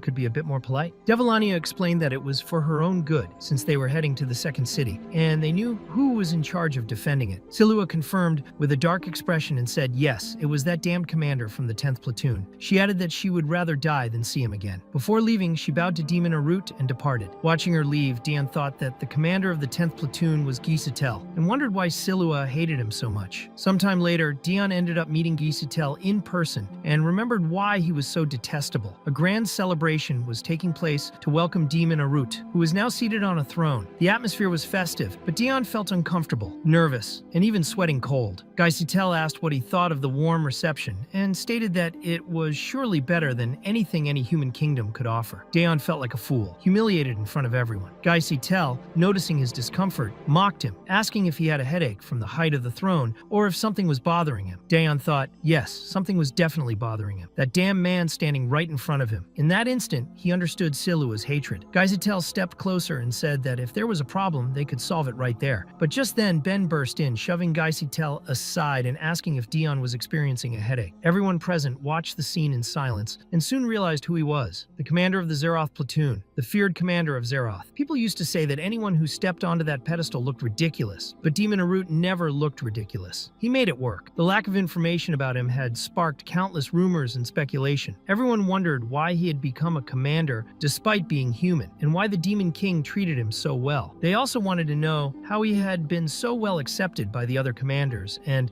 given his rank, how powerful he really was. Many believe that Arut was the second strongest being in the demon realm, second only to the king himself. Meanwhile, Gaisatel asked if Dion had said anything. Dion simply told him to clean the place. Gaisatel got the message and ordered everyone to withdraw, dispersing the crowd. Dion, however, wasn't talking about the people, but about the smell of the flowers, which was making him nauseous. Still, the area was quickly evacuated, and the population grew furious about it. Dion realized that, at this rate, everyone would end up hating him. Some complained that they hadn't even managed to see his face properly. He thought none of this was going well, but then noticed something even stranger. An entire entourage gathered like a fan club for Demon Arut, almost as if they were praying to him. Dayon remembered the conversation he'd had with Lillinel about a possible demon church and wondered if that was what he was seeing. Could it be that this so-called demon church had created such absurd devotion? He thought maybe it had been a mistake to praise Lillinel for something so stupid. Suddenly, Gaisatel knelt before him, apologizing for any offense he might have committed. Then Dion noticed a wire around Gaisatel's neck and suspected that Devalania was behind it. She confirmed it, saying that he should have apologized sooner, and asked Dayon if she should kill him. Dayon thought that commanders weren't supposed to kill each other, although maybe that rule wasn't so strict. He said it wasn't necessary and told them to forget it and just head to the shops. Devalania obeyed and removed the wires from Gaisatel's neck. He thanked her emotionally, swearing he owed his life to the commander and promising not to disappoint him. Dayon realized he was in real danger and needed to remain as cautious as possible. Later in the commercial district, the place was crowded and lively. Devalania was excited, thrilled to have found beautiful clothes, while Dion felt like a dress-up doll. She mentioned buying accessories for him, but Gaisatel suddenly appeared offering mangoes, saying it was time to eat. Devalania was annoyed by the interruption, and Dion asked if they couldn't just walk in peace. When a horse approached, Ben stepped in to protect Dion, sensing something was wrong. Dion remarked that it was strange for the castle gates to be open while monsters were appearing outside. On further thought, he realized that the location was close to the southern part of the human realm, and concluded that the border between the two realms might be connected there. Gaisatel was surprised and asked how he knew that, and Dion figured he had guessed correctly. The group passed through a region infested with monsters, fighting their way forward. After the battle, Gaisatel led them, and they indeed found a border connecting the demon realm to the human realm. The difference between the skies of the two kingdoms was clearly visible, a magical barrier separating the worlds. Ben asked why Gaisatel had kept this a secret, and he explained that demons rarely had the chance to visit the human realm, so he wanted to enjoy it for a while. Still, he had taken precautions to prevent monsters from crossing. Dayon thought at least that part had been fulfilled. Even though there had been a massacre, the southern region of the human realm no longer belonged to the Empire, so there was no immediate reason for panic, although it was still human territory. He said they needed to report the case to the Demon King, and Gaisatel agreed. Even so, Dion stated that he would verify everything personally before sending a report, because he needed to be sure the border really connected to the southern region and not the Empire. They crossed the border. Meanwhile, in a small southern kingdom, guards reported that people covered in blood were approaching,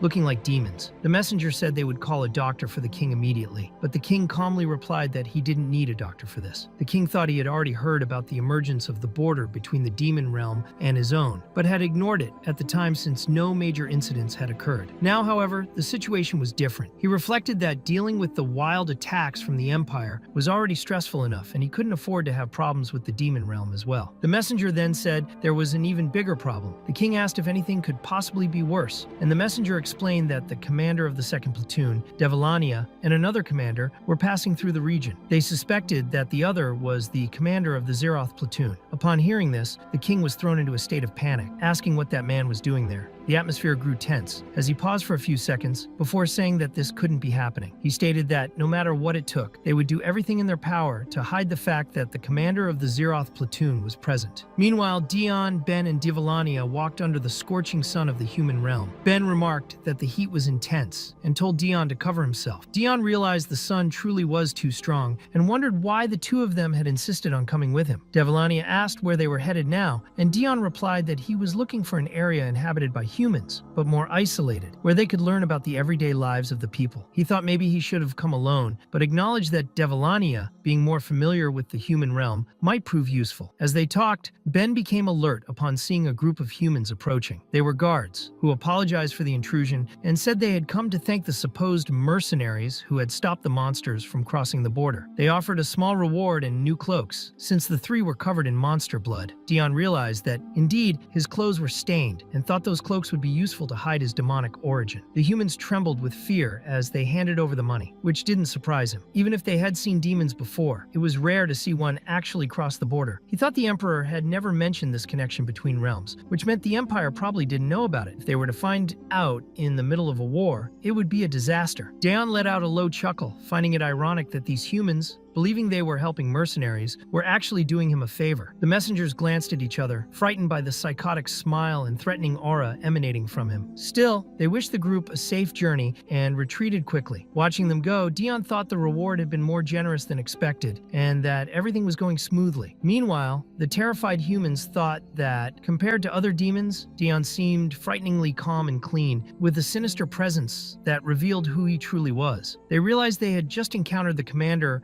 of the Zeroth platoon and felt they had done the right thing by treating him with such respect. After all that, Dion decided it was time to rest and let the city take care of the remaining matters. The place was bustling, full of people coming and going, and the noisy atmosphere contrasted sharply with the tense mood from earlier. Dion bought a skewer and took a bite, thinking it had been a long time since he had relaxed like that. Even so, he knew he still needed to gather information to understand exactly where they were. While walking, someone bumped into him and asked if he was okay. Devalania immediately noticed something was wrong, since it wasn't just any human who could hurt a commander with a simple shove. Daeon, however, covered it up and said he was fine, even though his shoulder hurt. Devalania believed him, but Ben did not. He grabbed the man angrily and called him human scum. The frightened man apologized, not understanding what was going on. Then Devalania stepped in and, flipping the situation, coldly asked why the man had bumped into Dion. Dion realized they were overreacting and turning the incident into a scene, but before he could intervene, guards showed up and arrested the man. Dion was surprised, thinking the commotion was about him, but the man was actually detained for causing disorder in the market. He protested, saying he hadn't even started a fight, but the guards wouldn't listen. Dion thought that the public order in that kingdom was truly impressive, maybe even excessive. Soon after, Ben noticed a child trying to discreetly snatch Dion's money pouch and grabbed her by the arm. The guards returned immediately and arrested the child too. Later, when Dion bought a piece of fruit and realized it was spoiled, the guards once again intervened,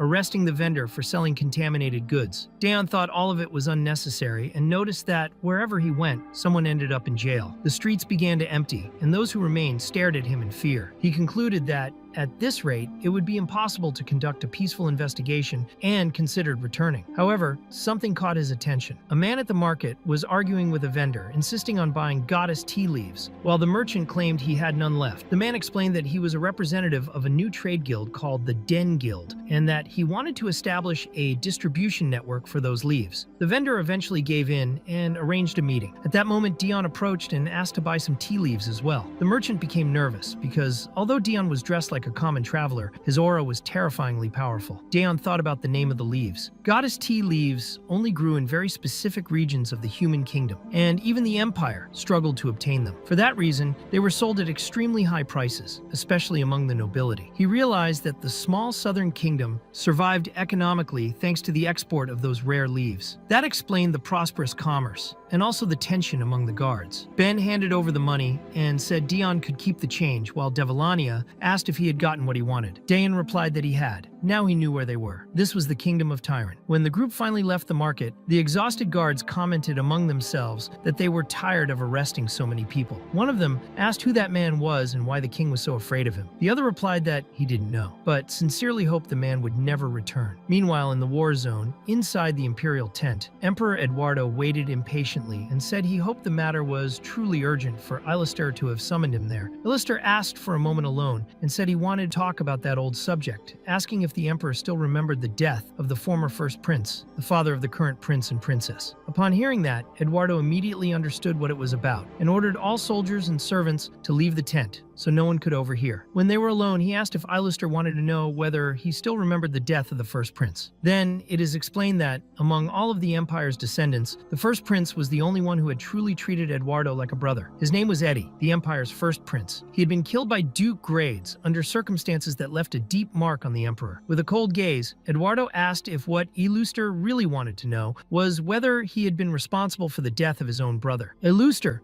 maintaining a serious expression, answered that yes, the emperor already knew exactly what the true topic of that conversation was. It wasn't until after Duke Gratis and his family were annihilated for assassinating the prince that Eduardo discovered Iluster had been behind it all. He couldn't do anything but temporarily cover up the crime due to the nobles' uprising, hoping the criminal would confess before the emperor. Iluster himself told how he got rid of the first prince. Everything he did was to reach the highest position of power. Iluster explained that all the princes and princesses would fight for the throne if the legitimate heir, the first prince, was out of the way. That's why he decided to put someone he could control on the throne, believing that the ninth prince, whose presence was nearly insignificant, would be the one to actually change everything. Eduardo thought that's how Iluster ended up becoming a duke. That's how it all began. Eduardo remembered his brother's words, who promised to return and said it wouldn't take long. That's why he left Euphios and Alitaia under his care. But at that moment, Eduardo felt that something was wrong. He thought he should have stopped his brother from leaving, should have held him back so he wouldn't go and end up that way. He should never have let him go. When he learned of his brother's death, Eduardo realized he should have investigated, instead of simply drawing his sword. However, rumors that spread said the other brothers had assassinated the firstborn to take the throne. That's when Eduardo unsheathed his sword and killed them all. Now, he was tired, deeply exhausted. Iluster mentioned the prince's assassination, the manipulation of the Church of Redemption, and also Dion Hart's involvement in the 8-Year War. Eduardo already knew that Iluster had been behind everything from the start. Dion's mother, upon learning he was going to war, was completely devastated. She knew Dion was fragile, that he wasn't fit to fight like Cruel was, and she had already lost her first son to the war as well. Dion's father tried to see him one last time before his departure, but the guard informed him that the emperor was unavailable. While the mother begged for a chance to see him, Iluster passed by, observing the scene he himself had caused. It was Alistair who ordered the correction request document to be burned. He also recruited Cruel Har, and he was the one who forged and hid the documents. That's why it was natural that Eduardo never knew Dion Hart had been drafted by mistake, at least at first, because when he discovered the truth after the war ended, he simply watched in silence as Dion Hart murdered his own family. If Eduardo had known the truth from the beginning, his reaction would have been completely different. Even so, he asked if the Duke wanted to die that badly. But Iluster replied that Eduardo couldn't kill him. If he attacked without proper justification, his honor would be destroyed, and his reputation as a cruel and incompetent emperor would spread even more. He'd be known as a ridiculous tyrant. Eduardo stated that he wasn't afraid of disgrace, as that was part of an emperor's duty. But Iluster insisted that, in this case, the authority of the royal family and its heirs would fall into complete ruin. He asked if Eduardo really wanted Alitaia and Euphios to be harmed because of him. Besides that, Eduardo himself had pretended not to know anything all this time, which made him complicit in the crime. Eduardo then accepted. He said that fine, for now he would wait for the right moment, the moment he could kill the Duke with his own hands. The emperor was still alive only because Iluster couldn't die yet. He was persistent in reaching his goals, but now,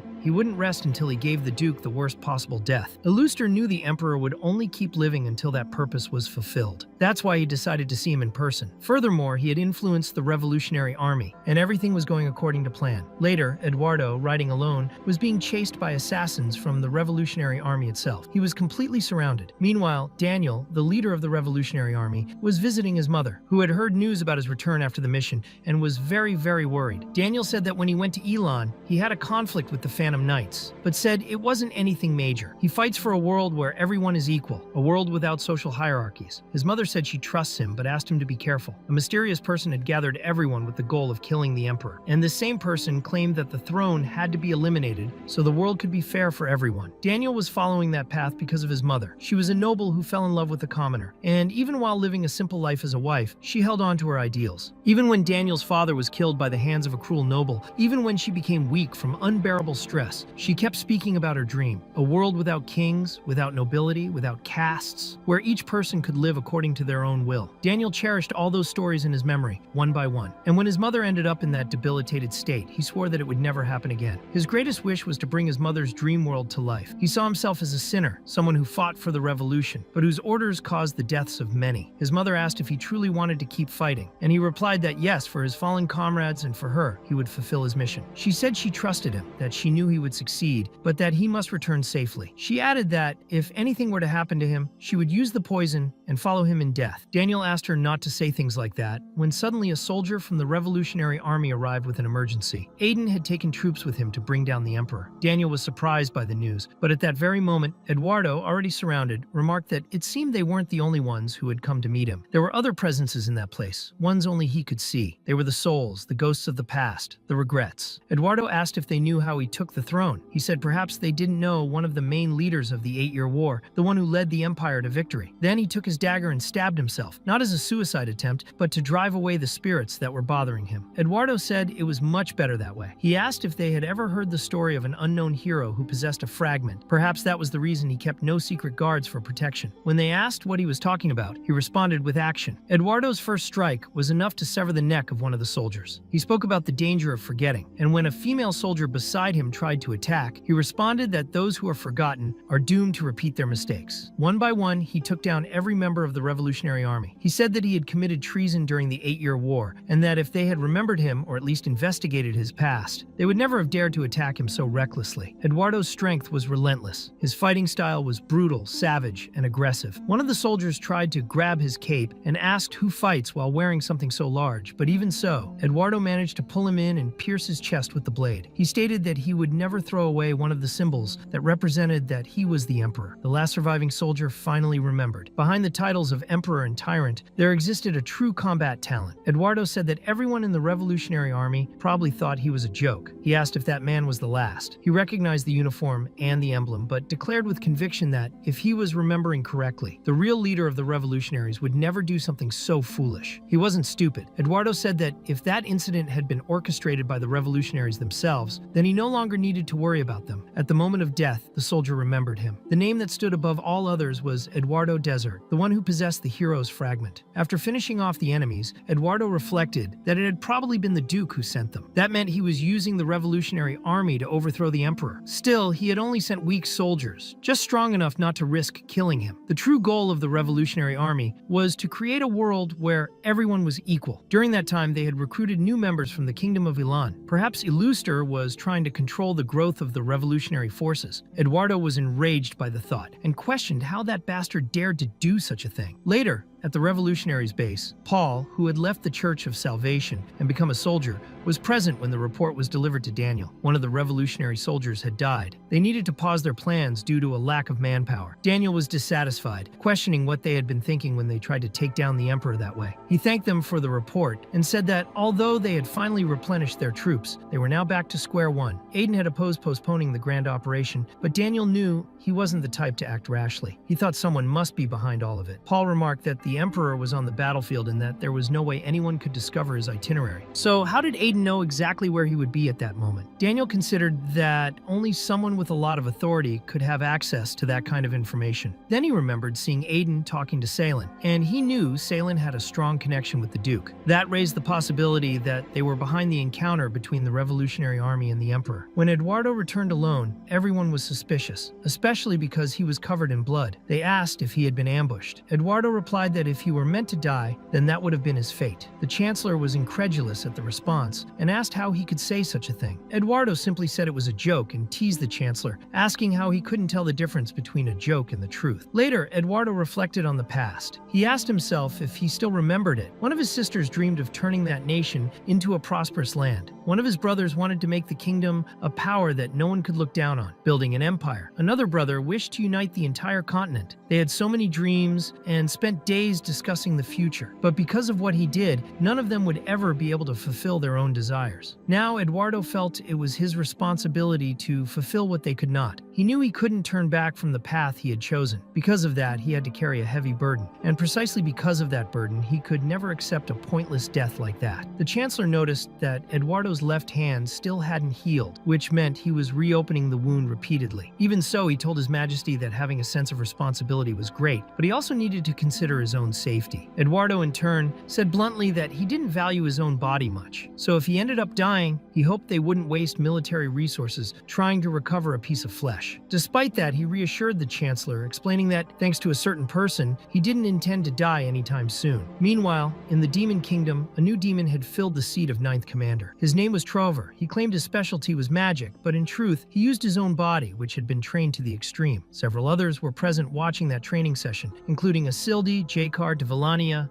and of course Dion. The latter couldn't understand why that man shouted the names of spells if he wasn't even using magic. Still, that wasn't even the main issue. Dion didn't know why he had to stay there and wondered how he had ended up in that situation. As soon as he returned to the Demon King's castle, Trover asked for a training match. Dion managed to refuse by using his fatigue as an excuse. Even so, Trover asked Dion to be the judge of the match. The opponent would be Durnovan, who seemed more focused on his commander than on the duel itself. He was completely in love with her and said he would dedicate the victory to her. The commander firmly affirmed in response. Trover, impatient, muttered a curse and told them to start the duel already, and Dion began the match. However, Dion wasn't sure what he should say to start a duel in the Demon Kingdom. He thought of saying something like, "Do your best," but figured that would sound odd to demons. In the end, he chose to simply say not to kill each other. That created a tense and awkward atmosphere, and he wondered if he had said something highly inappropriate. Maybe it was appropriate, considering they were dealing with demons. Beside Dion was Myers, the 12th commander. Dion had already heard that he was a quiet man, but his silence was especially heavy. He truly had the presence of a commander. Dion asked if he wanted to say something, but Myers looked visibly uncomfortable and hid behind his vice, asking Dahar to speak for him. Seeing his commander practically trembling, introduced himself as the vice and said he would speak on his behalf. Dahar mimicked Myers' posture and with great enthusiasm said that it had been very impressive when Dion told them not to kill each other. He commented that the duel would only end when someone was truly incapable of continuing to fight. According to him, there had never been a commander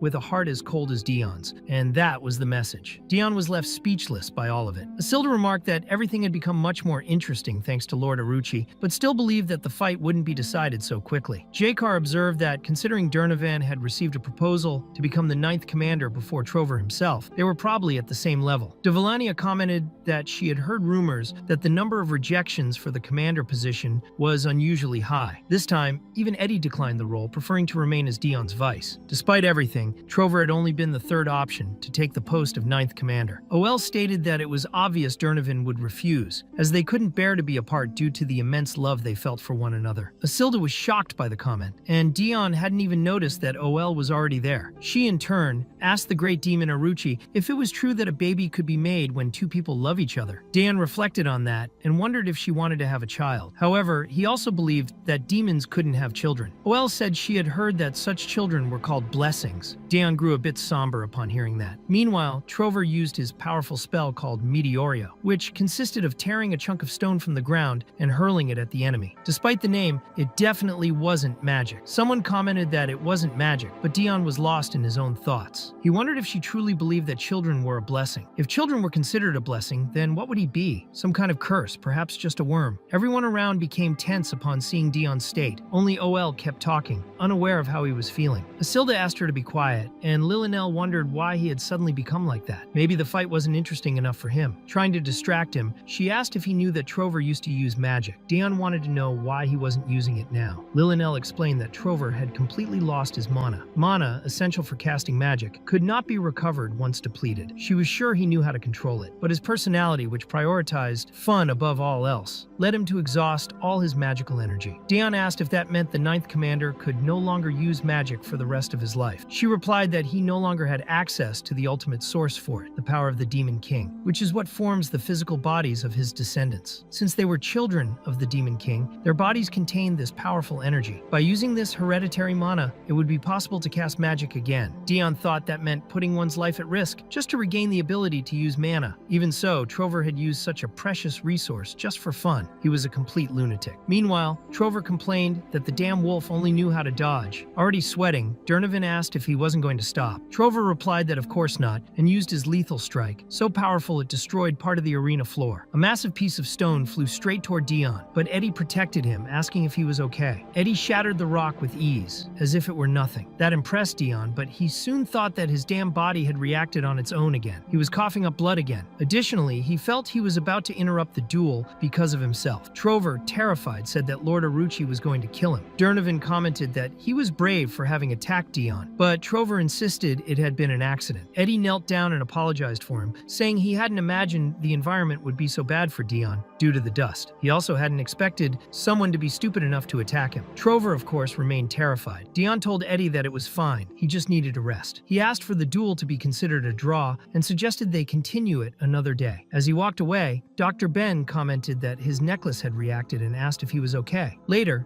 Dion was attending a meeting with the Demon King. The king said he thought it would be best for him to return to the Empire. Dion asked if there was a specific problem. The king replied that there was and asked him to look at a map. He believed that the Empire didn't just want to show off. In fact, it had already conquered half the continent. The king explained that, at the moment, the Empire was trying to take Esperanas, the smallest kingdom on that map. Given its territorial size, it was only a matter of time before they crossed the gates of the castle. The name Esperanas sounded familiar to Dion. He remembered a conversation with Remember, in which he had asked what he used to do before serving the estate under His Majesty's orders. Dion always found Remember to be a suspicious and powerful figure, to be just a butler. There was no way he could be an ordinary person. And Remember had answered that he came from Esperanas. In the end, Dion didn't know much about the place. He had only heard a few stories about Remember's homeland and had never found anything concrete about who he truly was. And now, the Empire was at war with the place he came from. The Demon King stated that he knew the Empire wouldn't stop at humans. They would eventually turn against the demon world as well. Therefore, there was no more reason to just watch from the sidelines. The king had decided it was time to enter the game. The Demon King said that he too would turn against the Empire. This would become a true gamble, involving the survival of both demons and humans. Dion knew the real war was only just beginning, and the king declared that he should depart immediately. Since it was nearing dawn in the human world, the king estimated that by the time he arrived, it would already be morning. Before parting, the king sincerely thanked him for the watch he had received. In truth, he thought it was an extremely useful gift. Dion thought that he still kept it. He even felt guilty because he had only given the watch on impulse. He was irritated when he returned and, seeing the item in his backpack, handed it over while pretending it was a gift. Still, the king said that this time he didn't need to bring souvenirs. But if he did, let it be just one thing, perhaps some important information. Later, alone in his chambers, the Demon King reflected that he didn't really want to send him. However, interfering would be against the rules. After all, this was the war between him and Eduardo for possession of the prize known as Daon Heart. The only rule established was clear. If anyone tried to steal or kill him, they would be considered a coward and would automatically lose. The king declared to himself that he would follow the rules because he didn't want that fun game to come to an end. Even so, he knew he needed to be careful when using Heart again. He was extremely useful, but also a very dangerous card. As he prepared to depart, Dion reflected on the war. He was certain the time would come when he would have to fight for real. He recalled his childhood, when he endured the hell of the 8-year war. Amid those memories, the image of someone approaching surfaced, saying he was there vomiting blood and questioning whether he was truly a soldier. Dion had responded by telling the person to leave or he would kill them, but the other insisted, saying that in battle, the weakest were always the first targets. He should swallow that blood or shove it back down by force. It was best to hide that he was sick. Back in the present, Eddie asked if he was okay, if he was feeling unwell again. Dion replied no, he was fine. In fact, he had just remembered that child. Today, he no longer needed to hide his condition, since everyone knew about it. Even so, that old advice had helped him a lot at the time. Meanwhile, a small plant was discreetly watching him. When it saw his bag open, it quietly slipped inside. Later, already on the road riding a horse, Dion didn't even notice the plant had hidden there. The one responsible for this was Hien, who had asked the plant, Gweg, to take care of Lord Aruchi for her. The little plant, determined, was fulfilling that mission exactly as instructed. The next morning, already in the human realm, Remember greeted Dion happily, saying he was glad to see him return safely. Dion thanked him for always taking care of the house. Remember replied that he was only fulfilling his duty, but asked why he hadn't left his backpack with the servants. Dion said there was something important inside, so he would take care of it himself. There was one person, or rather, one creature, he could never entrust to others. It was the damn plant, which he only discovered inside once he had already arrived in the human world. He didn't know when it had snuck into the backpack, but it would be a disaster if anyone saw it. The moment the plant let out a loud gwag, Dion nearly spat out his coffee. Remember asked if he was all right and suggested he rest after the exhausting journey. Dion said he was fine and, trying to cover up, remarked that the tea this time had a very pleasant aroma. Remember explained that Dan had brought some leaves the last time and that the group of merchants he had formed was now selling that kind of tea.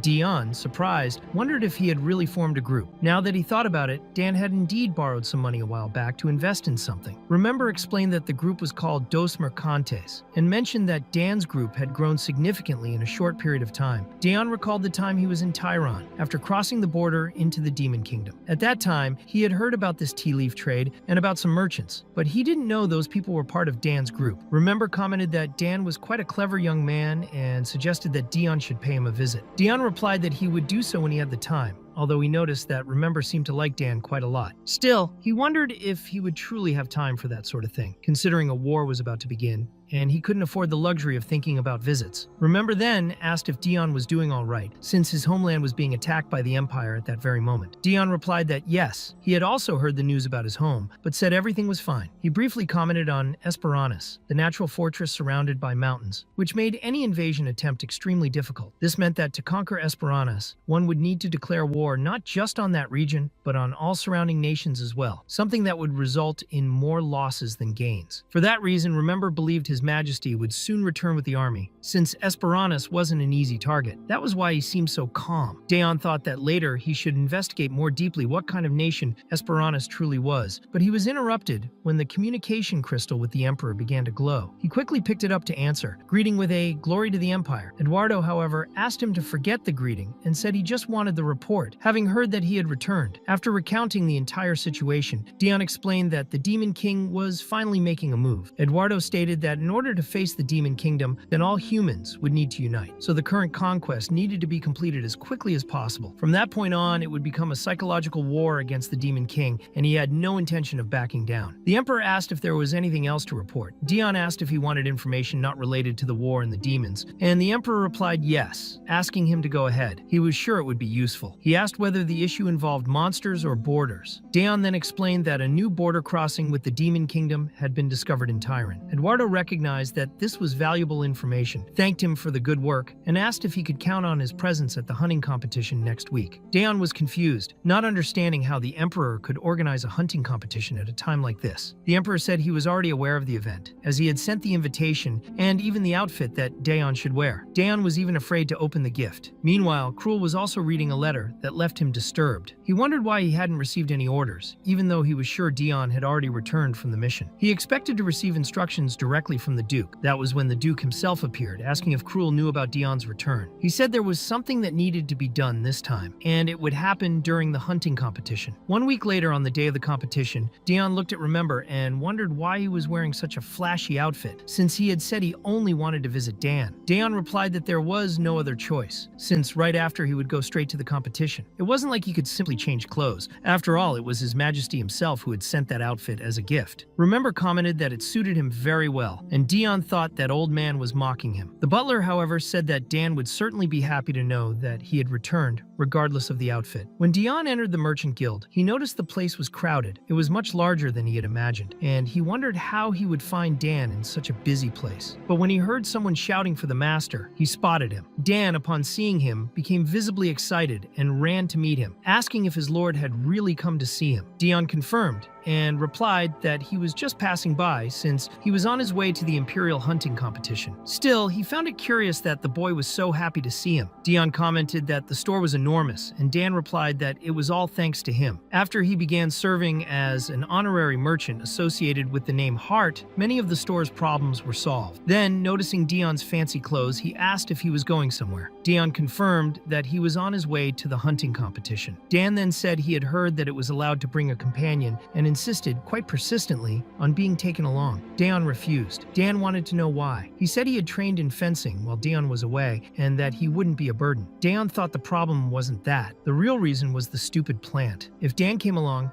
Dan wouldn't be able to get rid of it. He had already tried to kill it with a knife, fire, and even by throwing it from high places, but the plant just wouldn't die. The competition might be his last chance to get rid of that problem, and everything would be harder with someone by his side. Remember, however, suggested that maybe it was time to trust the boy. He observed that Dan had really made an effort and trained to be by Dion's side. Daon replied that that wasn't the issue. He simply didn't want to. But looking at that charismatic old man and the boy full of hope, he eventually gave in. Later, the three of them arrived together at the hunting competition. Dion thought he was finished. He had no idea how he was going to get rid of that plant now. If he left it in the backpack, it would surely escape. He decided to deal with it after the competition. The plant was a problem, but the competition was an even bigger one. The moment Dion stepped out of the carriage, he noticed that everyone was staring at him in shock. He tried to understand if he had done something wrong until he realized that Dan was holding his hand. When Dion pulled his hand away, Dan asked if there was a problem. Dion thought yes, there were many. That scene looked like a lady being helped down, and seeing a grown man descend like that was clearly an insult. Dan had probably offered his hand because he knew about his weakened condition due to the curse, but that was ignorance, and this kind of ignorance was a sin. Dion thought that Dan hadn't just mocked him, but also insulted the honor of a hero. Even if he was gracious, he couldn't forgive that so easily. But in the end, he acknowledged that Dan was only trying to help and thanked him for the gesture, telling him not to do it again. The assassin knights, observing the scene, commented that their commander was truly benevolent. The high knights of Line were also impressed. Maybe they had been wrong to believe the rumors that he was a cruel person. Line, watching everything with pride, thought that this was the true grace of her lord. The way he forgave his subordinates was admirable. Dion thought he had almost caused a scandal. He hadn't realized how strange that might have looked since he was so used to how things worked in the demon realm. He knew that if he said anything to Dan, he would only end up embarrassing him, so he decided to just move on for now. Line approached and asked if he was feeling better after the long trip. Dan replied yes and said it had been a while since he last saw her. The assassin knights, in turn, asked about the bag he was carrying and if he wanted them to carry it for him. Dion firmly said no, not to touch the bag. Absolutely not. Don't even think about touching it. After making that clear, he asked where the others were. Line replied that there weren't many people around because Prince Elphidius had summoned some of them earlier. Naturally, Dion greeted the prince respectfully, and Elphidius commented that it had been a while since they last saw each other. He wanted to know if Dion was informed about the monster hunt. Dion confirmed that he was and said he had heard that the event was meant to contain the alarming increase in the number of monsters. He figured that was the official justification, but he knew the true intention was to reinforce the image that the Empire was so strong and stable it could afford to hold a hunting competition even in times of war. Elphidius admitted that yes, there had indeed been a huge increase in monsters. That's why they decided to eliminate the most dangerous ones in the area before the competition, leaving only a few scattered around for the event itself. He also stated that he would like both the Assassin Knights and the High Knights to participate in the cleanup. He said he wouldn't force any group, but the help would be welcome. Dion replied that it wasn't a matter of wanting or not. Elphidius added that they were short on soldiers among the royal knights. Some had spent the night cleaning up the mess caused by the nobility themselves and now barely had any strength left. Dion thought that was a disguised insult and thanked him for the offer with the same tone of false courtesy, cheerfully handing over command of the Assassin Knights to the prince. Still, he wondered if the regent prince could really handle those bloodthirsty lunatics, but decided that it wasn't his problem. But even Elphidius was surprised, asking what he meant, since it was Dion himself who would lead the mission. And so, later on, they were all already deep into the hunt. Line's high knights were well positioned, perfectly aligned. The assassin knights, on the other hand, attacked like wild beasts, covered in blood, tearing through monsters without hesitation. One of the high knights watched with disgust, thinking the combat style was far too barbaric, imagining that their leader, Dion Hart himself, must fight in the same way. Dion thought it wasn't the first time he had been misjudged. He was used to that kind of interpretation. The most important thing was to get this over with and go home. He had already prepared for this kind of situation. His plan was simple: wilt and return. The assassin knights noticed he was getting excited, and when a monstrous hound charged at him, Dion dodged and saw the perfect chance to end it all. But Line appeared a moment later, outraged that the creature had dared to attack her lord. In the blink of an eye, she wiped out the entire horde of monsters. Dion thanked her, saying she was very skilled. Line replied that it was nothing, but he thought she had ruined everything. He didn't need help at that moment. The monsters were nearly gone. Now at this point, he would have to participate in the hunting competition, which was exactly what he wanted to avoid. Suddenly, the horse trembled hard, and Dion's bag fell. He wondered what had happened to the animal, until Dan approached, saying he had accidentally bumped into the horse because his foot had slipped in the mud. Dion looked at him and noticed a strange expression on his face. It didn't seem like a sincere excuse. Still, he accepted it, only telling him to be more careful next time. When he checked the bag, he found Gweg very irritated. Dion thought that damn thing was still alive. He locked her back inside the bag angrily, but Dan came closer, now with a darker expression, and asked why his lord never got angry. He said he had made several mistakes that day, but even so, Dion never lost his temper with him. Dan thought he had followed Dion Hart because he believed in his reputation as a disaster. He expected the commander's fury to match that title, but all he found was kindness and understanding. That wasn't a disaster. Dion thought the boy was intentionally trying to provoke his fury, but before he could think think any further. A new wave of monsters appeared, and he took the opportunity to change the subject and jump into combat. Dan still insisted, asking if he was really the walking disaster everyone talked about. As he charged at the monsters, Dion thought that this time he really planned to get hurt. He just wanted to go home. When he saw the Minotaur, he realized that was the perfect opportunity. But once again, Line rushed ahead and killed the monster before Dion could. He thought he'd have to find another bastard, maybe that furious orc over there, but before he could move, the assassin knights killed him too. Dan was extremely irritated. He wondered why those bastards were trying so hard. He needed to kill at least one monster. When one of the wolves escaped from a knight, Dion saw the perfect opening. He immediately assumed his stance. One of the knights commented that he looked very ready, and another asked if he was really going to use that technique. They wondered why he was taking a simple monster hunt so seriously. Dion thought he would just end this quickly and go straight home. But before Dion could act, the assassin knights jumped on him to stop him. They said he couldn't get hurt. Dion was furious and demanded to know what they were doing. One of them replied that he was about to use a dangerous move. Everyone knew about the skill he kept hidden, the one that allowed him to exceed the limits of the human body, increasing his speed and strength on the battlefield to the point of becoming the fastest and strongest among humans. However, in return, his body would suffer severe damage. It was thanks to that ability that Dion had survived the 8-year war. One of the knights begged him to take care of his own body. Dion just wanted to suffer a minor injury, nothing serious. That only made him more frustrated with all the commotion. At that moment, a high knight appeared. He observed the entire scene, with blood flying everywhere and desperate knights, and announced that they should return to the arena as the subjugation competition was over. Dion asked if it was really finished, and the knight confirmed, saying they still needed to leave a few monsters for the main event. He asked if Dion still wanted more blood after all that, and thought that man was truly terrifying. Everyone was incredibly lucky to have Dion hard on their side, but Dan was watching all of it with a sinister look in his eyes. Later, Dion was resting with Gweg, wondering if he really needed to be part of all this. Ever since the Emperor had mentioned the hunting competition, he had assumed there would be some important conversation, probably something related to the war. But he hated wars. He didn't want to be part of any more, especially if they involved the demon realm. Gweg kept screaming beside him,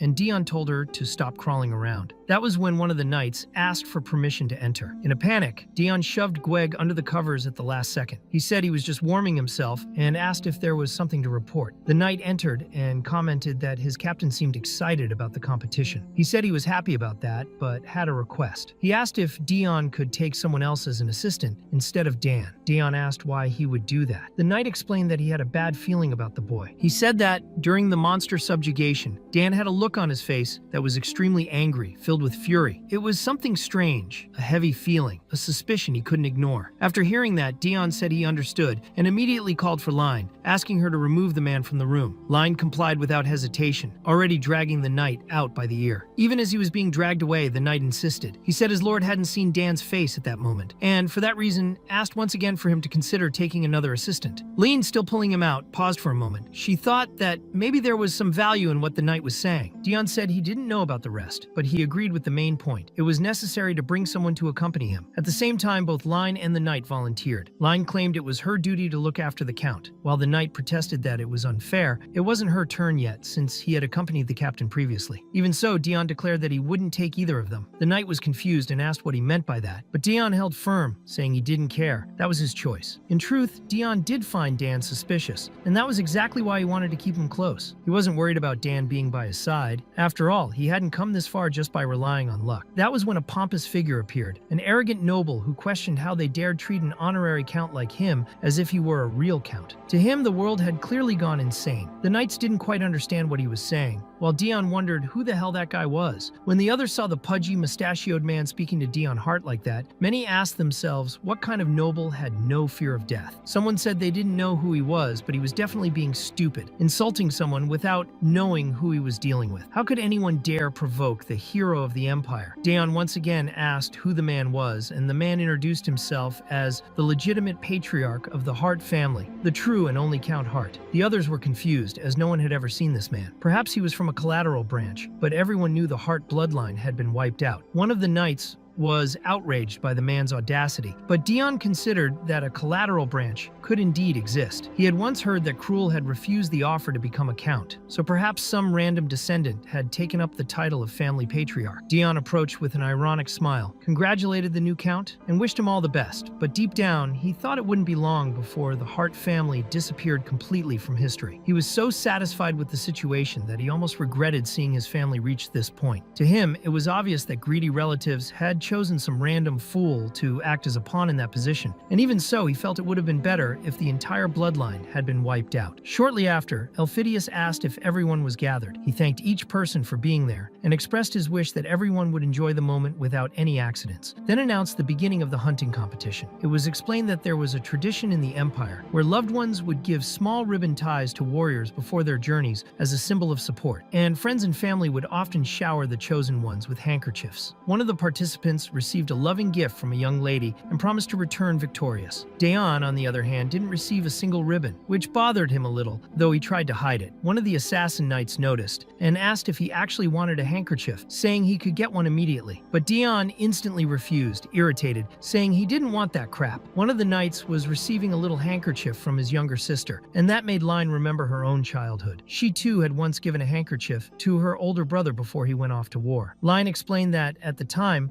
her parents had forbidden her from volunteering, even though she was skilled with a sword and in far better health than her brother. She had been extremely anxious watching her fragile brother head into battle and decided she couldn't bear to live through that again. That's how she became a knight. Now her parents couldn't say no to her anymore. Daeon thought that gesture was very beautiful, and it reminded him of a story he knew, although that one had ended very differently. Then, he set off for the hunting competition. Meanwhile, Krul and Daniel had already finished their preparations. They had gathered weapons and assassins with the goal of executing Daeon Hart, confident that he would never be able to defeat all of them. Daniel stated that this was the perfect opportunity to kill him, and Krul recalled a conversation he'd had with Duke Illuster, who had guaranteed archers and assassins infiltrated among the participants of the hunting competition. Even if they failed, the Duke trusted that Krul would finish the job. Daeon Hart hated crowded places, and if it were possible to lure him with monster tracks to some isolated location, they could surround him. Krul thought the Duke really knew Daeon well, unlike Daeon, who knew nothing about the Duke. Unaware of everything, he participated in the competition as usual, just as Krul had predicted. Later, Daeon was walking alone, without a horse, and someone asked why. Dan wanted to know if they were being followed. Daeon had reached a deserted area and decided to pretend he was hunting monsters, just to get rid of that crazy plant. That's why he was looking for a secluded place. At that moment, the enemies attempted to execute him. Dan managed to dodge the first arrows, but soon after, more came and nearly struck them. Daeon reacted quickly enough to dodge and still save Dan at the same time. Irritated, he wondered why those bastards never gave up. The Revolutionary Army advanced to kill Daeon Hart, who began blocking the attacks with his small dagger. He thought he should have listened to Cleater when he told him to bring more guards. Even so, with just his dagger, Daeon began killing the assassins, wondering why he always ended up doing all the work himself. He remembered that distant, fat, useless cousin, who was absolutely good for nothing. Meanwhile, Dan, who had barely learned fencing, had to dodge and survive in the middle of the chaos. Daeon ended up surrounded, and a rain of arrows came his way. At the last moment, the one who saved him was Krul, who obviously didn't want to see him die. Daeon recognized the man, even with the cloak, and demanded to know what it all meant. But before any explanation could be given, Gweg intervened in the fight. She grew monstrously and began massacring the assassins threatening Daeon's life, creating a true bloodbath all by herself. When Gweg saw Daeon, she gently waved at him. Daeon thought she should stop that. As kind as it was to eliminate the enemies, he felt he was in even more danger now. When the knights approached, they said they had never seen a monster like that. The fat nobleman said the monster had come out of Daeon Hart's suitcase and killed all the assassins, concluding that he must be controlling the creature. People began to wonder if the monster really belonged to him, and Daeon questioned why that damn fat man kept spreading rumors. Regardless of the truth, he knew gossip was spreading, and maybe the man wasn't afraid simply because he was a complete idiot. Krul had already fled, and if he was involved, then surely the Duke was too. In any case, the situation only got worse for Daeon, so he decided to first deal with that stupid plant. He wondered if he should kill her, but before he could do anything, Gweg attacked him, immobilizing him with her thorny vines. The knights panicked, not knowing how to react, and Daeon wondered why that thing was doing that to him. After slapping him in the face, Gweg released him and simply withered away. The knights said that Daeon had defeated a formidable monster, and Dan ran to help him as he was bleeding heavily. Daeon wondered why Gweg had been defeated. Despite everything, he hadn't suffered any serious injuries. It may have looked like he had taken a violent blow, but before hitting the ground, Gweg protected his head and, at the last moment, took her own life. She realized that he would be in trouble if it seemed they were on the same side. Gweg was smart enough to understand that and chose to sacrifice herself just to protect him. Daeon didn't want to admit it, but he recognized that it had been a great help. Dan, on the other hand, was even more suspicious of Daeon. He had also seen the monster come out of Daeon's backpack, which made him suspicious in every way. Since the plant had attacked Daeon, he fought back, and that ended up clearing everyone's suspicions. It was the perfect way to end the situation. Dan wondered if Dan was satisfied now. Dan thought that as soon as he saw the monster come out of Dion's backpack, he stopped helping and just watched. It was at that moment he was sure that Hart was a walking disaster. He promised himself never to doubt that again. Later, during the gathering, one of the knights, Nas, commented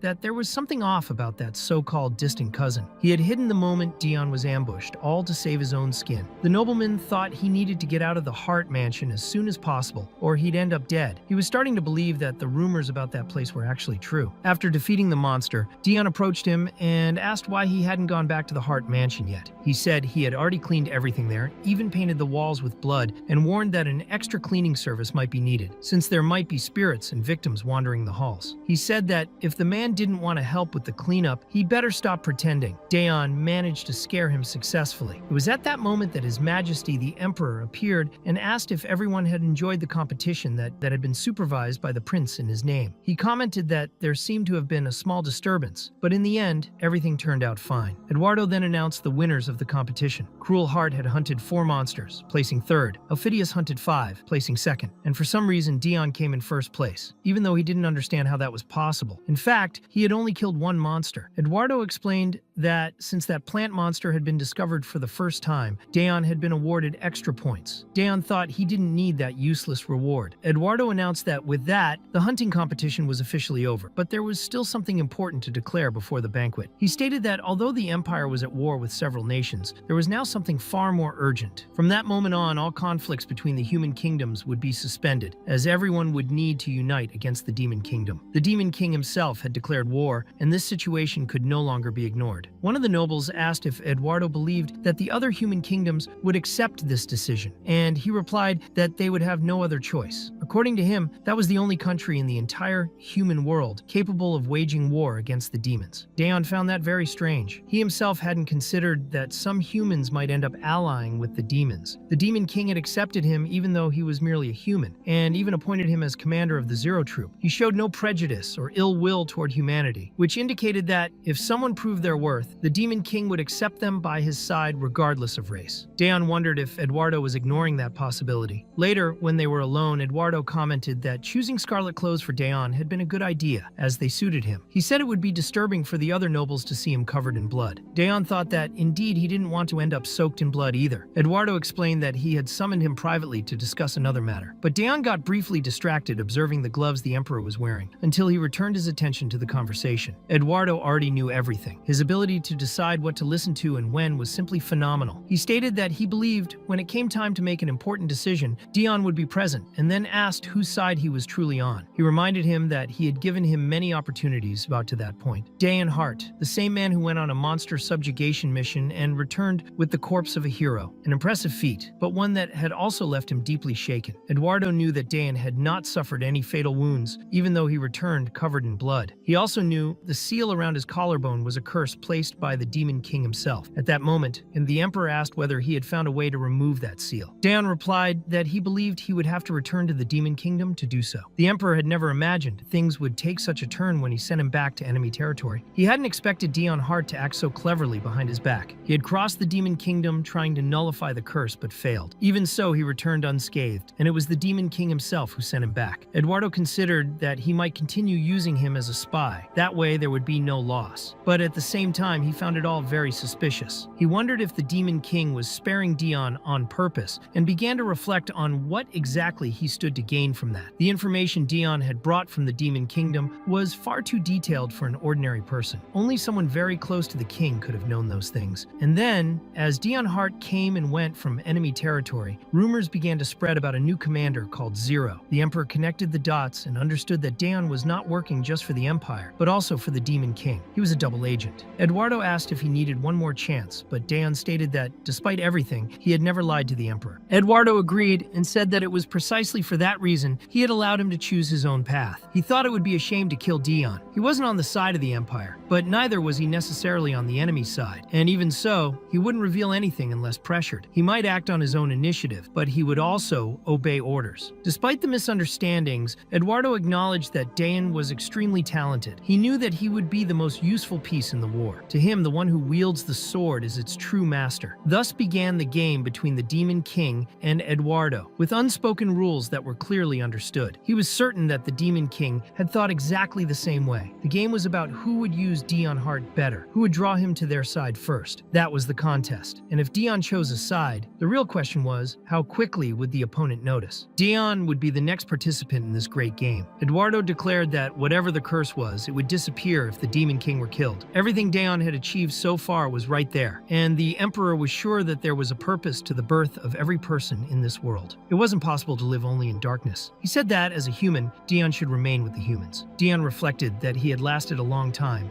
but knew this would happen eventually. And the Emperor continued, saying that he understood it might all feel sudden, so he would give him time to think. He hoped Dion would bring back a good answer, and for everything he had achieved so far, he announced that he would elevate Dion Hart from honorary count to marquis. Dion thanked him for the honor received. Later, Alatea was visibly nervous. Alatea thought she should have given her ribbon before Dion's departure. If she had been more calculating, maybe she could have been more helpful to her uncle. When Dion returned, she was the first to greet him. She thought that maybe it still wasn't too late, and commented that she had heard something had happened during the hunting competition. But Dion replied to Her Highness that if it wasn't too much trouble, he would prefer to speak somewhere else. Later alone, Alatea confessed that she regretted not being able to give him the ribbon. Dion said he was fine, even after the ambush. Alatea said she was still agitated, as there was no other reason except that she had simply forgotten. Dion replied that she could do whatever she wanted. He thought it was obvious that she would forget him. Alatea was confused by his expression. Dion said it was clear she didn't like him. She realized he was mocking her. He already knew the whole thing was an act, and Alatea admitted that he was right, but argued that if they were together, they could benefit mutually. That was when she realized she had completely failed in her mission. Dion told Her Highness not to waste her precious time on him. After all, you only live once. Alatea was devastated by her failure. She thought he had been very direct. Maybe he didn't want to get married. Maybe he had never been involved in scandals with women. She even considered the possibility that he had an unusual preference. And as she stepped away, someone else came to strike up a conversation. Marquis Stigma Primero. Stigma asked where his junior had been all this time. Dion panicked, as he didn't know what to answer. He hadn't been with the Emperor, and his second personality had vanished at the exact moment Stigma found him. He thought he didn't remember anything. Maybe it was a side effect, but decided to think about that later and deal with what was in front of him. He asked Stigma if there was something specific he wanted to discuss, and the Marquis replied that he was happy to have found him. Just then, another noble appeared, questioning why he was calling him Junior, saying it was unfair to act as a judge if he favored Stigma. Dion wondered what they were talking about. What was this story about being a judge? But Stigma clarified that it was the first time he was speaking with his junior, and that he called him that simply because he liked him a lot. The noble said fine, they could ask the Count to judge. He introduced himself as Tender Amabel, and Stigma also introduced himself, even though Dion already knew exactly who he was. Still, he asked what this judging thing was all about. Stigma tried to downplay it, saying it was nothing serious, just a small disagreement with the Margrave beside him, and that he thought Dion would be the perfect person to decide. According to Stigma, the barbarians living in the southern region were invading his lands, stealing food, killing people, and causing major trouble. Tender interrupted to say that these barbarians had a name. They were called Barbari. They quickly informed the Emperor about the situation. He wasn't expecting reinforcements, but before the war against the Demon Kingdom began, he wanted to personally wipe out all the barbarians. However, Margrave Tender opposed the idea. Therefore, His Majesty decided that they should decide what to do themselves, since both of their lands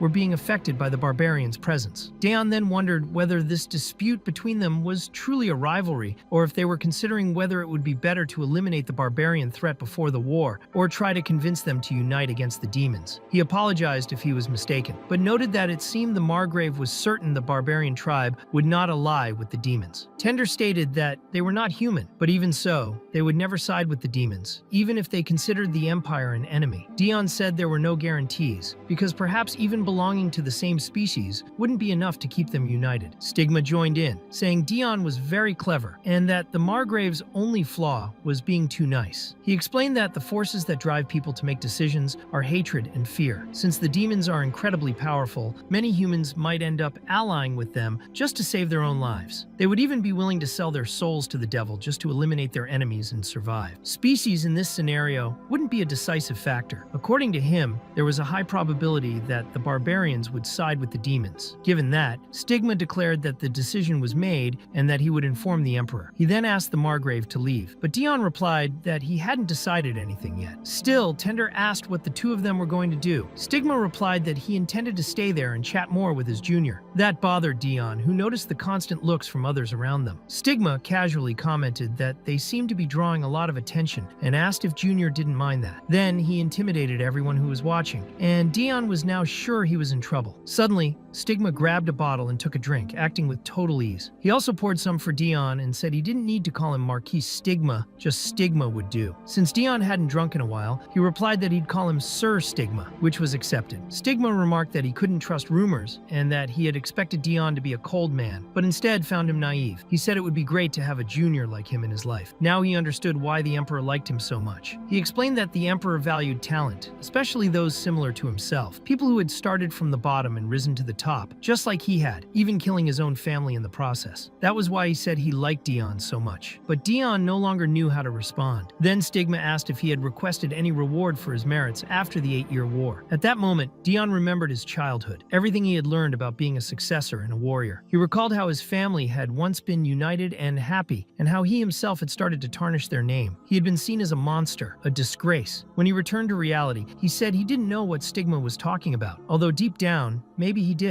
Stigma thought that no sane person stayed close to the emperor for too long, so he suggested they drop the subject and just drink. He said he brought an excellent bottle from the south and asked if Dion liked strong drinks. Meanwhile, Duke Illister was on his way to meet the emperor and asked if Eduardo was hallucinating. Eduardo replied irritably, asking what nonsense that was since the Duke had set time aside to speak with him, and this was the topic. But the Duke insisted and asked him not to deny it. He mentioned Eduardo's left hand, which never healed even with the hero's fragment, and his habit of staring at places where no one was. All of it made it hard to ignore that something was wrong. He went on to say that everyone knew how important the emperor was, someone who should always be moving forward. But even so, he remained focused on the past, especially on those who were already gone. That was a great misfortune. According to him, Eduardo blamed himself for trivial things and succumbed easily to them, and maybe wasn't the right person to be emperor, considering he was already overwhelmed before even wearing the crown. Eduardo, surprised, asked what exactly he meant by that. Illister reflected that his position was too heavy and wondered if it wasn't time to pass it on to someone else. He considered the leader of the nobility, one of the empire's heroes and his own subordinate, who held great influence thanks to the Church of Redemption and had connections to the Revolutionary Army. The Duke pondered whether giving that man the precious absolute power to protect something was a good or sufficient reason. After all, the title of emperor represented the peak of authority, a position everyone desired. Eduardo questioned whether he was even sure there was anyone left worth protecting. Illister responded to himself that maybe it didn't matter, since the emperor himself showed no interest in that. It became clear that he wouldn't relinquish the crown in the face of such weak and empty words. After a long stare, Duke Stave withdrew, wishing him peace, and later, walking through the forest, he thought the emperor had no sense of crisis about the war. He didn't even use his own words or authority to handle the situation. The likelihood of the nobles abandoning the empire and joining the demons was increasing more and more, as was the chance of other nations doing the same. But the emperor seemed to be only now beginning to consider it. The Duke thought he was too naive and ordered the message to be delivered to Ceylon to start spreading rumors about the demons, regardless of the content, whether they betrayed each other, ate humans, or anything else. As he left, Illister reflected that if the emperor wanted another war while still in power, he would just watch from the sidelines, since he couldn't afford to lose his empire so easily. Meanwhile, after a lot of drinking, Dion was completely drunk and dueling with Stigma, even managing to cut his face. Stigma assessed that the banquet would be ruined if they continued and wondered if his junior would give up on that fight. But Dion, consumed by rage, remembered that Stigma had said he was his enemy. Stigma explained that it had been just an innocent lie, told out of curiosity to see his reaction. But Dion replied that this was exactly what an enemy would say, and lunged forward with his dagger in quick, violent strikes. Stigma thought Dion's drinking habit was truly impressive, but realized that now he was out of control, already losing clarity of thought. Even so, he remained calm, and concluded that Dion, without the hero's fragment, was merely acting like a violent drunk. He knew he would never lose that fight. Dion kept repeating that enemies must die, and Stigma was impressed with the boy's speed and strength, even while drunk, thinking that if he were sober, he would be a major problem. For that reason, he decided to end it quickly and warned that it might hurt a bit. At the last moment, someone appeared to protect Dion. It was Cruel. At that moment, the emperor arrived and asked what was happening. But before he could intervene, Dion knocked Cruel down himself, almost driving the dagger into his head and saying that he was his enemy and that he needed to kill all enemies. The emperor stopped Dion's attack and said that it was enough, stating that Dion could not shake him with the strength he he had now. To free himself from the hold, Dion dislocated his own wrist and repeated that all enemies must die. The Emperor was forced to slam Dion's head to the ground to restrain him, while thinking that this insolent bastard had dislocated his own wrist at the exact moment he was grabbed, because he knew very well he could not be restrained for long, since the Emperor still suffered from an old wound on his left hand. Before that, Eduardo had already warned Cruel to be careful. Even so, Dion kept insisting that he was an enemy and that everyone should die. Cruel realized that the bastard was using his personalities, conscious and unconscious, to his advantage. Eduardo said that had been a very foolish act. That place was not a battlefield. Calmly, he put Dion's wrist back into place and stated that it was already time to return to reality. When Dion finally seemed better, the Emperor recommended that he still seek medical attention, since he was still weakened. Daniel asked if Cruel was all right, but the Emperor replied that he did not think it was the best time for conversations. He said he was not in his best state and preferred not to talk about it now. Later, Cruel reflected that he had made a mistake. His body had reacted before he could even think rationally. Still, he wondered how that man dared to draw his sword against his own brother, a brother he could not hate, no matter how hard he tried, precisely because of the love he still felt for him. Then he turned to Senger, whom he had mistaken for Daniel, and stated that he would remain there and deliver the message to Dion as soon as he woke up, asking him to return directly without wandering alone through the streets at night anymore. When Dion woke up, he had no idea where he was. His whole body ached, and he was being treated by the physician of the imperial court. The physician explained that since His Majesty had already relocated the wrist into place, there was not much more to do, other than to avoid straining that arm for the time being. Dion, confused, wondered who had dislocated his wrist and why all those people were there. The Emperor commented that he had not authorized the distribution of strong drinks during the celebration, to which Stigma apologized, saying that he had personally asked his subordinates to bring the drinks. When the physician noticed that Dion was awake, he apologized for the scene caused by the excess of alcohol. Stigma also apologized, acknowledging that he had probably offered too much to drink. Dion, embarrassed, only hoped he had not caused serious problems. Stigma, on the other hand, said that he had even found it amusing at the time. But judging by His Majesty's words, he recognized that it had not been merely anarchy caused by drunkenness. He explained that Dion's behavior fit a phenomenon known as post-traumatic stress disorder, in which a person can suffer hallucinations, hear voices, enter states of extreme aggression or depression, and act as if everyone were enemies. This type of reaction, according to him, was extremely common among soldiers returning from very intense wars. He remembered that Dion had gone to war at only 14 years old. Despite all the frightening rumors circulating about the junior, he proved to be even more extraordinary than Stigma had imagined. The simple fact that the second personality only emerged when Dion was intoxicated indicated that, in his sober state, he needed immense strength to suppress all of it alone all the time. Stigma knew that this junior was fascinating. Suddenly, Dion's nose began to bleed and the physician quickly approached. He explained that this should not be happening and recommended that Dion rest naturally. The Emperor, however, replied that this was the result of the Demon King's curse, a curse that weakened his body, and asked the physician to leave. Stigma also remembered the curse. He had forgotten that detail and concluded that Dion must be trying very hard not to appear weak, which made him admire the boy even more. Showing the Demon King's seal, Dion stated that he needed to return and rest. Meanwhile, Cruel was returning, late, but still intending to speak with Duke Aluster. As soon as the Duke saw him, he ordered him to kneel. When Cruel hesitated to obey, a dagger was thrown into his leg. He realized he had been struck by one of the assassins behind the Duke, not by ordinary guards. He fell completely silent. Duke Aluster commented that he had heard a very interesting story and would get straight to the point, as he was a busy man. He believed that Cruel really thought he wouldn't find out that he had been protecting Dion Hart all this time. Later, Dion was wondering whether that bastard Cruel had really sent word for him to stop wandering around and return home immediately. Senger confirmed that was the message he was supposed to deliver, but Dion left anyway, thinking the whole thing was a joke. He thought he wouldn't take orders from Cruel. When Cruel had asked Senger to deliver that message, he explained that the boy never listened to him. So if he heard that, he'd be stubborn, stay out, and probably get into more trouble even with an injured body, which was the most convenient outcome for them. It was reverse psychology. When it was time to leave, Dion simply turned around and rode off on horseback. Line asked if he wasn't going to take the carriage and, worried about the danger, said she would accompany him. Dan commented that he had been forgotten again, but Dion replied that he just wanted to get some fresh air alone and asked not to be followed. Dan then asked at least for him to wear a cloak so that everyone would know he was Count Hart, and this way he could apologize for having detested him. Dion agreed to wear it, thinking that damn guy reminded him a lot of Ed. Later, Dion arrived at a village near where the hunt taken place and wondered if there was a festival going on in the middle of a war. He thought maybe it was a way of showing freedom from the Empire. Normally, he would never approach a crowd while feeling so tired, but going home would mean admitting defeat to Cruel. Dion began to reflect on what Cruel might be planning, knowing full well he wouldn't follow the order. It felt like a trap. He remembered the chess games they used to play, when Cruel would say he wouldn't make certain moves and always criticized his decisions, using reverse psychology. Dion thought they were both very unpleasant, and now was genuinely worried. He didn't feel any better walking through the village streets and considered going back, but at that moment, he bumped into a very specific person. Suddenly, he began coughing blood and became weak. The man who caught him said he needed a doctor immediately. Meanwhile, Duke Illuster was asking if Cruel really thought he wouldn't find out. He wondered if that fool honestly believed he could deceive him so easily. He recalled that when he had entrusted him with the mission to assassinate Dion, Cruel had chosen to hire assassins instead of using the Revolutionary Army. He wanted to get the job done at no cost, only until his own mission was completed. But later, Cruel changed the payment condition, deciding to pay only if they managed to injure Dion. The Duke had also heard reports that Cruel had personally rescued Dion during the hunting competition, and not just once, but twice. So he asked directly whether he really wanted to kill Dion Hart or not. Cruel replied that, to be honest, he wanted a chance to kill him with his own hands, without entrusting it to anyone else. The Duke asked why he hadn't said that earlier, considering they had wasted resources. He said it didn't matter anymore, but that he could no longer trust him blindly. Right after, the Duke proposed a bet. He would offer Cruel the chance to kill Dion with his own hands, if that was what he really wanted. He could do whatever he wished to achieve this goal because the Duke also had his own moves planned. He said that whoever managed to kill Dion first would win the bet, and the prize would be any wish the winner wanted fulfilled. Before the Duke left, Cruel stopped him, saying there was still something he was curious about. He asked why the Duke wanted so badly to kill Dion Hart. As he spoke, Cruel remembered the time when Dion was still a baby. He had been born without any pigment and prematurely, which explained the rush with which he had come into the world. Back then, Dion looked like a tiny white rabbit, so fragile and small. He recalled the joy of their parents when they discovered the baby had survived despite complications during childbirth. Cruel's heart had been stolen by the faint warmth that his little brother radiated, but the doctors were clear in saying that Dion was extremely fragile, highly sensitive to stress and sunlight, and would require special care for the rest of his life. That left their parents deeply saddened. Even so, Cruel told his brother that everything was fine, that he just needed not to overdo it and stay close to the family. Later, while walking with his parents, Cruel heard his father comment that Dion had given them quite a scare at birth and that it would probably happen many more times throughout his life. The mother, worried, said it would be extremely difficult for him to live being so different. She feared that he might get hurt because of it, but the father asked her not to treat him differently, as that could make him feel wrong or ashamed of who he was. Cruel realized that, being part of a cold family like the Harts, their parents had tried to act in the wrong way. They decided to keep a certain distance while taking care of Dion and ended up leaving most of the responsibility to Cruel. This caused a huge misunderstanding. Growing up under those circumstances, Dion developed anxiety and distrust toward his own family, and that was how he ended up being shaped into who he became. Cruel had always worried too much about Dion, even though he never showed it openly, and deep down he knew he should have noticed sooner how his brother had changed. Dion had spent his entire life believing that his family didn't care about him, thinking that everyone just wanted to keep him locked away. And over time, that little brother of his kept getting more and more hurt, building an invisible wall around his heart. It got to the point that they didn't even have the courage to ask him to go to the battlefield, knowing that it would only worsen his condition. And that was exactly what happened. When he returned from the 8-year war with his heart in ruins, Dion murdered his own parents, and at that moment the world collapsed for both brothers. For Cruel's heart was shattered not only by seeing his parents dead before his eyes, but mainly by witnessing the unbearable anguish Dion carried inside himself. For Cruel, it doesn't matter how much his brother hates him, because deep down he believes the fault lies with the family. That's why, from the beginning, he never thought of killing him. What truly happened was that they made him change. They shaped him in a distorted way, because they were never able to protect him for real. And how could he hate his own brother, when that brother meant more to him than his own life? It was in that context that Cruel, through an investigation, discovered there was a reason behind all that pain, and that reason was directly connected to Duke Starve and Duke Illuster, the latter still harboring a deep hatred toward Dion Hart, for reasons unknown even to Cruel. He wondered how the Duke could know so much about Dion, Dion, who had never even set foot in society. And yet, his determination to destroy him never wavered, not even after the war ended. That was why Cruel chose to become a subordinate of Duke Illuster, not out of loyalty but to protect his younger brother, because he believed the Duke was a monster. When confronted about it, Cruel said there didn't seem to be any legitimate reason for the Duke to want Dion dead, since all he wanted was to ensure his brother's life, even without understanding the true motivation behind the Duke's relentless persecution. The Duke, in turn, replied that eliminating the Emperor's dog was reason enough, though the truth was something else entirely. Duke Illuster believed the real reason was the contract Dion had made with the Demon King, a power that transcends this world and allows one to defy even the natural order of things. According to the Duke, even a fraction of the power obtained through that contract was enough to unbalance the world. In the past, he himself had tried to make contact with the Demon King, driven by ambition to climb higher, to gain authority, to expand his domain, but the Demon King had no interest in him, even after the Duke had studied forbidden texts and sacrificed countless lives. Then, frustrated, the Duke decided to make a suggestion, to propose a bet that could be considered interesting, for he had found a young heir of unusual appearance, with white hair and scarlet eyes, someone who, despite being human, seemed far too fragile, almost ethereal, and who had never left home except for one occasion when he attended a banquet. Even so, Dion Hart completely captured the Duke's attention, for he did not seem like an ordinary human. The Duke then asked the Demon King if he wouldn't be curious to know how long that boy would last on the battlefield, and the king, surprised, said he never imagined someone as cruel and heartless as the Duke would dare summon him. Although he found the proposal strange, he said that perhaps the time for war had finally come, and it was at that moment the Demon King made his wager, claiming the boy would survive. This made the Duke ask whether the bet was about how long he would last, to which the king replied no. What was at stake was survival. If the boy died,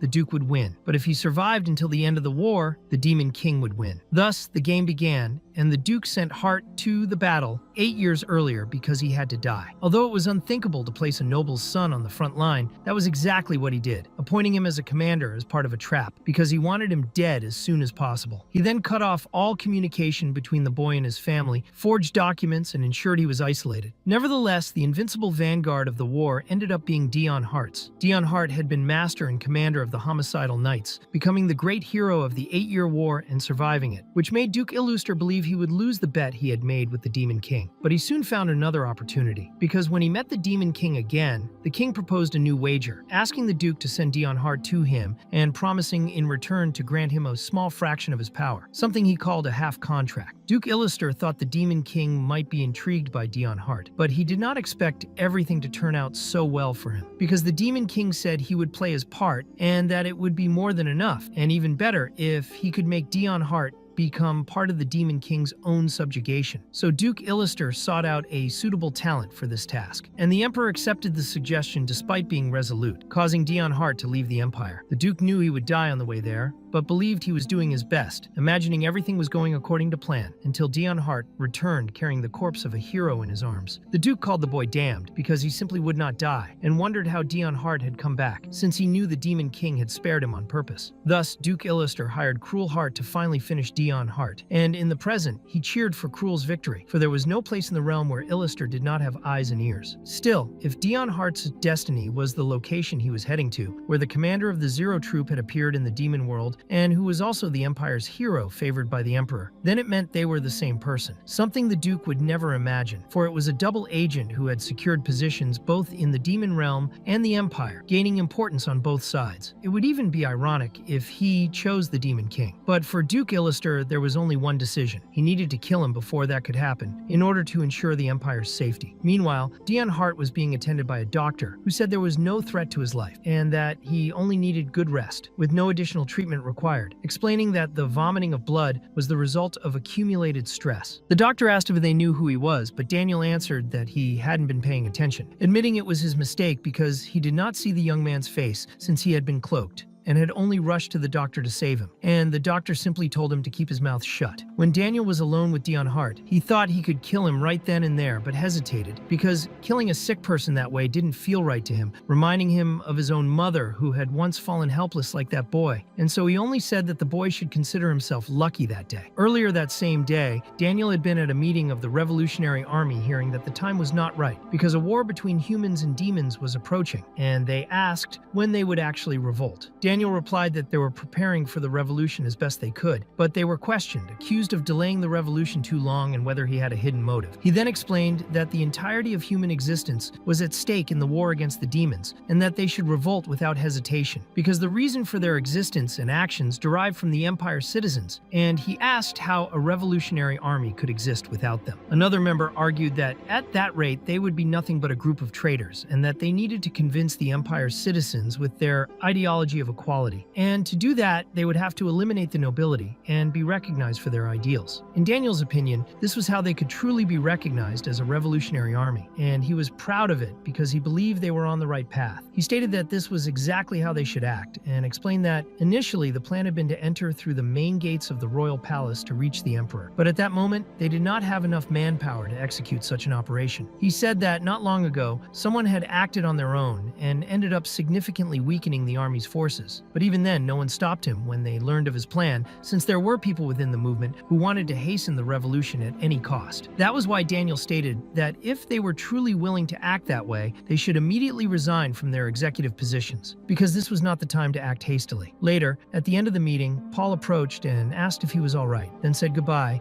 saying he would be leaving. But Daniel flicked his forehead lightly and said that he was already grown up, that he even knew how to take sides now, and added that Paul had done very well in that meeting. Paul then wished him a good trip, since he knew Daniel would visit his mother, as he always did whenever he was stressed, and Daniel confirmed that he was right once again. He thought about how he had promised his mother that one day he would show her the world, because that had always been her dream. But when he got home, he realized that the world had been far too cruel to both of them. His mother had long suffered from an incurable illness, and when he arrived, she was already collapsed on the floor. His own comrades had hidden this from him, even though they knew, because Daniel's mother had asked them not to tell him. She didn't want to worry him or interfere with his mission. Daniel understood why, but at the same time wondered if his mother would die without seeing the mission fulfilled, without seeing the world changed after the revolution. And it was in that distracted moment that he saw Dion approaching, spitting blood just like his mother, and that was why he decided to help him right then. Now more than ever, Dion reminded him of his mother, and for that reason, Daniel reacted purely out of emotion, and in that instant, was unable to kill him, even when he had the perfect chance. He realized that he should have done it as soon as he recognized him, but now he couldn't anymore, and he began to understand what people meant by the so-called curse of the Demon King. Daniel noticed that besides coughing up blood and being sick, Dion was cursed and would probably die soon, even if no one did anything, which contradicted everything he had told the other revolutionary leaders. Still, he realized that now he might be able to find the best course of action and carry it out before his mother died. He thought that if Dion had been cursed by the Demon King, then his mother had been cursed by this world, and concluded that this world had always been far too cruel. That was why he decided he would show her a better one. When he left and slammed the door shut, Dion slowly got up, thinking that miserable man had finally gone away. He thought he was going to die right there, so it would be better to escape before that guy came back. But the problem was, Dion had no idea where he was. At that moment, the doctor entered the room, and Dion quickly explained that he wasn't trying to escape. Dion also had money. He had the means to pay for the treatment. He just didn't have the money with him right then. But even so, the doctor told him not to worry about that. If he were to leave, he should do so wearing a cloak and a blindfold, because it would be extremely problematic if he remembered the way out, as he could not be allowed to know the location of the Revolutionary Army's headquarters. Daniel then asked what exactly they were hiding in that place. The next morning, very early, Duke Illister met with Daniel and asked what brought him there so early, noting that he seemed different from usual. Daniel said that it was time to truly start planning the revolution once and for all. But Duke Illister reminded him that with the war against the demons about to begin, the Empire's forces were more important than ever, and any internal conflict at that moment would be disastrous. Daniel, however, stated that the executives were begging for revolt, and the Duke noticed that there was something different in his attitude, something more urgent and impulsive, and concluded that it was probably due to his mother's condition. Illister suggested that Daniel take a short break to think things over, since he cared for him, and found it strange that he was being shaken by something so small in his eyes. He reinforced that cooling his head might be a good idea and asked what had happened for him to change so abruptly. Daniel, without going into much detail, simply replied that he understood all of that, and that thanks to the Duke, he had reached where he was. But he also knew that Illister was involved with Salen, the one responsible for the poorly planned coup against the Emperor, which had led to the loss of a considerable part of the Revolutionary Army. He said it was impossible for someone in a position like the Duke's to willingly renounce his status, and that what had happened was intentional, meant to ensure that the empire would not fall, because the entire reason he had approached Illuster in the first place was to make sure they would walk right into that trap. Daniel thought he should have been more careful about accepting any kind of assistance, because now he could clearly see that everything had been manipulated from the very beginning. At that moment, Paul approached, visibly nervous, and asked if Daniel had brought Hart to that place. Daniel, surprised, wondered how he knew that, since Dion should have been blindfolded. Paul explained that it was fine, because he was the only witness, and despite the cloak and the blindfold, he had recognized the white hair, something impossible not to notice. Daniel admitted he should have given him something to cover his hair as well, but Paul pressed on, wanting to know why he hadn't killed Dion, saying that he could at least have kept him as a hostage to extract information, since Dion was known as the Hound of the Empire, and his death would certainly affect the Emperor. He also reminded him that it was because of Dion that the Church of Redemption had been destroyed. During the same conversation, Paul mentioned that his aunt refused to go anywhere, and that when he reached out to her,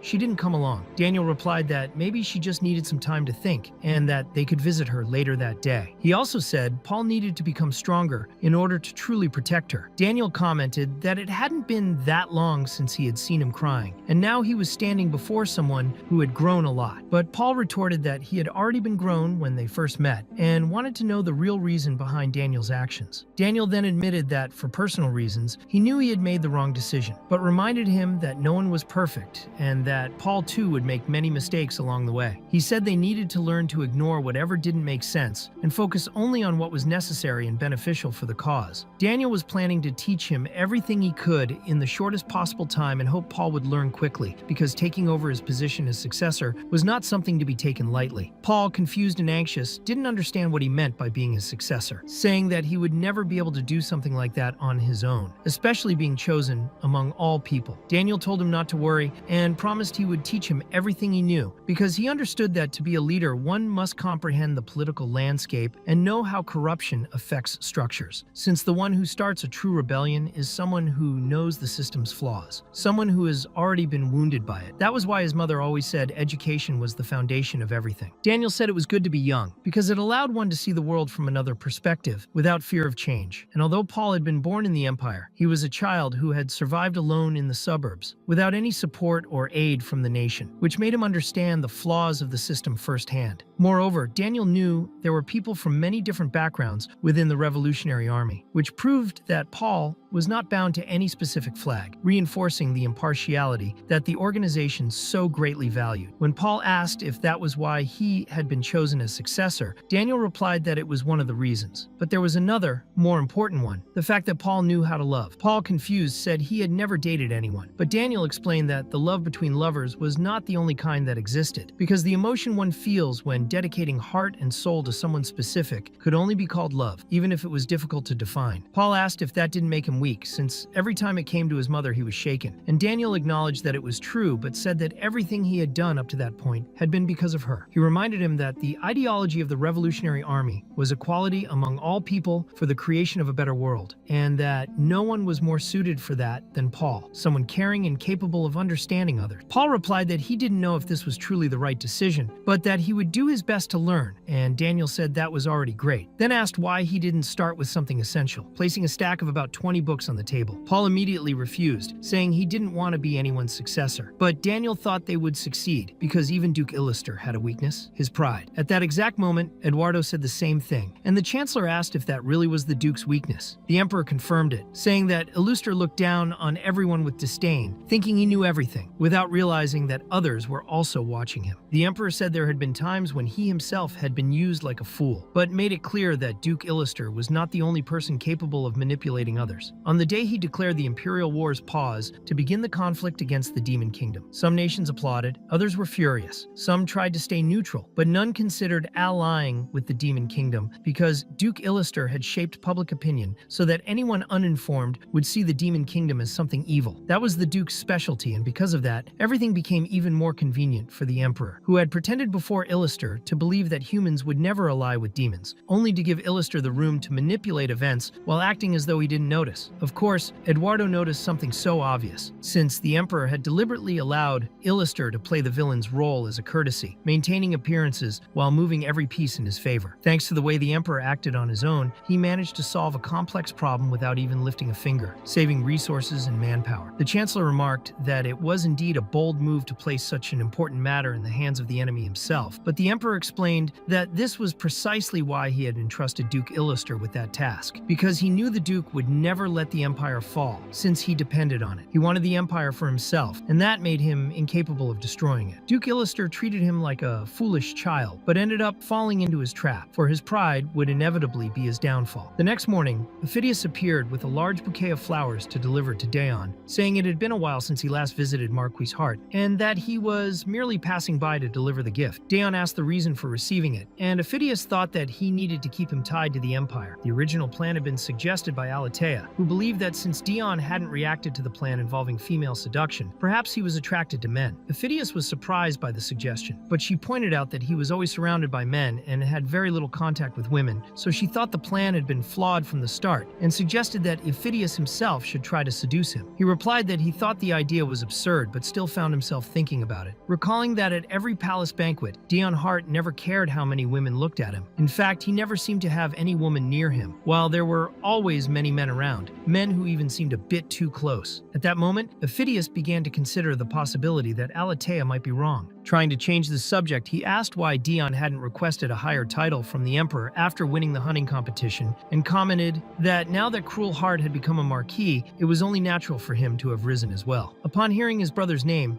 Daon clenched the bouquet tightly, visibly irritated, and Ophidius tried to smooth things over by saying that the bouquet was precisely to congratulate him for that advancement, which was a great achievement. Daon thought that at least he had come with the intention of offering congratulations, and almost ended up interpreting the situation the wrong way. Then Ophidius noticed that Daon was smiling, something that had never happened before. No matter what Alatea tried, he had never even shown a hint of a smile. But now he was smiling because of a simple bouquet, and that intrigued Ophidius deeply.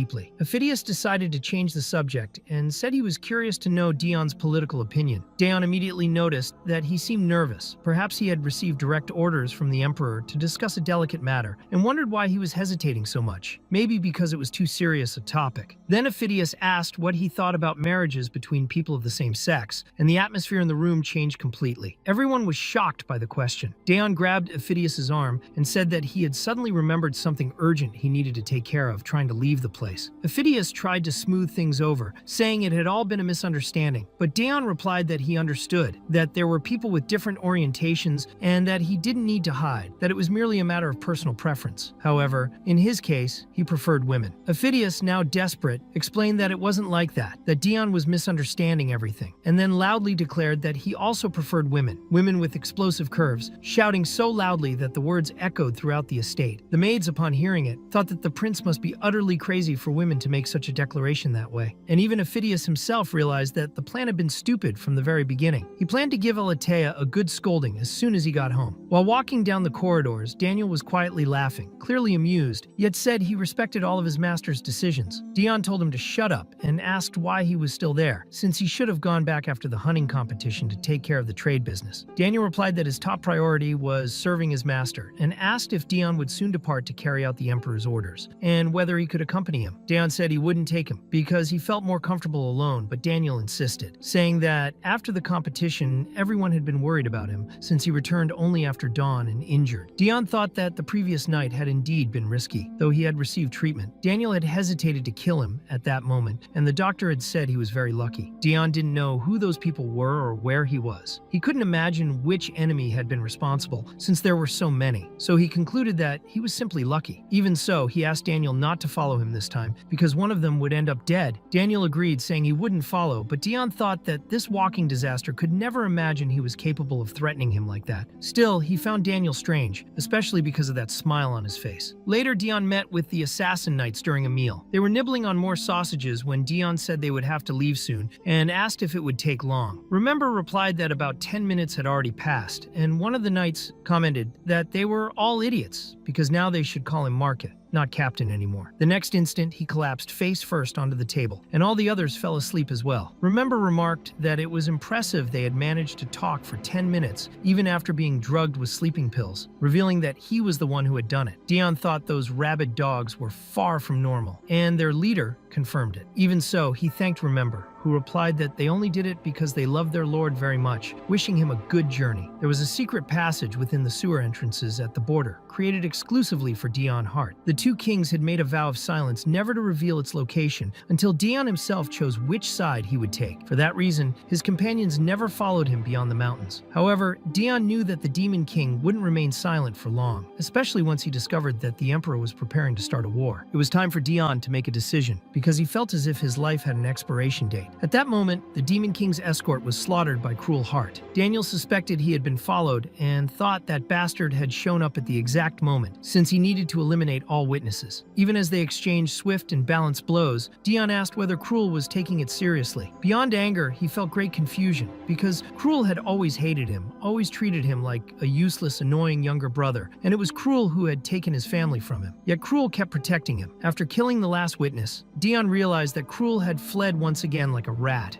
and he felt as though he was losing sight of the bigger picture. Meanwhile, Iluster was furious and wondered why Dion Hart was absent at such a crucial moment. He was betting on who would kill him first, Cruel Heart or himself, and concluded that Dion had to be eliminated before the start of the war. Iluster confessed that this only deepened his obsession with him. At that point, it almost seemed as if the world itself was protecting Hart. But he knew that was impossible, for the world itself had given him the cruelest fate of all. Iluster said he hoped Dion would return soon, and when that happened, he would be ready. When Dion arrived in the demon realm, he noticed there was already a horse prepared for him, since everyone knew he was on his way because of the tracking magic. At that moment, he simply took all his medicine supplies and threw them away. The doctor remarked that they had even invented medicine flavored like coffee just because he didn't like the others, and yet he had discarded everything. Upon returning, Dion was met by a crowd shouting the name of the demon Aruch and wondered what exactly they were doing. It was obvious that this was Lilinel's doing, as she had organized everything. Dion asked what that scene was supposed to mean, and she explained that it was the Aruch cult, formed by people who respected him, and that she had based it on the concept of human religion, a knowledge she had received from Devalania. Dion thought he already suspected as much and ordered her to dismiss everyone immediately, otherwise he would dissolve the group permanently. As soon as Lilinel gave the order, the people vanished in an instant. Dion thought that all he wanted at that moment was to be alone for God's sake. When he went to meet the Demon King, even he was wearing a small pin of the cult. The king commented that, in any case, Dion's heartbeat had increased ever since he entered his office, and asked whether he had heard any important information while in the Empire. Dion then remembered the proposal made by the Emperor. The king grew curious about what it was, since Dion wasn't even trying to hide his expression. He wondered if that cowardly Emperor had finally made a decision and realized that Dion probably didn't intend to say anything, unless he figured it out himself. Dion apologized, but was immediately grabbed by the neck. The Demon King asked if he was even trying and said that he wasn't worried about answers, but about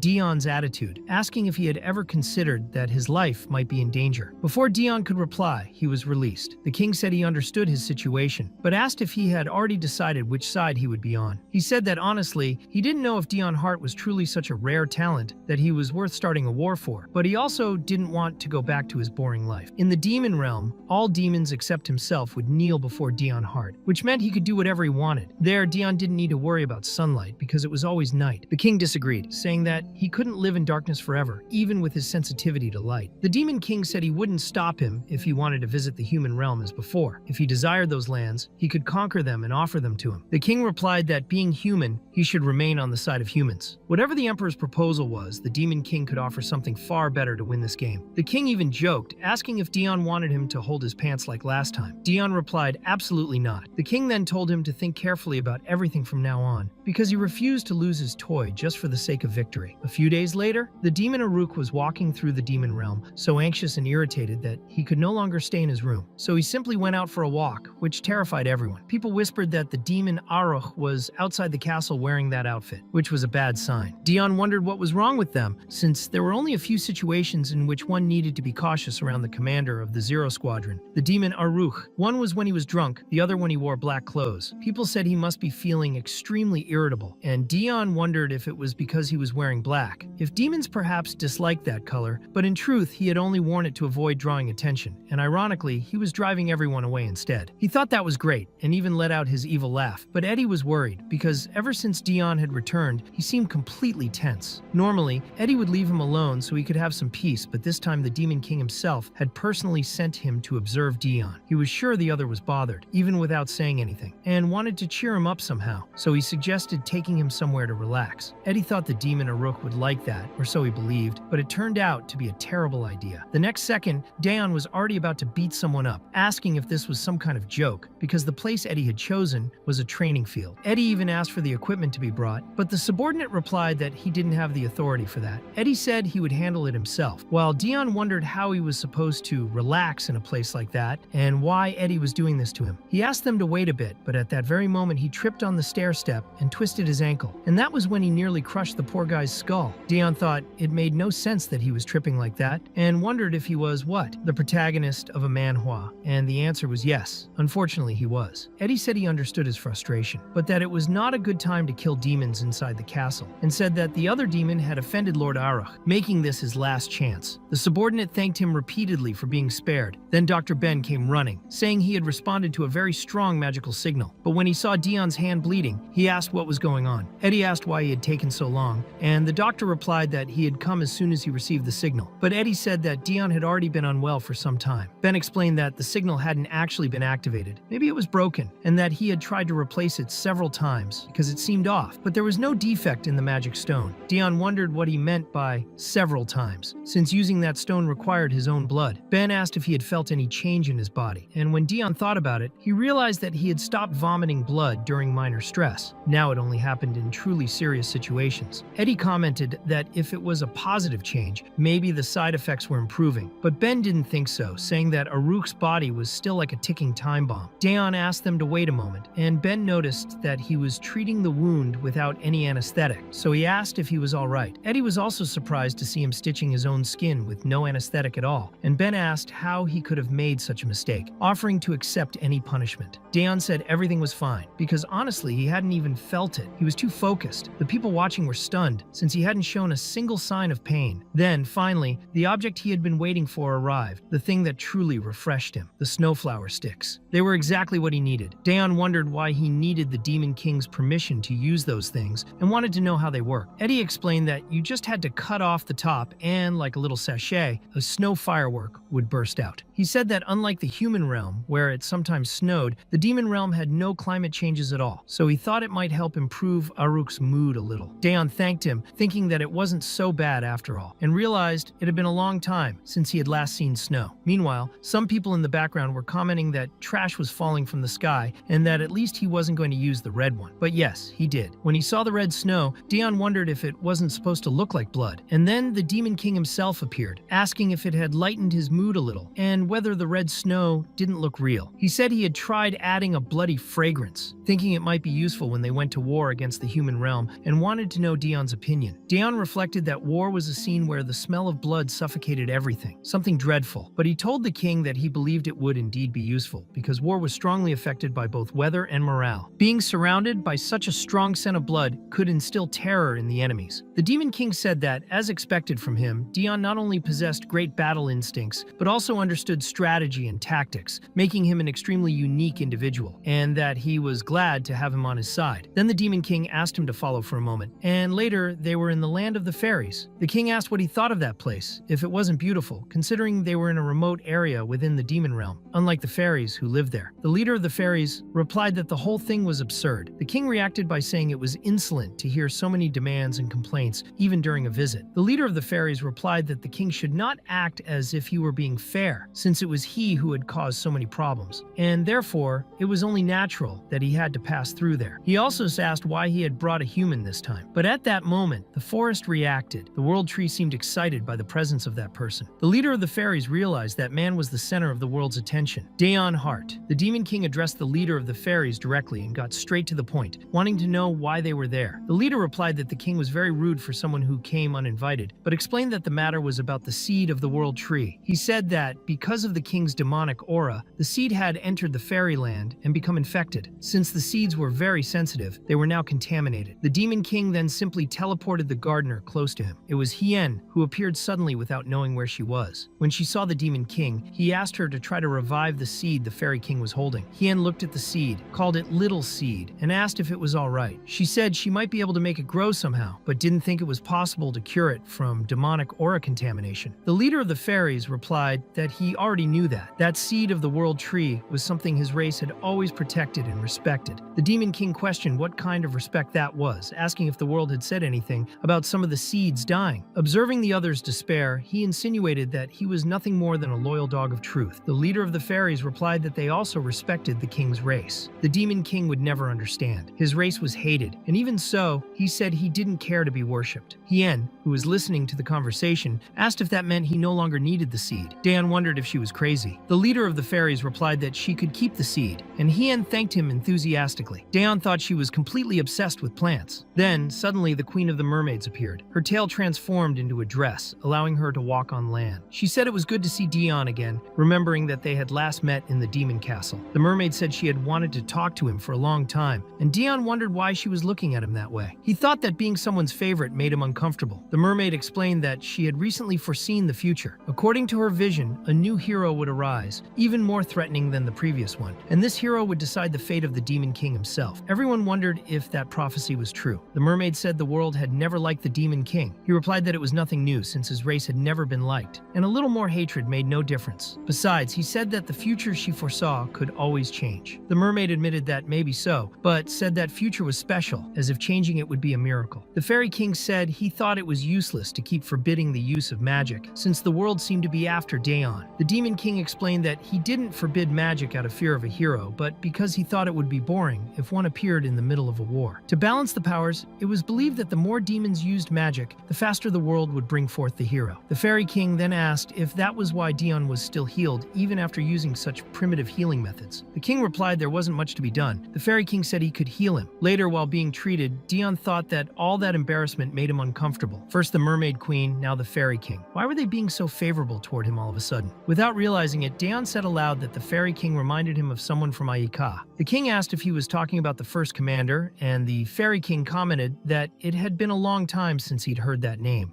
He wanted to know if he was well. Even though he might have been infected by demonic aura, he was still a warrior of the fairy race, and that stirred some curiosity. Daeon wondered if Jay Carr was a fairy. The Fairy King informed him that the treatment was finished, and that there should be no more pain in Daeon's hand. He said that Daeon must be overwhelmed by the irrational kindness of others, and that he seemed uncomfortable all the time. He stated that if someone offered to show him around, he would probably refuse. The king acknowledged that Daeon did not show favorability to just anyone, and that the reason for this was because the world was focused on him now. Daeon asked what that meant, and thought that it was an unexpected encounter. The leader of the fairy race seemed to clearly understand the will of the world. He immediately recognized that something was being awaited from Daeon, but the questions only grew. They wanted to know what was so special about that human. His red eyes, his sensitivity to light, all of that only made him weaker. His body had nothing special. Then the Fairy King asked if he was usually lucky. Daeon replied that, actually, not really, but the Fairy King revealed that, based on his research, Daeon Hart's record was so impressive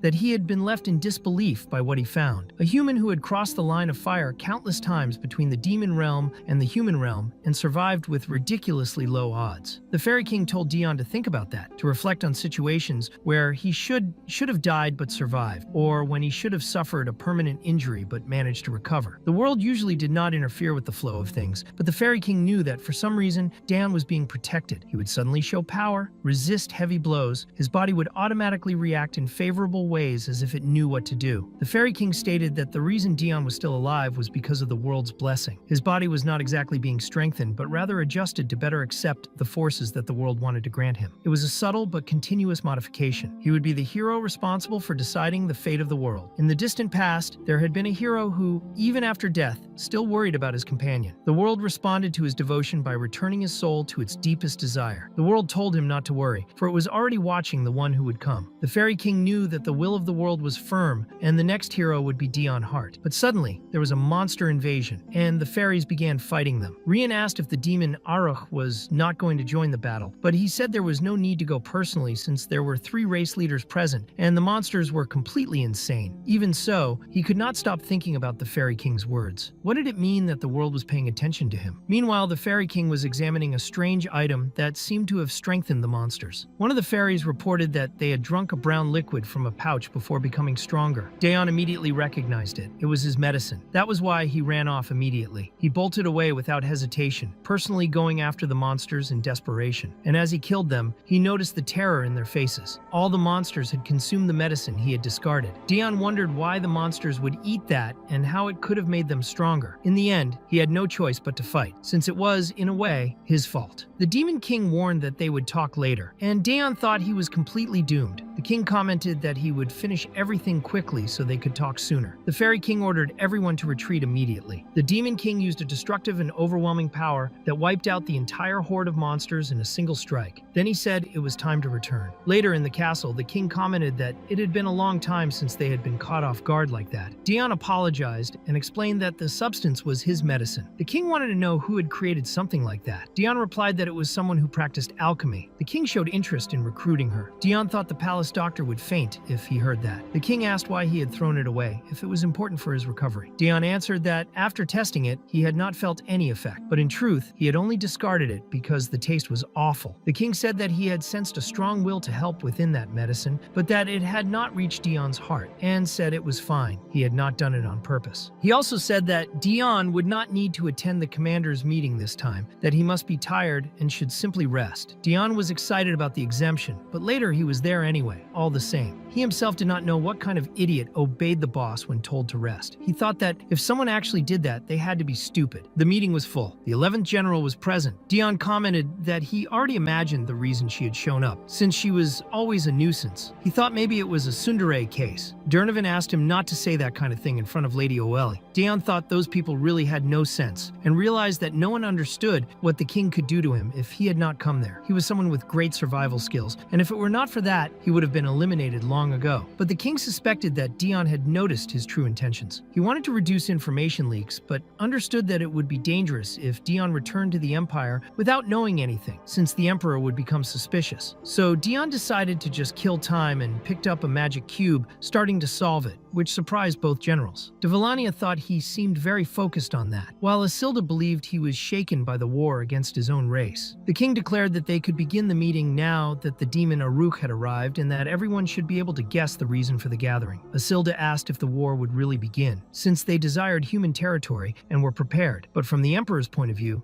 that would mean a loss. Daeon then decided that if he agreed with the feeling, he would move the cube lightly, but if he disagreed, he would move it aggressively. That was how the others read Daeon's reactions during the meeting, interpreting the magic cube as a silent language, and when he completed it, it meant that he agreed with the best possible outcome. Lillinel questioned why the Emperor would do something so foolish, since he could stabilize his position on the throne simply by protecting the border. But the king replied, asking if they did not understand that the Emperor wanted to die. At that moment, Daeon finished the cube. The king explained that the Emperor was a stubborn man and probably felt guilty for having killed his brothers. The guilt had become greater than his own sense of duty. Even if he wanted to, he could not die because he had responsibilities. So he chose to go to war, believing that if he died fighting, he could rationalize it as having done his best. He was a pitiful and selfish man, sending countless lives into a trivial war. The king stated that there were not many choices left. The only thing to do was to kill him if he wanted it that much, but admitted that, in a strange way, he could understand him. As the leader of a race that had lived for so long, he was uncertain about many things, but understood what it was like to live without being able to take one's own life. He then advised Daeon not to think too much. It would be a straightforward battle, the likes of which had not happened in a long time. Everyone should take it as a chance to stretch and enjoy themselves. The humans would probably attack as soon as Daeon left on his mission. Isilda remarked that the attack would come once their most powerful weapon left the field. Jaikar said that humans were cunning. The king thought that even if the Empire's actions looked like an abandonment of Daeon Hart, he would not interfere because it was too entertaining to do so. Then everyone fell silent when they realized Daeon had solved the cube, meaning that everyone agreed that Lord Aruk considered that the best plan of action. From that point on, there was no turning back, and Daeon announced that he would depart for his mission as soon as the meeting ended. At that moment, the destined war between the demon and human kingdoms began, and already, in the human empire, Daeon was reporting everything to the Emperor. He informed him that only 5 divisions from the demon kingdom would participate in the war, those of Jaikar, Isilda, Tillua, Manhwa, Hell, and Trover. Eduardo replied that even if it were the entire army, it still would not be enough, and even so, they were sending only 5 divisions. Facing such a vast empire, they were clearly underestimating the situation. He decided that he would make them regret it, but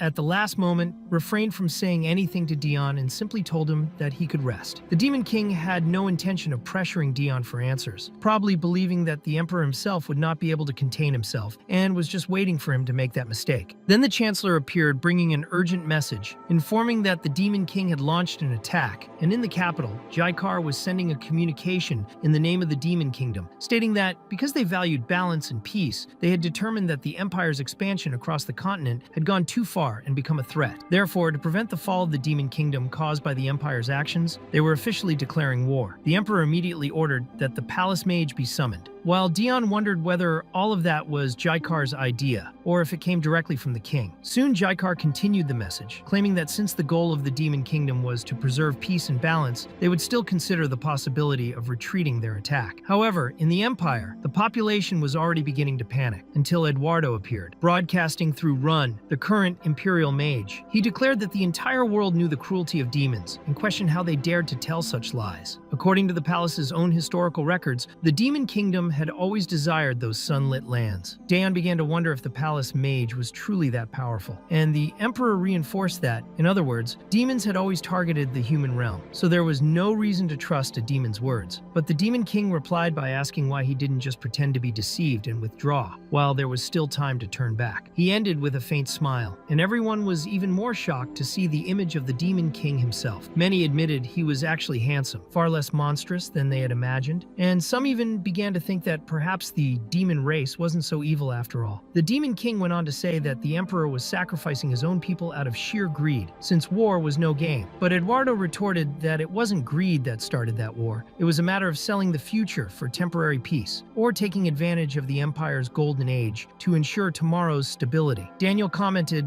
that the Emperor had given an excellent speech, silencing the public's curiosity about the Demon King and turning that curiosity into a cause to fight for. He then asked Paul if he had noticed that talent with words, saying that this was how one influenced people's hearts. Paul responded sarcastically, asking if that was really the time for a lecture. But Daniel insisted it was a perfect example. Even the Demon King admitted that the speech was indeed impressive. Still, he declared that no matter how much the Emperor tried to disguise it, he continued to seek domination, even at the cost of others' lives. The king thought the Emperor probably wouldn't have an answer to that, and the atmosphere grew tense when Eduardo said nothing. Paul asked if the Emperor had lost the debate, and Daniel noted that, since the citizens were hesitating, the balance now leaned toward the Demon King's side. If things continued to the point where no one believed in the Emperor anymore, the Empire would be doomed. The damage would be critical for whoever lost that debate. The image of a defeated ruler affected everything. Yet the Emperor still had one last move, and asked if it wasn't the Demon Kingdom that had been acting arrogantly, provoking the people, seeking loopholes to invade the human realm, and, if given the chance, would cruelly annihilate all of humanity. That was his final gambit, to drag the other side down with him. Paul remarked that now neither side had a just cause for war, and the Demon King replied that the Emperor was an excellent man, sighing and saying he might have even wanted to bring him to his side, if not for the circumstances. He acknowledged that negotiations had failed and hoped the Emperor would continue to enjoy himself in the future. And at that moment, the war officially began. At first, there were only small skirmishes to test each side's strength, but the days advanced like a ticking time bomb, and no one knew for sure when a full-scale war would finally erupt. After the war began, Dion served as the commander of the Demon Kingdom's Zero Division, and at the same time as the third hero of the human realm. He was forced to move back and forth between both sides until he vomited from exhaustion. While one side revered him as Aruk and tried to kill him as the hero Dion, the other loved him as the hero Dion and wanted to kill the commander Aruk. During that time, he truly thought he would die from fatigue, not only because both sides pressured him, but also because their leaders increased that burden even more. Through a communication crystal, the Emperor praised him, saying Dion had done very well this time. Dion thanked him and said he would send the report of the battle's casualties, but the Emperor noticed that his voice didn't sound good and asked if he was feeling guilty about the deaths. Eduardo declared that Dion was his sword. A sword does not feel guilt, and that the guilt and memories of war were the Emperor's to bear. All Dion had to do was act according to orders, like a proper blade. That was why he had to prepare himself to step down from that tightrope and confront his destiny. Dion thought all of that was nothing more than pressure to force him to choose a side, and he began to wonder what exactly he had done so wrong to deserve that situation. He kept complaining to himself until the crystal rang again. This time it was the Demon King, who asked if he had rested well in the past few days. Dion replied that he had, and the king told him to head northwest and deal with the demonic monsters gathering in that region. Dion questioned whether that wasn't too close to the front line, and the king confirmed, saying it would be best to clear that area soon since it was an important strategic location, and sending troops would draw unnecessary attention from the Empire. He added that Dion wouldn't even need to go far, as the demonic monsters were already moving toward him, and Dion wondered what exactly that meant. Meanwhile, Cruel had to postpone the bet about who would kill Dion Hart first, but that bet resumed once Dion returned to the Empire. The messenger reported that, despite several ambushes and poisoning attempts, Dion had managed to stop most of them and personally handled the situation, acting as if he hadn't noticed anything while silently assessing the scene. Cruel commented that, after all, he was a hero, but he knew the Duke wouldn't give up over a few failures and ordered that they continue their surveillance, taking care of any danger until new orders arrive. Now that Cruel thought about it, he remembered that another man from the Assassin Guild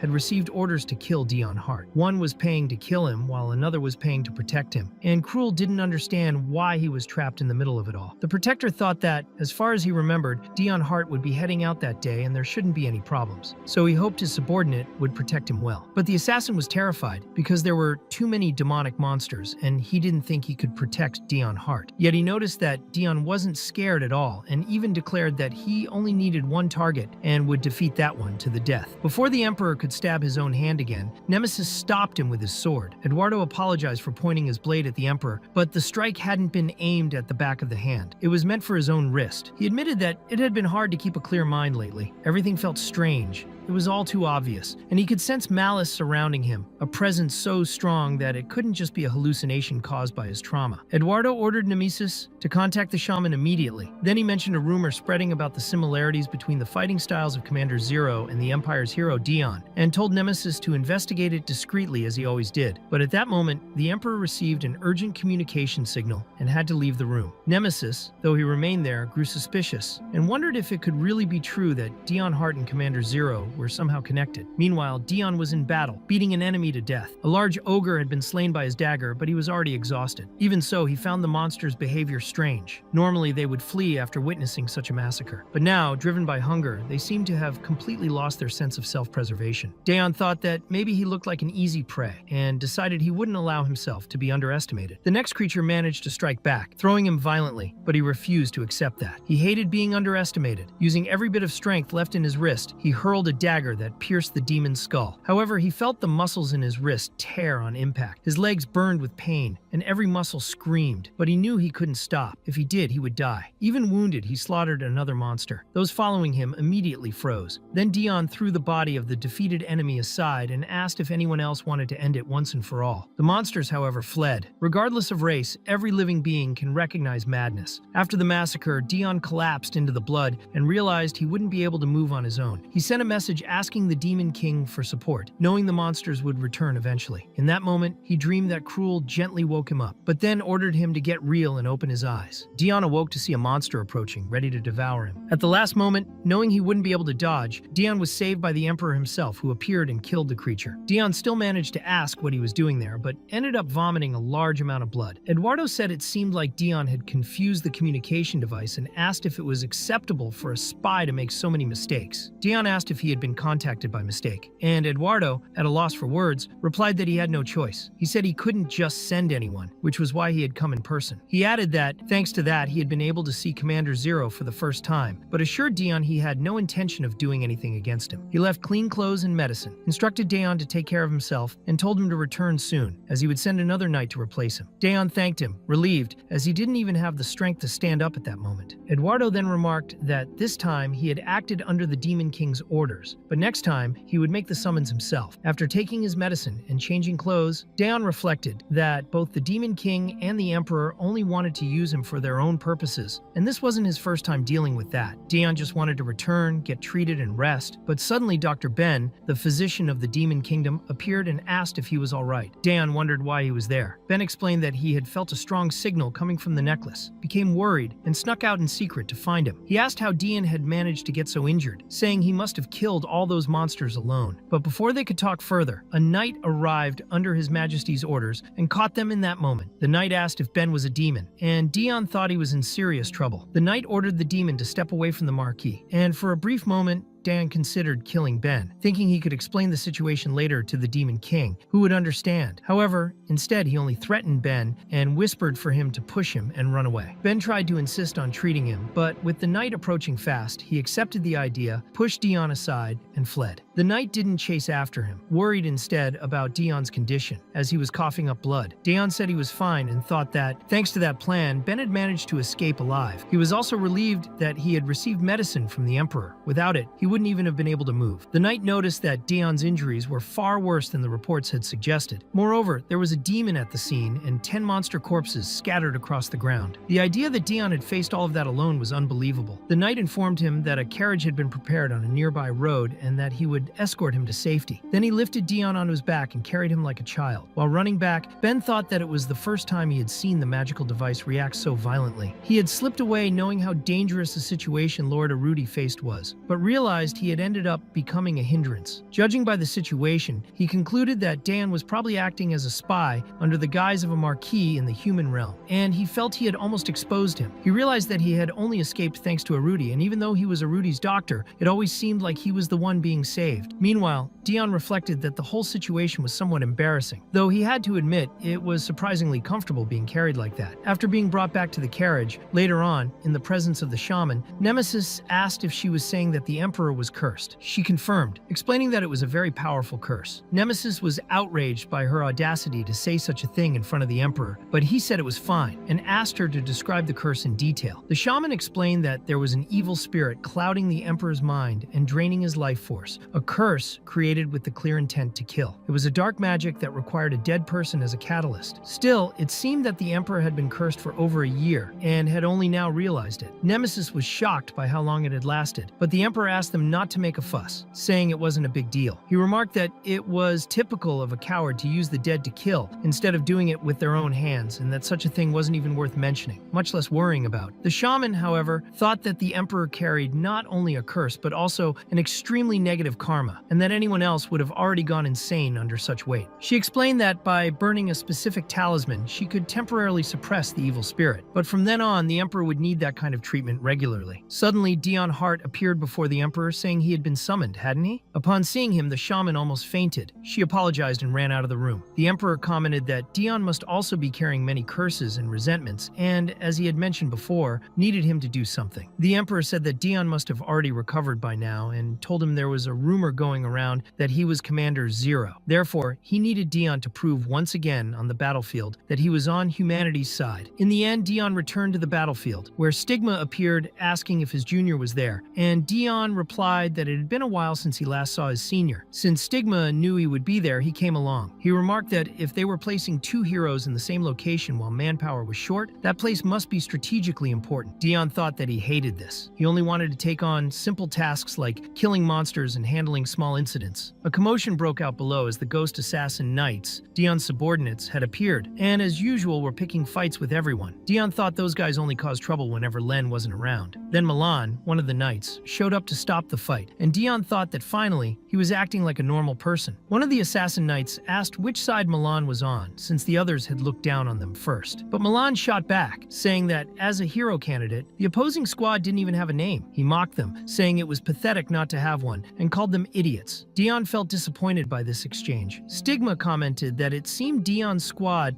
needed to learn a lesson even before going into battle, since the dignity of a leader could be measured by the actions of his subordinates. The Primero Knights, Stigma's squad, were admirable, very disciplined, and Dion thought that this was what a true elite force looked like. Stigma explained that he didn't say that to insult him, but because he didn't want Dion to be underestimated, so he hoped Dion would take his advice. Dion agreed, and replied that he would teach his group a good lesson later. Even so, one of the knights asked how someone without a fragment could be called a hero, and Milan said they were underestimating their captain. The Ghost Assassin Knights also retorted, saying that those who didn't even know their own place were already looking down on Dion. They were the vanguard of the 8-Year War, a disorganized group made up of poor farmers and untrained people. In the war, they were considered weak. Many said they had never even held a sword before. They were treated as expendable, thrown onto the battlefield like trash bags, pawns destined for sacrifice. No one expected them to survive, but they returned alive. One of the soldiers clearly remembered the day he saw a little boy stabbing a corpse. That was how he met Dion Hart when he tried to stop him. Only then did he realize that boy was his commander. At that time, Dion was just a child. child. When asked why he was stopping the boy, he replied that attacks should only stop when the body stopped moving. The soldiers knew Dion was broken inside, but that was precisely what made him strong. Dion said that this was the battlefield, and that the weak were left behind, crushed like insects. He asked if they really thought they could survive there, if they worried about morality or others. For the weak like them, survival meant spreading fear, psychological warfare. They had to make the enemy hesitate before attacking, even make their own allies afraid, wielding their daggers, knives, and swords with a smile on their faces. They all learned that a predator had to remain calm during the hunt, and that a moving prey was harder to catch. Daeon ordered them all to let themselves be consumed by madness. He declared that those who could afford to pay respect to the dead during war should stay out of the way. In the end, they all surrendered to madness. Those were the words that saved the Ghost Assassin Knights, to do whatever it took to survive. They stayed alive because they trusted each other. Milan thought that Dion Hart was not only his benefactor but also his hero. Meanwhile, it was explained that the demonic army had taken advantage of the tension on the front lines as a distraction to invade the human kingdom through another route. When the Emperor realized the Demon King's intentions, he quickly moved his army, but faced difficulties in defense, which forced him to gather his main forces. Because of that, the second hero Stigma Primero, the third hero Dion Hart, and even the hero fragment candidates were all summoned to the battle, which was slowly nearing its end. Daeon, as always, was in a state of fury, stabbing the same body hundreds of times while repeating in his mind, "Die, die, die." The high-ranking knights approached, asking if he was all right, and whether there was really any need to mutilate the corpses that way. Many were terrified, not just of Dion but of the battlefield itself. Even those proud knights were trembling in fear. The assassin knights watched and thought that even with hero fragments, those idiots were scared. But because of Dion's brutal state, the morale of the demons took a massive blow. Still, Dion's restless behavior was hard to control. As he stabbed another body, Stigma grabbed his arm and said he had already finished the fight on his end. And it seemed things were resolved there too. He commented that Dion's order of knights was known for its cruelty but also for its great skill, which explained how they had survived the 8-year war. Stigma then asked if shouting "die" during combat was a habit, as such behavior diminished a hero's prestige, suggesting that Dion should correct it. He told him to keep his head high, shoulders back, chin up, and always maintain eye contact when speaking to someone, since that would give him the image of a responsible and honorable man. Posture, he said, could change a lot. Dion thought that wasn't the only advice he had received from Stigma. From him, he had learned to give signals in the middle of combat while still fighting, and had come to understand that he needed to stop throwing himself into battles recklessly. He imagined that maybe Stigma felt responsible for him since he was his senior. The advice was useful, but deep down, Dion believed he was weaker than Stigma. He thought a hero should possess overwhelming power, and since he didn't, those words held no real weight. At that moment, however, a last surviving demon lunged at Dion, who didn't hesitate and protected Stigma with his own body. He thought that, yes, he was weak, so to survive, he couldn't afford to choose. He kept the spear impaled in his own shoulder and told the demon that now he'd have to return the favor, slicing the enemy's neck with a single stroke. Immediately after, he fainted. Later in the camp, Stigma was organizing everything and remarked that the moment his junior got a bit weaker, all sorts of worms started showing up. He asked aloud who had sent that assassin. There were people so foolish they didn't even understand how important this war was. During an interrogation, while trying to extract information, Stigma ended up killing the assassin and commented to himself that he had probably used too much force. He thought that maybe his junior already knew about this and found it strange that Dion had so many enemies that they'd come all the way to a war zone just to try to kill him. That wasn't normal. Still, Stigma mentioned that there was also someone there to protect him. The assassin wondered if the hero had noticed his presence. Stigma asked if he knew who had sent those killers, but got no answer. The enemy remained silent, so Stigma allowed the bodyguard to continue his work. He thought that Dion was really in demand, having both an assassin and a protector at the same time, but the whole situation was starting to bother him. Meanwhile, the assassin was panicking, sensing the bloodlust radiating from the hero, and wondered why being near Dion Hart was so dangerous. Later, Milan asked what Dion planned to do about his wounded shoulder, and if he had really been crazy enough to hold down an enemy using that very injury. Dion himself wasn't sure why he had done it, and barely remembered the moment. He just replied that there was no need to make such a fuss over a shoulder wound. Then Stigma appeared with a direct question, wanting to know if Dion had been fighting all that time while serving as bait. Dion looked visibly uncomfortable at the question. Milan watched and thought his captain had been like that ever since the 8-year war, when he had joined while still very young. almost a child. Sometimes he seemed like he needed to be cared for, but when it came to fighting and killing, he became more ruthless and relentless than anyone else. Even when his body was exhausted from alcohol, medicine, and wounds, he seemed to believe everything would be fine as long as he survived. Daeon replied that this time he didn't have much of a choice, but Stigma disagreed. He reminded him that last time Daeon had chased the enemy commander without a second thought, and they had only managed to retreat because Stigma was there. Stigma said Daeon should have ignored the small fry and focused on his own safety. A scout from the demonic army had discovered the wound in Daeon's shoulder caused by that incident and had returned with the information to the Demon Kingdom, which would probably make the retreating troops attack again. Daeon admitted Stigma was right, but simply said it was fine and thanked him for the advice. While Stigma gently ruffled his hair, the other soldiers watched, finding the scene adorable. They whispered among themselves that Stigma was the best, since he was the only one who could get through to Daeon with just his words. At that moment, the messenger arrived with the news everyone feared. The demonic army had resumed its advance toward that region. Stigma said the situation had become complicated. Daeon blamed himself, but Stigma snapped his fingers at him and told him to wake up to reality, saying he would stay to hold the enemy back with his knights and that Daeon should withdraw with his. Daeon asked if he really intended to stay alone while they retreated. Stigma answered that he was not so weak that they had to worry about him and assured him that he and his knights were more than enough to deal with ordinary subordinates of the demonic army. Even wounded, Daeon should be able to escape. Following the plan, Daeon left with his squad of knights. He thought that, according to intelligence reports, the demonic army was concentrating forces in that region, which indicated that the battle Stigma would fight would be the last one in that territory. With that, they would be able to complete their mission. Meanwhile, Cruel was with the Duke and Illister. The relationship between them was a little strange. Although Cruel willingly followed the Duke as his subordinate, the Duke treated him with a great deal of respect. It was a peculiar dynamic because, despite being master and subordinate, both seemed to have roughly equal strength. The Duke, having won the game of chess, commented that Cruel did not seem very focused that day and asked if he was worried about his little brother. He recalled that he had sent assassins after assassins, and yet Daeon still had not died. However, that relationship between them began to tilt dangerously. Illister suddenly smashed Cruel's head against the table, saying that his assassins had managed to capture one of Cruel's dogs, but Cruel knew he could not retaliate in that situation. Illister had discovered that Cruel had been protecting his brother all this time. Normally, he was not the kind of person to give second chances to traitors, but Cruel was too precious to him, leaving him no choice but to spare him. Stabbing Cruel's hand, Illister said he would leave it at that for now, and asked whether he did not feel guilty for protecting the very person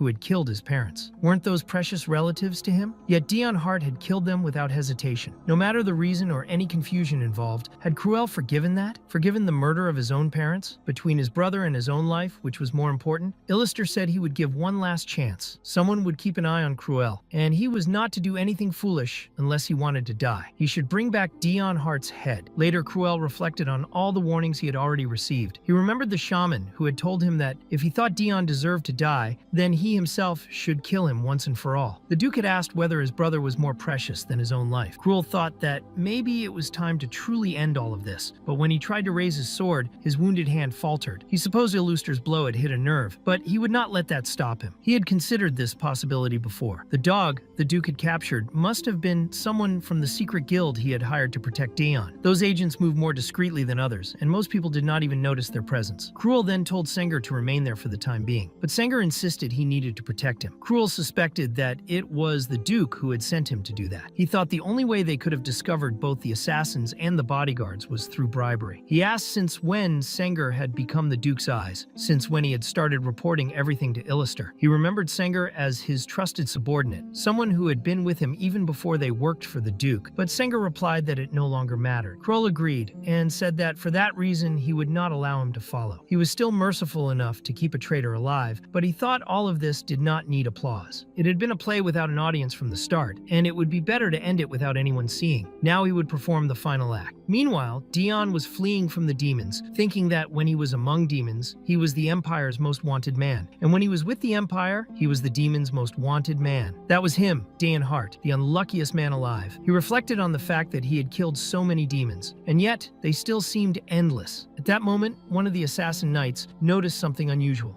A demon unit was transporting supplies, which explained why that particular area was so heavily guarded. They were using that path as a supply route. One of the demons, realizing they had been discovered, muttered that it was too late. Before he could flee or alert the others, Daeon had already killed him. The demons around shouted orders to stop Daeon Hart immediately, trying to contain the situation. Some wondered if they had been discovered by humans, but it was already too late. Daeon thought that without supplies, there could be no war. Maybe the mission was finally coming to an end. Maybe he could get out of this. But then, a rock slide turned the situation upside down. Since the beginning of the war against the demons, humans had tried to gather strength through unity. In the end, 4 great nations of the human realm joined forces: the Empire, the Holy Empire, Rues, and another territory. And so, in the brief calm born from the mutual exhaustion between humans and demons, a new storm began to form within the Empire itself. Meanwhile, at Stigma's camp, one of the knights reported that Marquis Hart had returned the day before and was resting after receiving treatment. Stigma asked if he had really discovered such an impressive supply route. The squad confirmed it, but reported that while they were eliminating the transport unit, a landslide had blocked the entire passage. Because of that, the demons had suffered a major blow. Stigma commented that he should congratulate him, but when they reached the tent where Daeon Hart was supposed to be, the knights were unconscious, and Daeon had disappeared. In truth, he was being forcibly taken away by Cruel at that very moment. Daeon demanded to be released, but he was physically weaker and couldn't escape his grip. He wondered why Cruel had shown up only to kidnap him. Cruel replied that he just wanted Daeon to come with him because he had something important to say, but gave no further explanation. He simply dragged him away. Even though he was weak and injured, Daeon thought he couldn't allow himself to be taken like that. Maybe this was his chance to kill Cruel right there, in that secluded place. His wounds were in terrible condition, but still, he said it was enough. They should talk right there. Cruel, however, suddenly turned with a bloodthirsty aura, but it wasn't directed at Daeon. He had sensed the presence of someone following them. In the next moment, he shielded Daeon from an arrow flying toward them and warned that there was no time to explain. There were people behind them, and he knew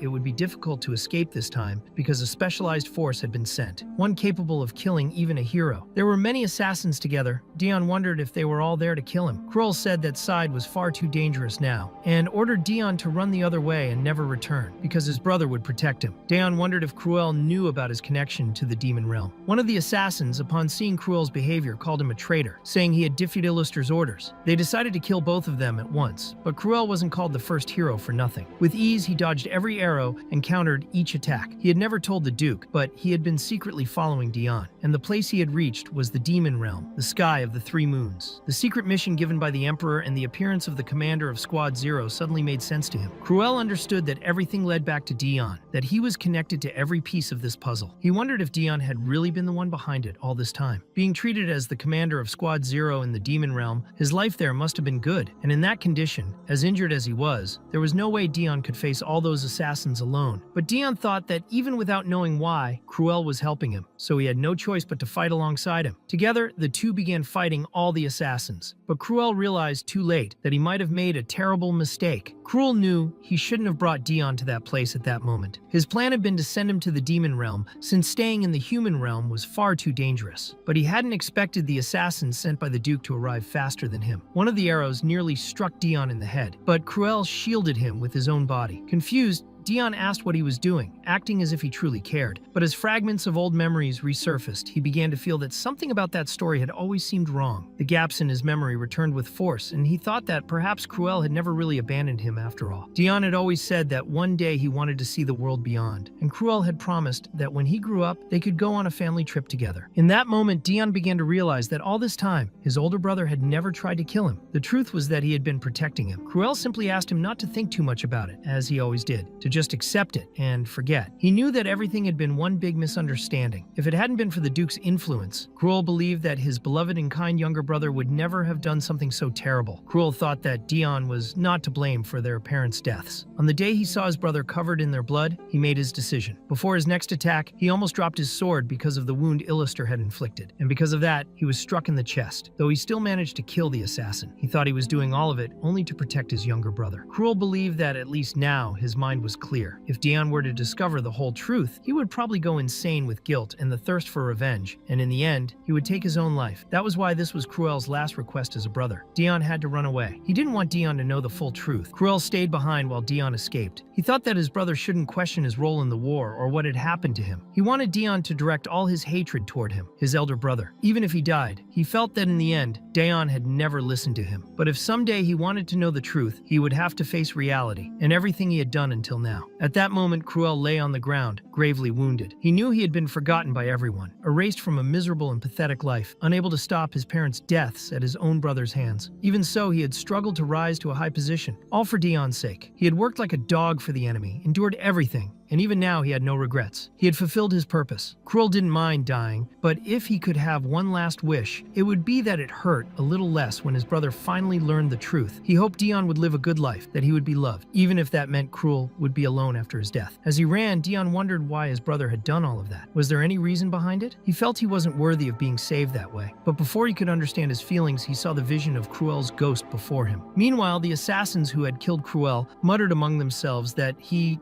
truly hadn't carried the title of hero for nothing, since they had lost many men fighting him. Still, now they would move on to kill Dion Hart. Dion wondered if his brother had really died. For so long, he had wanted to kill him. He thought he should be happy, but when his family spoke to him, he said it was better not to think about it. However, if he truly wanted the truth, he would have to face everything he had done up to that point. He didn't have much time to think because an arrow almost hit him. He survived only because of the magic necklace the Demon King had given him. The assassin was shocked, swearing that the shot had been perfect. Dion, shaken, thought he needed to move but couldn't find the strength. Even after struggling so much to survive until now, he simply didn't know what to do anymore. The last word Cruel had spoken to Dion was to live. And so, while fleeing from the assassins, a snowstorm swept through the region, blinding his vision and creating a gap for him to escape. He thought that his brother had died right before his eyes. Everything he had believed in was destroyed right there. There is a limit to how long one can suppress memories that keep coming back. He began to wonder if it had been his own parents who sent him to the battlefield, if Cruel had really tried to kill him, and why his brother had been serving Duke Illister. Were all the memories he had believed to be true really real at all? Deep down, Dion had probably always known the truth, but he avoided facing it because he was afraid. He thought that if he accepted it, he would never be able to go back, that it would completely break him. So he resisted the truth with everything he had, but that had been the wrong choice. Now he understood that he could no longer close his eyes to it. It was time to accept everything. Meanwhile, in the Demon King's palace, Ben came running in a panic, saying that the pendant of the demon Aruch had never glowed like that before. Lilynell replied that it meant he was in danger. At that moment, Dan was completely out of control. He was punching the ice with such force that he was crushing his own hands. The wall he had built around himself for the past 10 years collapsed the instant he stopped resisting. It was only a matter of time. All the memories he had ignored came rushing back at once. He felt a deep sorrow for his parents, for Cruel, and thought that his brother should have killed him from the start. The emotions overflowing from within him were so vivid that he could barely breathe. All he wanted now was simply to live. In the end, he was rescued by Lilynell. At that moment, the old shaman said that the last wall of his soul had collapsed, and that disaster was about to strike. Even though everyone thought she was crazy, Rand admitted that this time, she was right. That place was dangerous. They needed to leave for Esperanus immediately. Meanwhile, at Marcus Hart's estate, Dan was asking, remember if he knew where Dion was? The Empire's third hero had vanished. Rumors spread, suggesting that he had been kidnapped, or that he had killed Cruel Hart and fled to the demon's domain. Remember replied that there was no way of knowing where his master was. The knights were clearly worried. Milan said he only hoped Dion was safe. Alain told them to stop worrying so much and focus on training, because they had to believe in their lord. Even so, she was also deeply worried and wondered where Dion might be at that moment. She believed that soon, His Majesty would issue a royal decree in search of the missing hero. Meanwhile, Nemesis presented his report. Neither of the two had been found. They were last seen in the north, but no trace had been located. The Emperor ordered them to focus, for now, on defending their own territories and continuing the search for the two heroes. Later, Illister praised Senger's work and reflected that he hadn't expected Cruel to sacrifice himself for his own brother. He called him a fool for it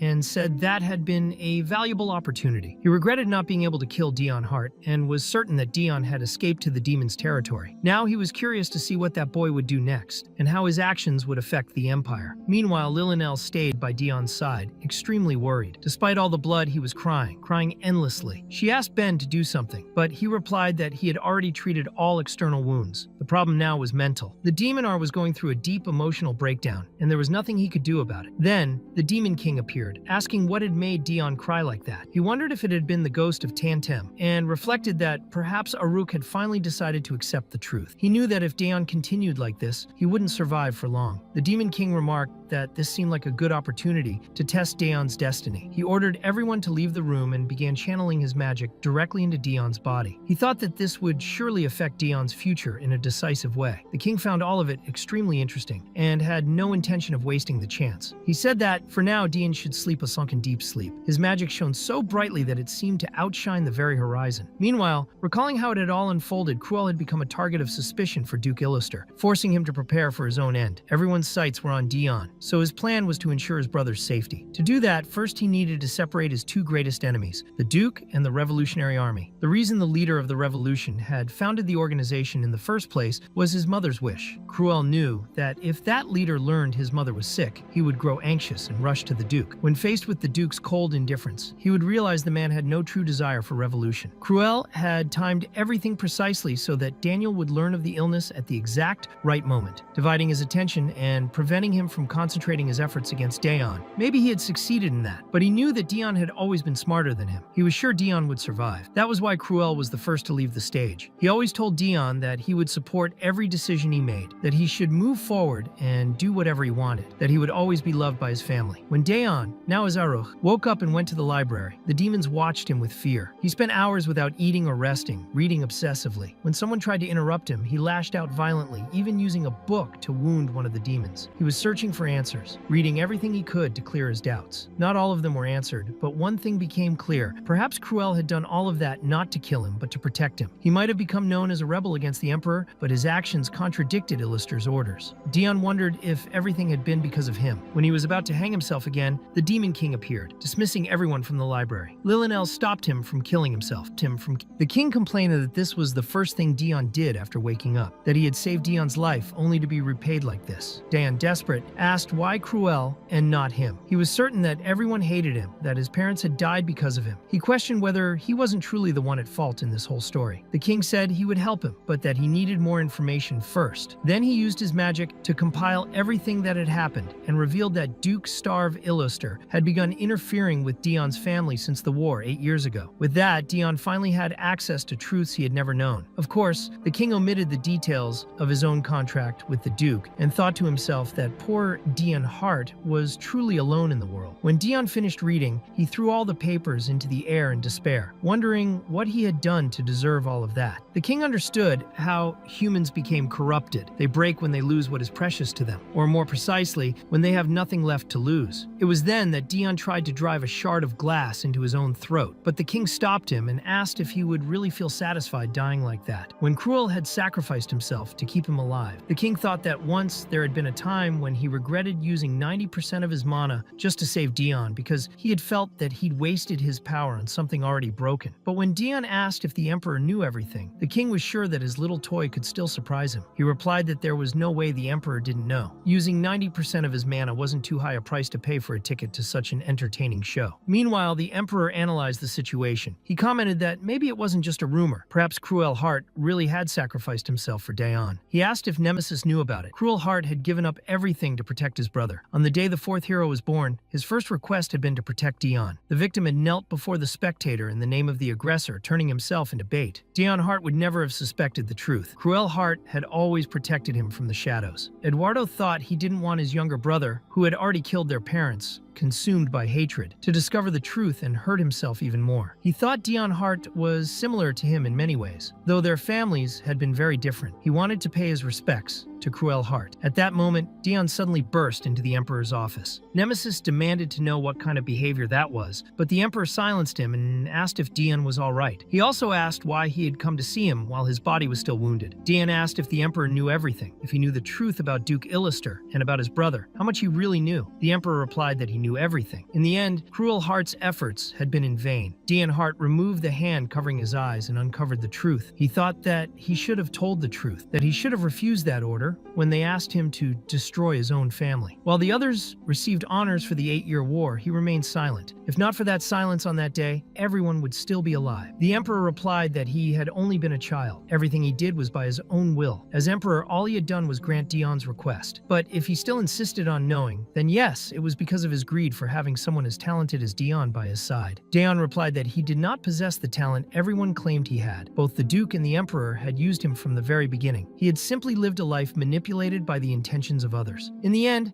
Dion returned to his residence, where he was welcomed by Remember, who said it was cold and that they should go inside quickly. But within Dion, the decision to kill was growing. He swore he would kill them all and have his revenge against those bastards who had used him. Meanwhile, in the Duchy of Starve-Illuster, a massive invasion by the Revolutionary Army was taking place. Illuster himself was almost killed when one of his subordinates saved him and immediately died afterward. Illuster thought it was all the fault of that damn Daniel. He remembered the meeting he had with Daniel earlier, when Daniel had asked if he truly did not want the revolution to happen. Illuster said that, of course he did not, and that Daniel had taken too long to realize it. He and the Revolutionary Army had been nothing more than tools to weaken the current emperor's support and to change the political system itself. But Illuster also said that this army was full of wrongdoers trying to turn the world into chaos, and that such ideas had to be eradicated. Even in that situation, Daniel laughed in Illuster's face, saying that he had known he would be betrayed and asking if Illuster really thought he would do nothing about it. He said that Illuster would never destroy the Revolutionary Army because it already had a successor. Moreover, it was the Duke himself who had helped him realize who was holding the army back. Illuster asked if that had been on purpose. Daniel said that those who had extorted, committed fraud, and would not contribute to the future of the Revolutionary Army had been executed by Illuster himself. And as gratitude, Daniel said he would give him another gift. That was when Illuster learned that his duchy was being completely invaded. He had never imagined that Daniel would divide his forces. Daniel said that for the future, they would reduce his troops by half and asked what he thought of that. But at that very moment, Daniel was also attacked. In the secret passage of the duchy, while escaping, Illuster wondered if Daniel truly had a successor. He needed to hurry. Now that he no longer had any connection with the army, he needed to take care of this quickly. Daniel was far more intelligent and dangerous than Illuster had ever imagined, but it was a relief that he had finally managed to kill him. The one who found Daniel's body was his successor, Paul. At that moment, the knights were knocking on Dion's door, saying he needed to eat something, but he did not respond. Milan commented that he had not left his room for 4 days. Elaine said that their lord had always been that way. Then Dan finally appeared. Milan asked where he had been, since the captain had been in danger. Dan had appeared only at that moment. He said he had needed to do something important. What he did was set fire to the village where his old home had been. The shaman cursed Dan, saying he would serve disaster, and he almost died because of it. Although he had always been the same Dan everyone knew, people began to treat him like a monster, but he never wished to be understood. As the village burned, Dan told Han not to worry. He would not kill anyone. He only needed that old woman to see him fulfilling his destiny. He said he hoped she would live with a heavy conscience, because he was the sin she had created. But Han asked him to warn Dion to be careful with his eyes, and said she hoped he would not commit too many sins by his side. Dan thought she must have seen his lord's future, and for that reason, he simply broke down the doors of his chambers. Elaine brought food to Dion and said she could serve him. When Dan finally arrived to speak with his lord, he realized Dion was still hurting himself. He said everyone was worried and that they needed to leave that place for a while. But Dion asked Dan what he was to him. He had always been curious, but had never received an answer. Who was Dion to Dan? He answered that Dion was the person who had ruined his life, his disaster, and also his purpose. That was why he begged Dion to continue following him. Dion laughed and said that was great. He knew that Dan was neither a man of the Emperor nor of the Demon King. Dan was his servant. Then Dion said they could go together. Later, both of them were in the Demon Kingdom. Dion asked Dan to stay there for a moment because he had a meeting. Everyone was shocked to see Dan, asking if that was the human the demon Aruch had brought. Jakar commented that the boy was interesting, surprised that he could remain so calm even in such a hostile atmosphere. But in truth, Dan was very nervous, only pretending not to be. Later, the king asked Dion if, to fulfill his destiny, he truly needed that human by his side. Dion said yes. The king replied that it was fine. He would allow him to remain in the Demon Kingdom, and asked if that was the only thing he had come to request. But Dion was pondering something. Ever since he decided to take revenge, he had not stopped thinking about the most effective way to do so against Duke Illuster and the Emperor. He asked the Demon King to destroy the Empire, to bring it to collapse and crush it so completely that it would never recover. Dion said that was his true request. The king replied that it was wonderful. He thought Dion Hart was foolish, even without knowing the whole truth. To him, Dion was like a monkey still chasing a banana. The king had deceived and used him even more than the Emperor had, yet Dion still chose the side of evil. Dion said he would follow him sincerely. The king thought that finally, after such a long time, the toy had fallen into his hands. Later, the demon Arak was being greeted as always. However, everyone noticed that the atmosphere around him had changed. He had always been frightening, but now it was far more difficult to approach him. The king said he would leave Dion in charge of managing his army to destroy the empire. Dion thought that he could not afford to be careless if he wanted to use that power properly. The moment the demons realized he was weak, he would lose his life. The power he had gained and the chance for revenge could not be wasted. Until then, the fear they felt toward him had been a misunderstanding, not something intentional. But now he would take advantage of it. He decided to distance himself from everyone for a while and change his attitude. When Eddie, kind as always, approached him, Dion simply ignored him. As Stigma always said, a simple change in posture improved many things. He would create an image that no one would dare to approach. Dion called Dan and, without hesitation, closed the door right in Eddie's face. Dan commented that it had been a bit cold and even thought Eddie might have been hurt by that. But Dion replied that Eddie was a demon and there was no need to get too close to a demon. He also said that such bonds only brought unnecessary danger, and that,